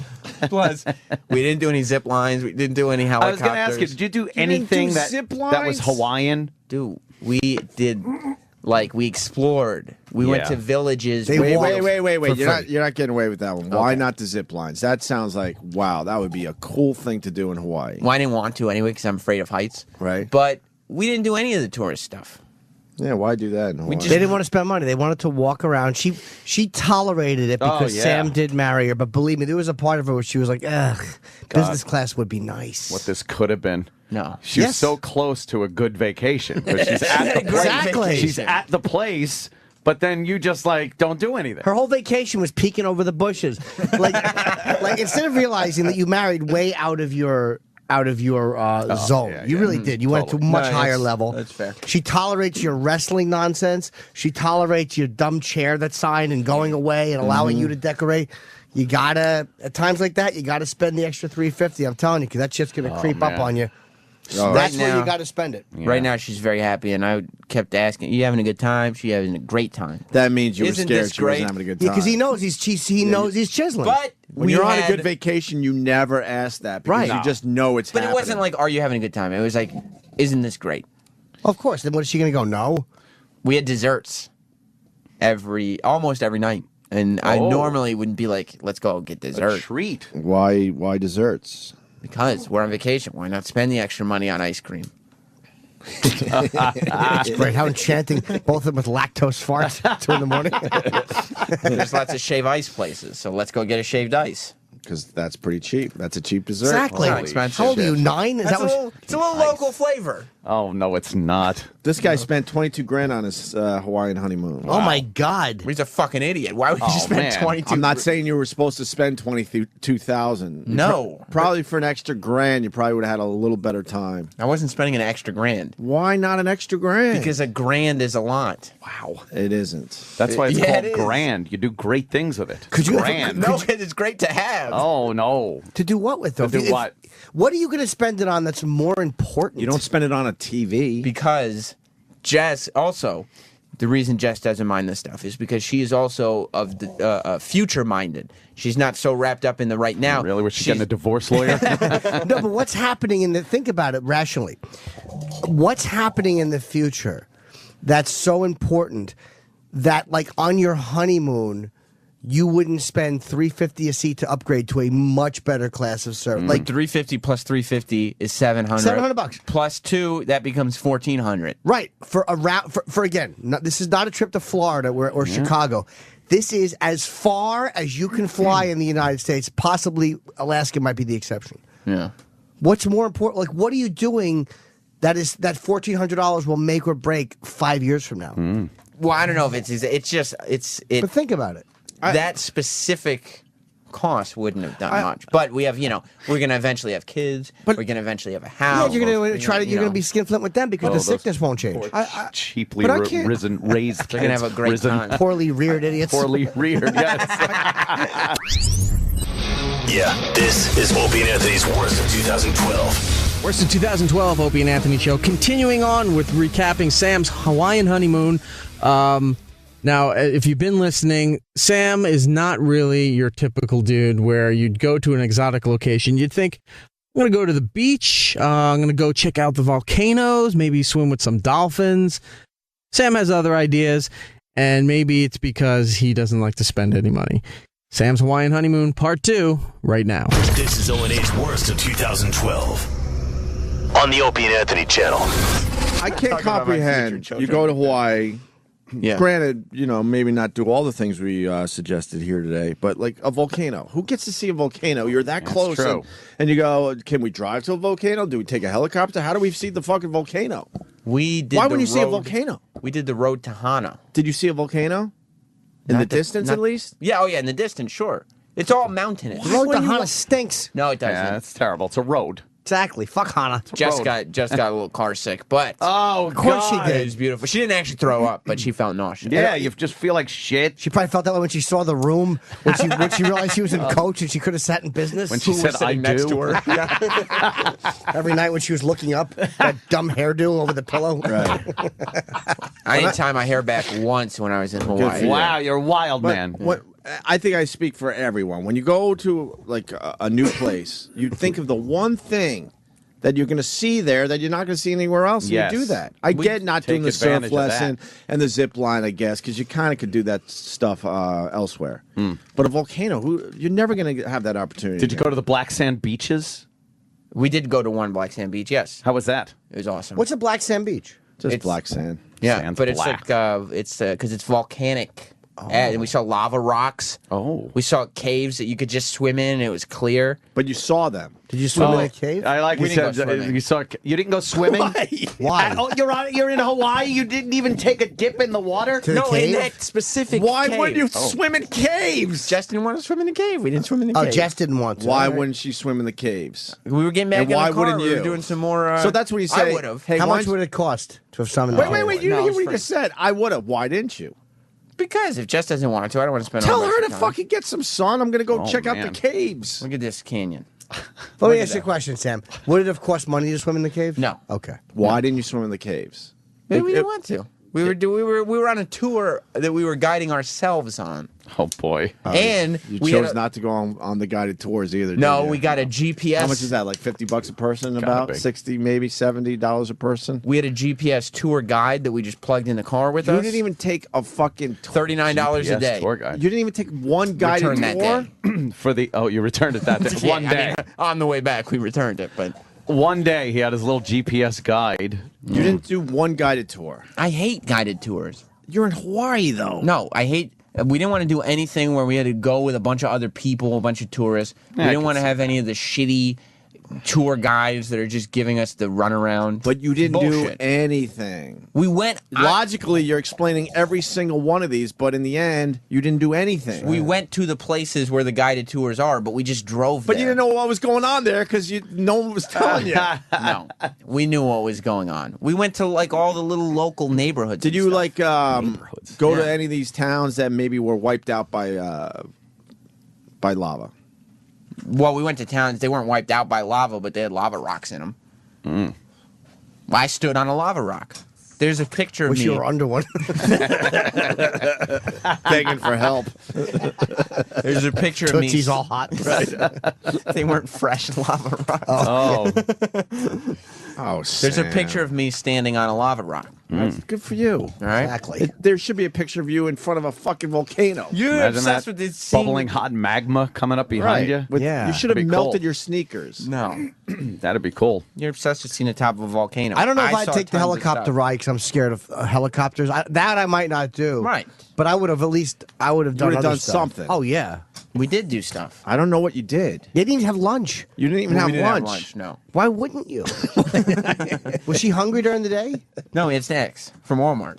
Oh, the Walmart snacks. The I forgot Pringles about the and Walmart whatnot. snacks in Hawaii. Yeah. Oh. Holy fuck. I want to sit your dad down and your dad's a really nice You know guy what? and go look at this. I want to just pull out out his mustache. Look what what are you rubbed doing? off on Look what him. you did. Look what you did. Look what you did. We sir. went to Big Kahuna Burger.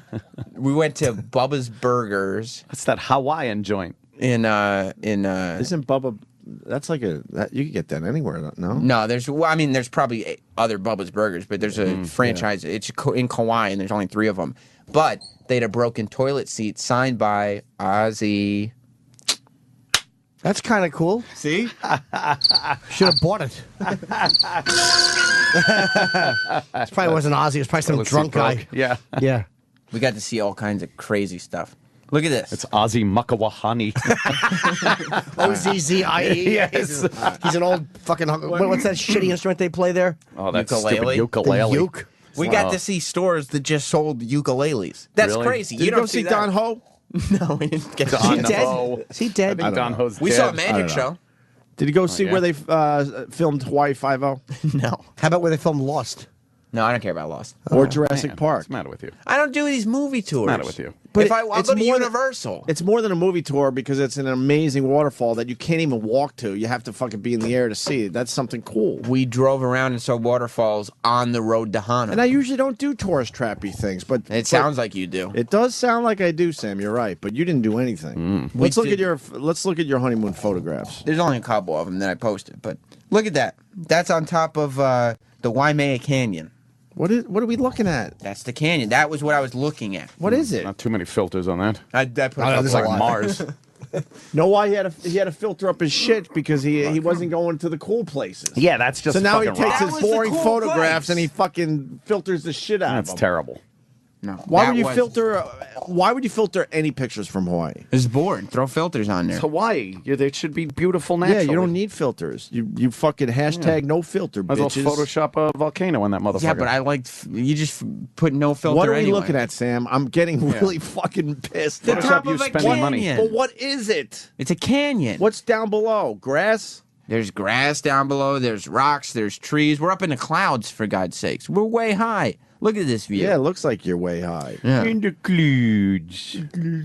We take a picture from the clouds. All right, next picture. I'm not impressed by your first one. Well, you don't You have filtered to. the shit out of it. Yeah. Let's see. That's terrible. Look at this sunset. That's filtered. I do mean, that every fucking day. Yeah, but not like that. That's better than your sunset picture. You filtered the shit out of it. Yeah, of course. That's the new shit. But if you're in Hawaii, I hear the sun's sets are just beyond amazing there. They're great. So let's see the picture without the filters. I didn't post it. That's a good one. Sam is a cheapo dullard. Look at this. Just sitting by. That looks like funny. a backdrop. Yeah, that's a nice view. Just sitting by the pool, chilling, looking. Know what we're looking at? You arrive at your hotel and go, holy fuck, look at this view. Right. All right, that's where you start. Now what? You hang by the pool for a while. You're on your honeymoon. You You're have relaxing. 3 honeymoon pictures. Yeah, on the internet. I'm not sharing my honeymoon photos with the. Oh man! But you put your World Wide Web. You put your best foot forward. You put your best foot forward. Why? What do I have to prove to people?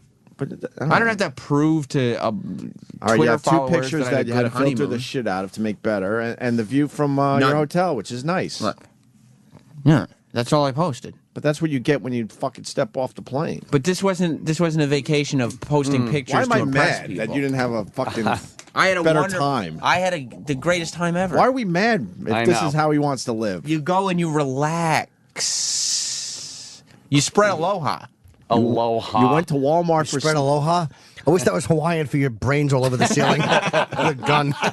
You went to Walmart to get snacks so you didn't have to eat lunch. That's crazy. Well, we had big breakfast too. A lot of bacon. Ah, the big breakfast. The right. big breakfast. Did you fucking put a little in your swimsuit on the way out? No, but I should have.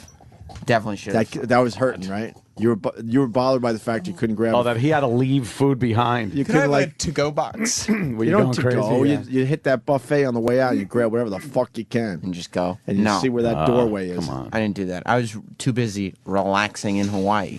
Oh, Ran into a couple listeners here and there. what? Yeah. Really? Yeah. You could do that. That's true. I mean,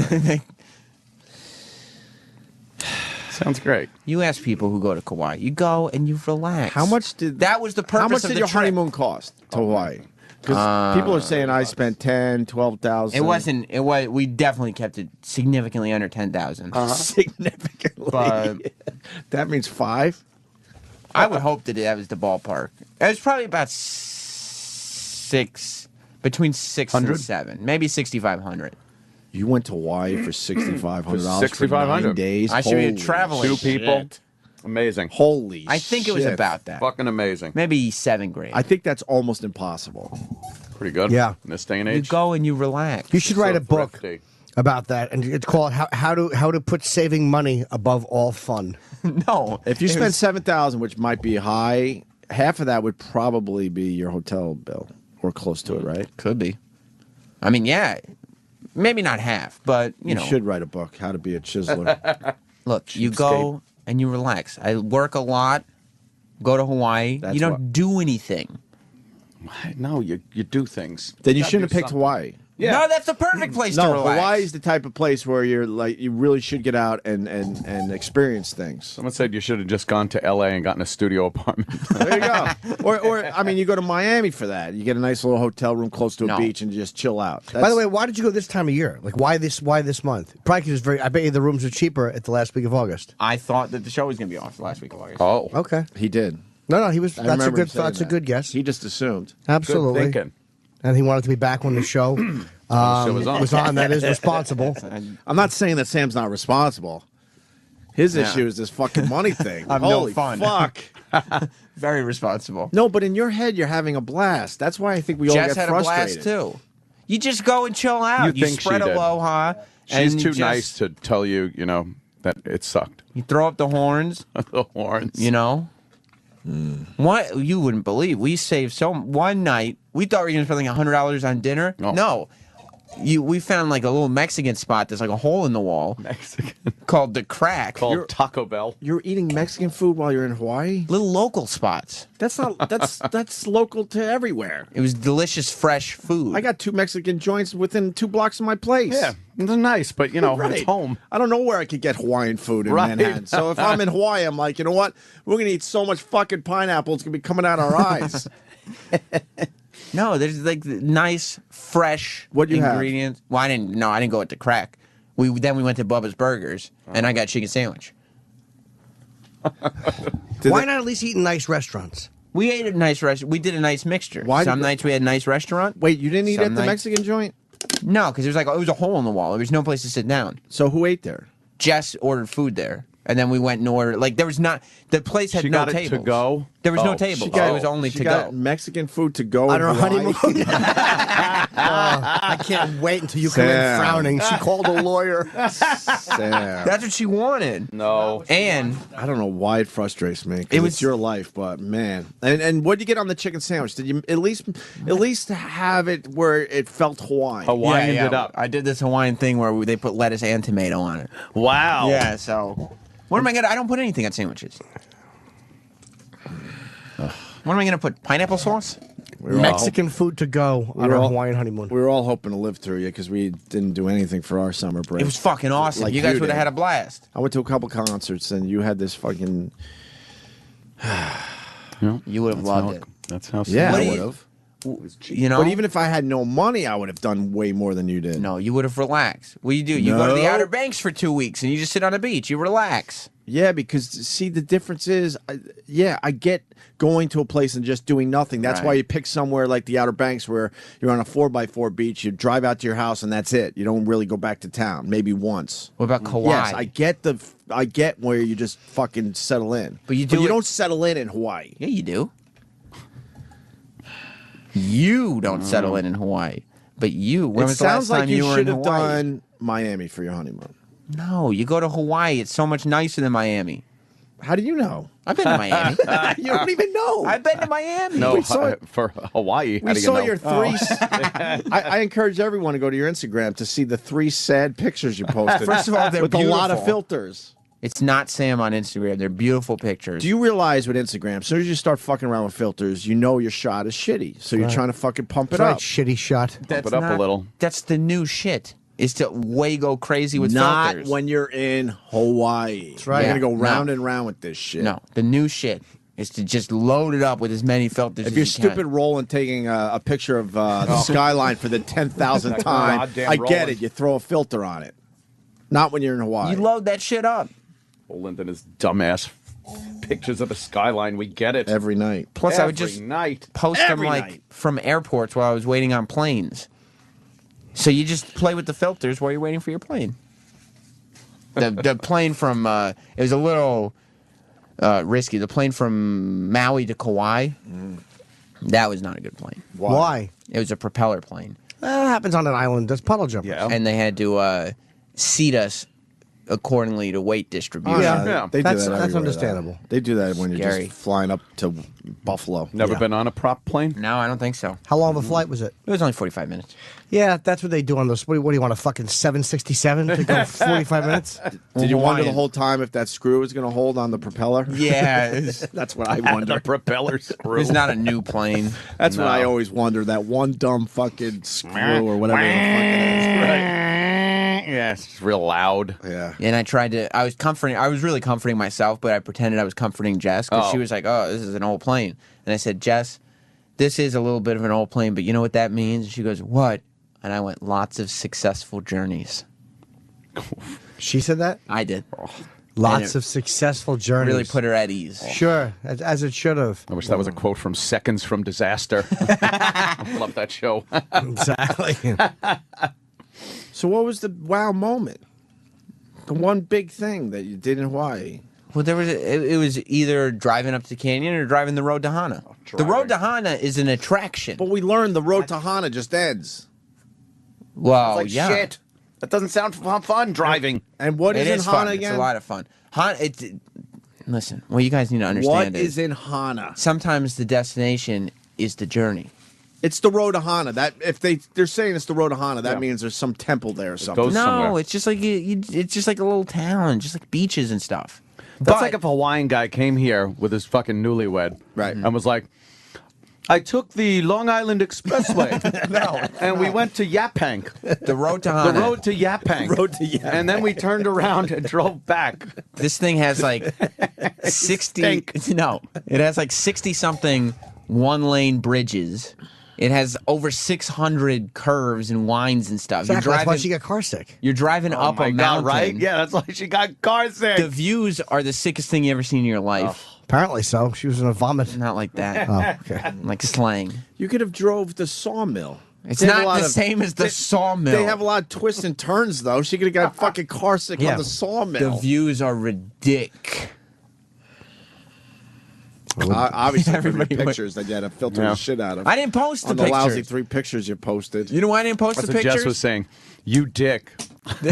Oh, re-dick. This wasn't But a if you're- vacation for Sam and the Opie and Anthony show. But you- this was Sam and Jess. You know going on a better. When honeymoon. you're in the public eye, you're like, okay, here's my personal pictures, and I'm going to fucking make sure I do some rock star pictures for everybody else. That's right. Every time I posted a picture, I posted 3 pictures over the course of 9 days, and every time people are going, "Get the fuck off Twitter! You're in Hawaii. Enjoy yourself."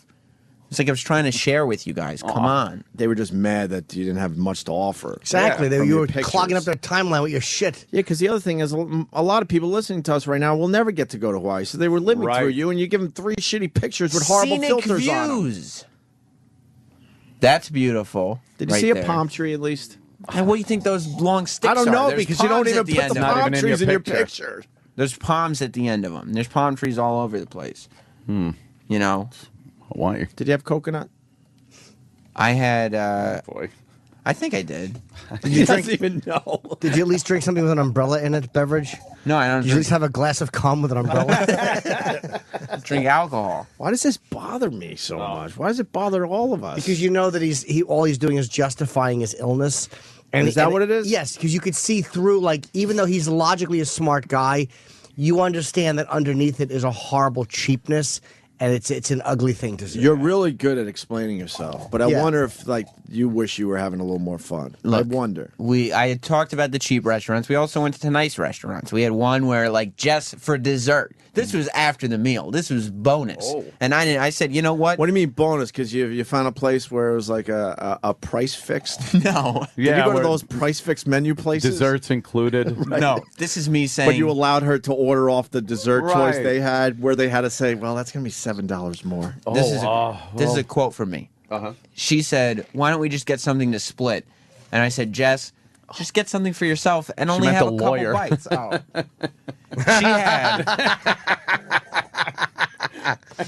She had creme brulee out of a coconut while we watched koi fish swimming under us. It's amazing. They were eating better than you. Yeah. No. Why were they koi fish? Were they batting their eyes or something? There were penguins in the lobby of the hotel in Maui. That's disrespectful. Jesus Christ. No. Yeah. They're called nuns. Well, that's good. That's all free entertainment. Yeah, it is. Sam goes, yeah, it is. I was talking to the parrots. Aloha. I don't know. Is that what they said? Yeah. And one of the parrots. Cheap cunt. Chiseler. Chiseler. One of the parrots in Hawaii started talking to me because on the sign it said he loves the theme song from Hawaii Five-0.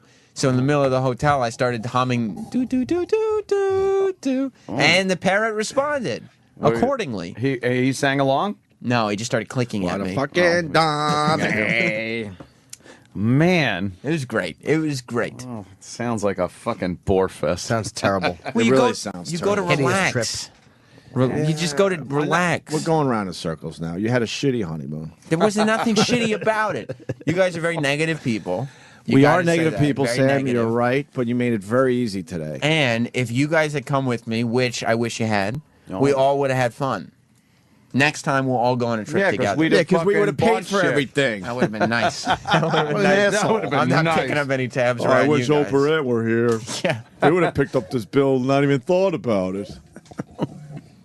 Yeah, you guys would have made me go to someplace nicer. Oh, yeah. Picked up the bill. Oh, what are you doing, this poor girl? It was nice. She must be starving at this point. Oh, for everything. Everything. Yeah, especially peckers. Oh, man. Oh, hey. What? I'm just saying. They had cabanas in Kauai. Yeah. Yeah, we didn't get no. Oh, They also had, Why would you? more importantly, umbrellas, which are free. Cabanas are not. Oh, my God. Well, I'm glad you got an umbrella. Yeah, 'Cause I bet you if you had to pay for them, you certainly would have saved No, on the umbrella. You know what we would have done? Get in the water. How much are the cabanas? I don't know. We didn't even check. Well, those could be. You expensive. didn't even I heard, check. I heard how much yours was in Vegas, and I was Well, like, they are a little No, expensive. that's but something they got- where I would. That could be very expensive. But he could have and add checked. up. Right. Check Yeah. it doesn't. Does it hurt to check? no, it doesn't Check hurt it to out. check, though. He Or just you never knew. know. He just knew. He just knew. Unless it Imagine was that. $10 a day. Jesus There's no way. Son of a bitch. Plus, Jess wanted to day. relax, too. Jess, One day you get a cabana, you and Jess are in there nice and romantic. we spent the whole day by the pool under umbrella. You got Mexican food in Hawaii. It was delicious and fresh, according to Jess. I didn't have any. What a dick. You guys would have had a blast. It was about relaxing. I wanted to relax. Jess wanted You to didn't relax. try the local food. You didn't try. We did try any the lo- local food. We didn't try any of the tourist traps that you wanted to go on. I didn't go. You would have, but you wanted to. Why don't you go take a surfing lesson and have some guy pretend to talk Hawaiian and take you on a tour with a bunch of other idiots that are all, old people in My Bermuda next trip shorts. doesn't sound My fun. next trip is Hawaii now. I'm obsessed now. I have All right. to go. You go. I have to go just to see what Sam missed. And go in those. You know what we were doing? We saw the vans full of people on the road to Hana. First of all, the road to Hana would have taken 9 hours to go with a tour because they were Road stopping. to Hana stinks. No, it doesn't. Fuck that road to Hana. I hate it. Enough Hate about it. Look it up. No. Look it up for yourselves, okay? It's an attraction. It sucks. You know what? You should look it up too, because I don't think you really saw it. We did see it. And they would have taken 9 hours on Is one he of those holding guided Jess's tours. hair away from her mouth so she didn't get vomit on it? No. Jesus. All sick. Because they stop at everything. We drove right past those dumb buses where Opie would have been like, oh, great, another tree while I'm hanging out with all the other fat tourists. Oh, man. Nah, I'll jump on some of that dumb shit. Yeah. It's a waste of time. You could do it yourself. Yeah, And it's obviously. funner. It's called life experiences.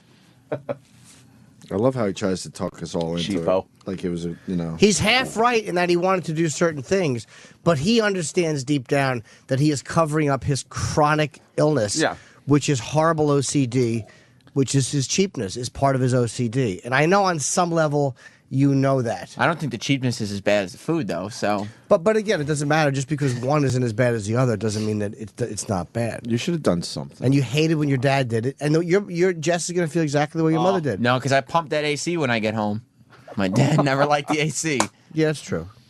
But again, that's your big concession. Pump that AC. Let me tell Rotten you TV something. till the end. But if I see a wrestling figure I want to get, no problemo. Exactly. You spend money on that. Right. Yeah. Do you But get all not- mad looking at the electric bill going like, oh, boy, the fucking Well, air here's the beauty conditioning. of it. I spent 3 Hulks and a fucking Mr. Mystigo, whatever these fucking assholes' names are. Here's the beauty of it. I take care of cable and internet.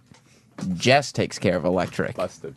No, not even power. No, that's the problem. Oh, that's the issue. Yeah. Oh, sorry, a My little power inside supply's all shit. busted. We got I don't bored have with to. Sam. I All right, don't have to Sam. worry about the election. Sounds like you had a wonderful fucking honeymoon. Yeah. It was great. It was relaxing. Good for you. It's good to get away. No, I'll agree with that. Chill out. Yeah, sure. Not do anything. At least you're here today. Is the radio wizard here yet? I don't know. Yeah. I don't know for sure. I wonder if he was listening to the I am beginning. so mad right now. Why? At you. Why? Your first night in Hawaii, you had a basement hotel room. All we did was Who gets 101 ever? we went, we got a snack, and we went to sleep. We were exhausted. Someone's saying I should go on vacation with Sam. No, because guess who will pay for everything and not be appreciative? I will be appreciative. You'd be appreciative at least? But you will be paying for Did you text people on the show? No. Well, just one. I was left alone, which was nice of her to just leave me alone. Sure. Except for one text I got while I was in Hawaii. Oh, I wonder who it was from. It's from Edgar. Edgar. So what? Oh, is that why you're asking about what? Edgar. What did Edgar say? It wasn't even the end. It was like Friday. Yeah. And I wasn't flying back until Sunday night. And Edgar just texted me in Edgar speak, letting me know that my vacation was over. Get back to work and do your duty. Wow. Yeah. And I showed it to Jess, and she goes, "Oh," and I said, "That's Edgar." And she goes, "How do you know that's Edgar?" And I go, "Well, because he types phonetically." Do you know how happy I am that they had to have this talk? Had to talk about Edgar on their honeymoon. And she goes, "Well, how do you know that's not Chip?" And I was like, "Chip doesn't talk like that." Yeah. Yeah, we all know that. What's wrong with you, Jess? Give me your number. I'll text her as Edgar. No. All right, can we go to break? Any romantic shenanigans? Ooh, like yeah. anything that was out of the ordinary? Yeah. No, Not, I mean, not there- just in the dumb hotel bed. Yeah. No, there was man. intimacy on most of the evenings for sure. How about this? In the pool or anything? Did you have sex outdoors? No, Yeah. no, it was all. Oh my bed? God! all What in are the you hotel room. doing? Did you talk dirty? No more than usual. We've had this conversation before. I thought I maybe on think. your honeymoon you might have said something different. Yeah. No, it was all, you know, With lights on or off? on. Oh, okay. I like on. I prefer off. Oh, why? I have body image shame. I ignore my horrible body and say she's got to deal with it. Oh, you do? Just look at what's going on. Yeah, looking at hers would probably be great, but Yeah. yeah, I understand. All right, well. Now, there was plenty of intimacy on those Hawaiian nights. On the road to Hana. How do you know they were Hawaiian nights? You're in a basement. That was one I'm night. so mad right now. The basement. That was when we first got there. Did There you was- bang her looking out the window at the construction workers' feet? What? All right, you keep saying you only had the basement Eyeballs apartment. Yeah. You only had the basement apartment one night in Hawaii. Right. What else? What were you looking at for the rest of the time from I your told window? you we had nice mountains to look at. Oh, you saw the mountains from behind there, the hotel. So you either had mountain views or an ocean view type of thing? There was ocean view, mountain view, and resort view. Resort Which we view. had mountain view, not resort view. You sure? Or did you have partial mountain view where you had to kind of like move your neck all the way around the corner? You got to hang out over the Right. balcony and turn your They head and go, call yeah, it it's right mountain there. view. I looked out my window and saw a mountain and a rainbow. It is amazing. Double rainbow? Just a single. Oh, so That's you nothing. can't even get the rainbow right. No. All right, we should break. All righty. Yeah, we should. I want to know what the fuck's going on with Ant's eye. It's creeping everyone out. I know, it's terrible. We'll explain It's annoying me. Like, I see it when I look down. I see, like, big blubbery fucking fat eye. Oh. Yeah. All right, Sam. It was wonderful. It was romantic. It was beautiful. Well, welcome. Somebody says, excuse me, the more Sam talks, the more I just want to roundhouse him to the face. Roundhouse. It's from Jess on Twitter. It's just infuriating. It's like not I said, it's your infuriating. life, so whatever. But and you're You really go- good at explaining shit. But I don't know. I think this is way deeper. Nope. I You really go do. and you relax.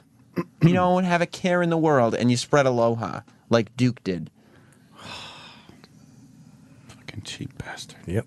If I knew you were going to do that type of vacation, I could have gave you a bunch of spots. We could Hawaii just was the relax. spot. Not if you don't do anything. Hawaii's one of those adventure vacations. Yeah. Where you gotta Look, go do first stuff. of all, 'cause you're in Hawaii. You don't even want to go to different islands on Hawaii and explore. Because that's stupid. That's not stupid. That's called exploring. Especially you, because you were just going to islands to do nothing on those islands. We drove and explored all the islands and the coastlines. Don't say and Road to Hana again. We did the Road to Hana. No, we did. Road to Hana. We did do the Road to Hana. It was the Road to Nowhere. No. The Talking Heads. Road to Hana is paved in dullness. Ugh. It's a great. bore. Paved in Z's. We saw all Where's the lava wiping out a road when you need it? Yeah, a dumb Road to Hana. Fuck. We drove everywhere. We saw like local towns and tourist spots, and then just stuff that hadn't been touched. Just nature stuff. Did you buy any trinkets? Any souvenirs? I myself purchased for Jess. Oh no! A brand new cap. What did it say? I I married an asshole. I'm with the asshole. Wait, what kind of cap? A spending one? You didn't buy any souvenirs. I bought her a hat. How about a lava rock? I'm sure they have a lot of lava rocks. First of all, I'm not going to buy a lava rock. I'm going to pick it up. You know, we were there. I would have just picked one up and brought it home. Yeah, why do that? But no, I mean, I bought her a hat. I bought a T-shirt from Bubba's Burgers. What'd the hat say on it? It said H-I, lowercase, like V. hi, but all... she doesn't have that. She does now.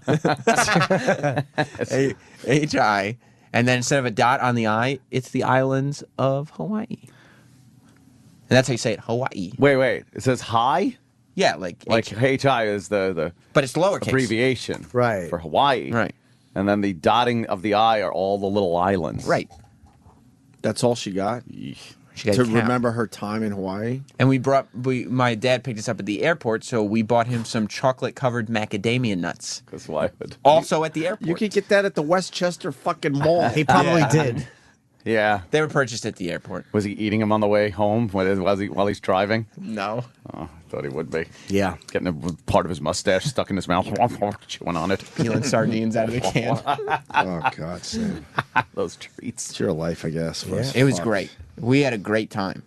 And we enjoyed each other. And that was what it's all about, isn't it? No. Right. Enjoying each other in every aspect.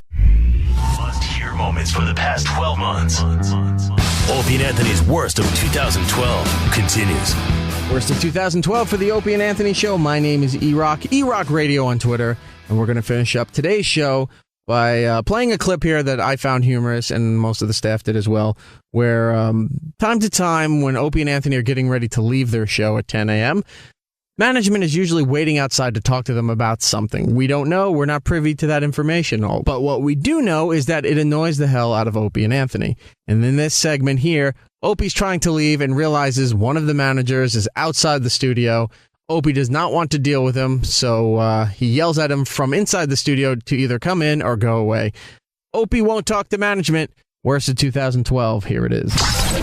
This is Opie and Anthony's Worst of 2012. I'm not meeting with Gary today. I'm going home. I'm not meeting with... I don't want these 10-minute meetings every day. I'm going home. Holy fuck. Open the door. Watch this. Oh, no. Okay, Opie's... I'll see you in the car, Jimmy. Okay. I'm going home. Oh, my God. Oh, jeez. Opie just started walking. He's back in the studio. God damn it. I don't want to do this every day. Go chat with him for 10 Do minutes. your fucking job. He just went out in the hallway. He's outside the door waiting for you. He started walking, and then Gary started walking with him, so Opie turned around and came back in the studio. Here he goes. What time is Chris Go in? home. Talk to these guys. What time is he in? No! Could you... Oh, jeez, the on-air light just fell. Why don't you ask him to come on the air and talk to you? Fuck, I want to just go home. See if he'll come on the air and do it. Because now he has to justify why he wasn't doing his job. Fuck! I'm sorry, bro. I'll sit here. Are you on strike? Maybe he'd feel better if he threw something. Dude, seriously, I'm not... Tell him to go down the hall and do something. And we can't even take a commercial break, because if we take commercial break, he'll walk in here. So we're kind of... You can yell through the door, what? You can yell through the door, what? He said he's not yelling through the door. Do you want to come in a little bit? He said no, thank you. I mean, He only needs 15 minutes. And it's 15 minutes of nonsense. well, what if it's What is this about? 2 minutes. About what? 120 seconds.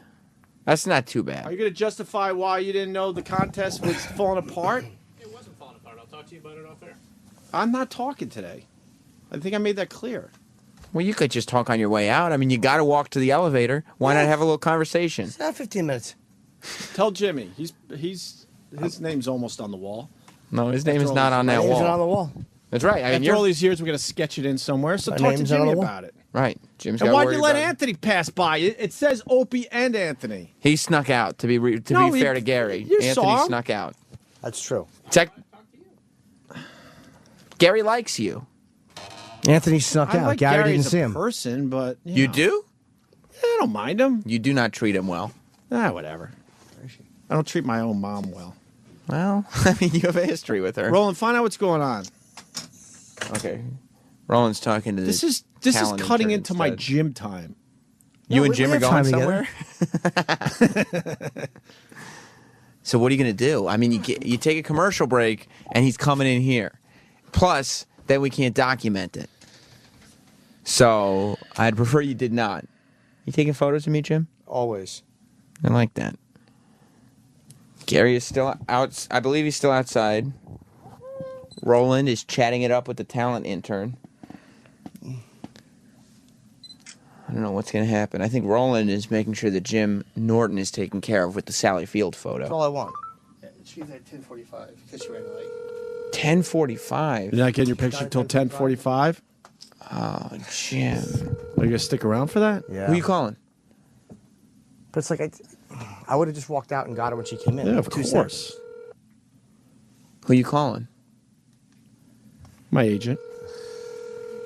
Tell my agent I refuse to meet with this guy. Is that right? Yeah.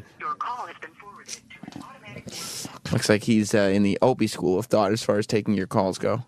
Yeah, I don't need an explanation. Just fucking make sure it doesn't happen again. Yeah, open the door. Is he still out there? And fucking 45. Gary. Yeah. I don't need an explanation. Just make sure it doesn't happen again. Thank you. Jesus Christ, that's disrespectful. Roland let the door go. I'm glad I was standing by this microphone because that is some disrespectful shit. He let the door go in Gary's face. The guy is just trying to do a job. He's trying to manage the channel. I don't know. I just follow cues. The on-air light is now tilted because Opie slammed the door and it's tilted over. Jim, who's a celebrity, has to sit here for another 40 minutes just for a picture with Goofy Sally Field. I'm just like I go out there when they walk in. It takes 2 seconds. I take a quick one and I'm Right. done. But that's why I do it when they come in, so I don't have to wait 45 minutes to an hour because they have press. Of course. Who are we calling? None of your business. It is my business. Why? Because mind your own business. Okay, Jim is going out. Look, Jimmy gets to walk right by, and Gary doesn't follow him. Why name's- does he have to follow me every day? I hate to tell you something, but there's 2 people whose names are on this empire, and you're one of them. You're 50%. Oh, who was that didn't pick up? Who didn't pick up? What are you going to do, Opie? What's your Tell move? him to tell you, and then you tell me. Like telephone? Yes. Tell him. What are you doing? You got to go tell him. Really? Say, Opie says that I need to get the What's message. the explanation? We're wasting valuable airtime. And it's mine, too, so you know it's valuable. What's the explanation? I'll catch up with you off the air. He's going to catch up with you off the air. No, he's not. We're going to see. I hope Gary doesn't quit. I want Gary to win this one. There's nothing to win. Yes, there is something to win. How can you explain that the contest fell through the fucking cracks today? Oopsie. How are you going to explain that? I don't believe it did. He we doesn't haven't think played it new did. entry since Wednesday. It's Monday. This is the irresistible force versus the immovable object. Is it really? Oh, yeah. Is it really? You won't leave the studio. He's not leaving the hallway. My money's on Gary to win this one. I think you're going to be out of this studio before he's out of the hallway. And then you know what's going to happen? He's going to get that 120 seconds that he so desires and deserves, quite frankly. You got a footprint on the bottom of your shoe. It's very childlike. Opie Radio on Twitter. Not Sam on Twitter. Opie Radio on Instagram. Not Sam on Instagram. Opie Radio on YouTube. Not Sam on YouTube. And unfortunately, I didn't get Opie Radio for Facebook, so it's Opie Radio fans. I got Primetime Sam Roberts on Facebook. Eric, how you doing in there, buddy? I'm good. By the way, Rock Radio Ant on Twitter. is out there somewhere laughing. He is. He's cracking up. Of course he is. How did he escape this shit? Because he snuck out. Well, I got to learn from him. You snuck out before. This time you were slow. And guess what happens? Oh, it's 10:50 now. Early bird gets the word. 10:50 on the Sally Field picture. Jimmy's going to lose his I mind. know, but sometimes when a guest comes, I can't control. It's 10:50. What's she doing? What show is she doing? Bob Edwards, you said? Jimmy has to wait because she's talking to Bob Edwards. We got to tell him. That's going to drive him nuts. What, she's just in a studio by herself? Yeah. So go in and take the picture while Bob Edwards is asking one of those dumb, long questions. It's taped anyway, isn't it? Yeah. Who are you calling? Your agent still? No, now I'm calling Anthony. to find out how he got away? It's 10:50 now, Jimmy. You know and she's talking to Bob Edwards. Go walk right in there. It's on ISDN. He's on an ISDN. He'll never even know. No, I know. But, you know. How's she look? She looks really good, actually. I just saw her through the glass. She looks very good. I mean, considering she was old in Forrest Gump. Is Gary still outside? She looks really old in Spider-Man. Does she? But I think they threw a little of that makeup on her, too, though. Was she supposed to be Aunt May? Is that the role she plays in Spider-Man, Roland? Yeah. Yep. What are you going to do? Well, what I'm going to do is I'm walking out of the studio with a video camera on, and I'm going to just film him. And That's a good move. And I'm going to post it. So it's up to him. Are you going to tell him that you're videoing with the intention to post before he speaks? Go tell him. Just say Opie will be documenting his trip to the elevator via video. Opie sees a video when he walks out, posts on YouTube. Did you hear Roland mumbling that? Why does he get so nervous? Yeah, Opie said he could video with the WhatsApp YouTube. Gary, explain on the show. Did he actually? Yeah, that'd be hate. I just that'd be hate. Gary. Yeah.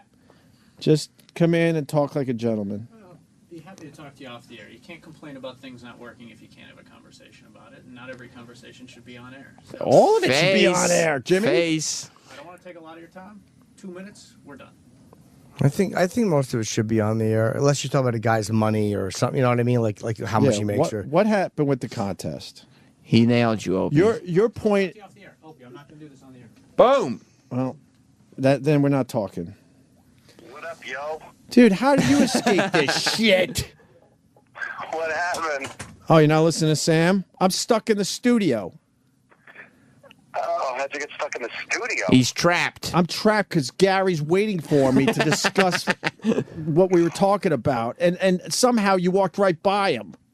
I went to the left outside of the studio Well- and around. I didn't see any of them. And now he's just sitting out there on his BlackBerry, refuses to come on the air and discuss it.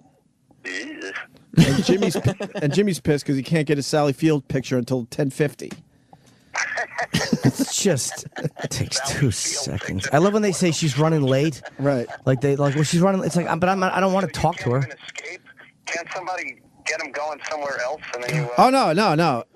He's right for outside the people. studio. What about this? What about this? No. For the Okay. people that I'm doing this for the fucking radio show. Trust me, I'm walking right by him. What about this? Trust me, and you could be my witness, Sam. What I'm then not you have talking to do to him You have to do it before the show ends. because he doesn't want to come on the air. And I said, what is your angle on the? He doesn't think that the contest got fucked up. I'm like, okay, so what's your point? Oh, I'll only tell you off air. What the fuck? Why? Because not everything should be on the air. Here's what you do. I got a great plan. You know how E-Rock would just babble on and on about something that doesn't matter? Go send E-Rock to ask Gary a question about the worst of or something. And while E-Rock is just consuming time, you just walk right out. No, Sam, that's the pussy way to do it. You watch how I do it. E-Rock can be the sacrificial water buffalo. He's even funny from his car, ladies and gentlemen. No, Sam, that's the pussy way. You watch what I do. What's your plan? My plan is to go home. I did this for the radio to have a little fun, but now watch what I do. You're going to walk directly past him? Yeah. Are you video? Totally. Are you video? Are you going to video it? You should. No, I don't need to video it. Wow. Can I document it, for the radio? Yeah, of course. Okay. All right, Aunt. You're lucky. Put the phone up to me. I will set up a trap where you're caught by this guy next time. No. All right, good luck. All right. All right, bye. Can you call the hotline? See you tomorrow. Oh, this is going to be great. No, he could email me. Yeah, but you don't check your email, remember? And he can't leave you a message. Right. He couldn't leave you a voicemail because you don't have one. What's your plan? He can't hear us out there. Door shut. Who the fuck is this now? That's a little tweet. Kenny on 48th Street. Told you. Okay, so what's your plan of action? He can't hear us. He's right here. You got to talk like you're actually talking to me. Okay. Oh, like I'm talking to you like right now. We got a lot of stuff going on. Opie is there in the... Okay, Opie just walked right by. Roland, watch him. Yeah, he's running. Is he walking really quickly down the hall? Faster. It's really rude. Gary's trying to walk faster. I don't know why Gary would try to follow him. If I was Gary, I would just go, okay, you don't want to talk about it, don't do it. Like, Right. Why follow him? It's not a very prideful move to make. Gary's looking down at his BlackBerry like someone's texting him. Oh, wow. And, no. What happened? Oh, I can't do that one. You almost caught him, but he moved fast. Is Opie gone? Is he out the door? Yeah, we turned, Gary turned. And now he's out? Congratulations to Opie. Ever since he was a young boy, he's been fucking bald. His baby's instincts, he just clutters up the hall. Asking him questions like talking to a wall. That egghead dummy doesn't like the show at all.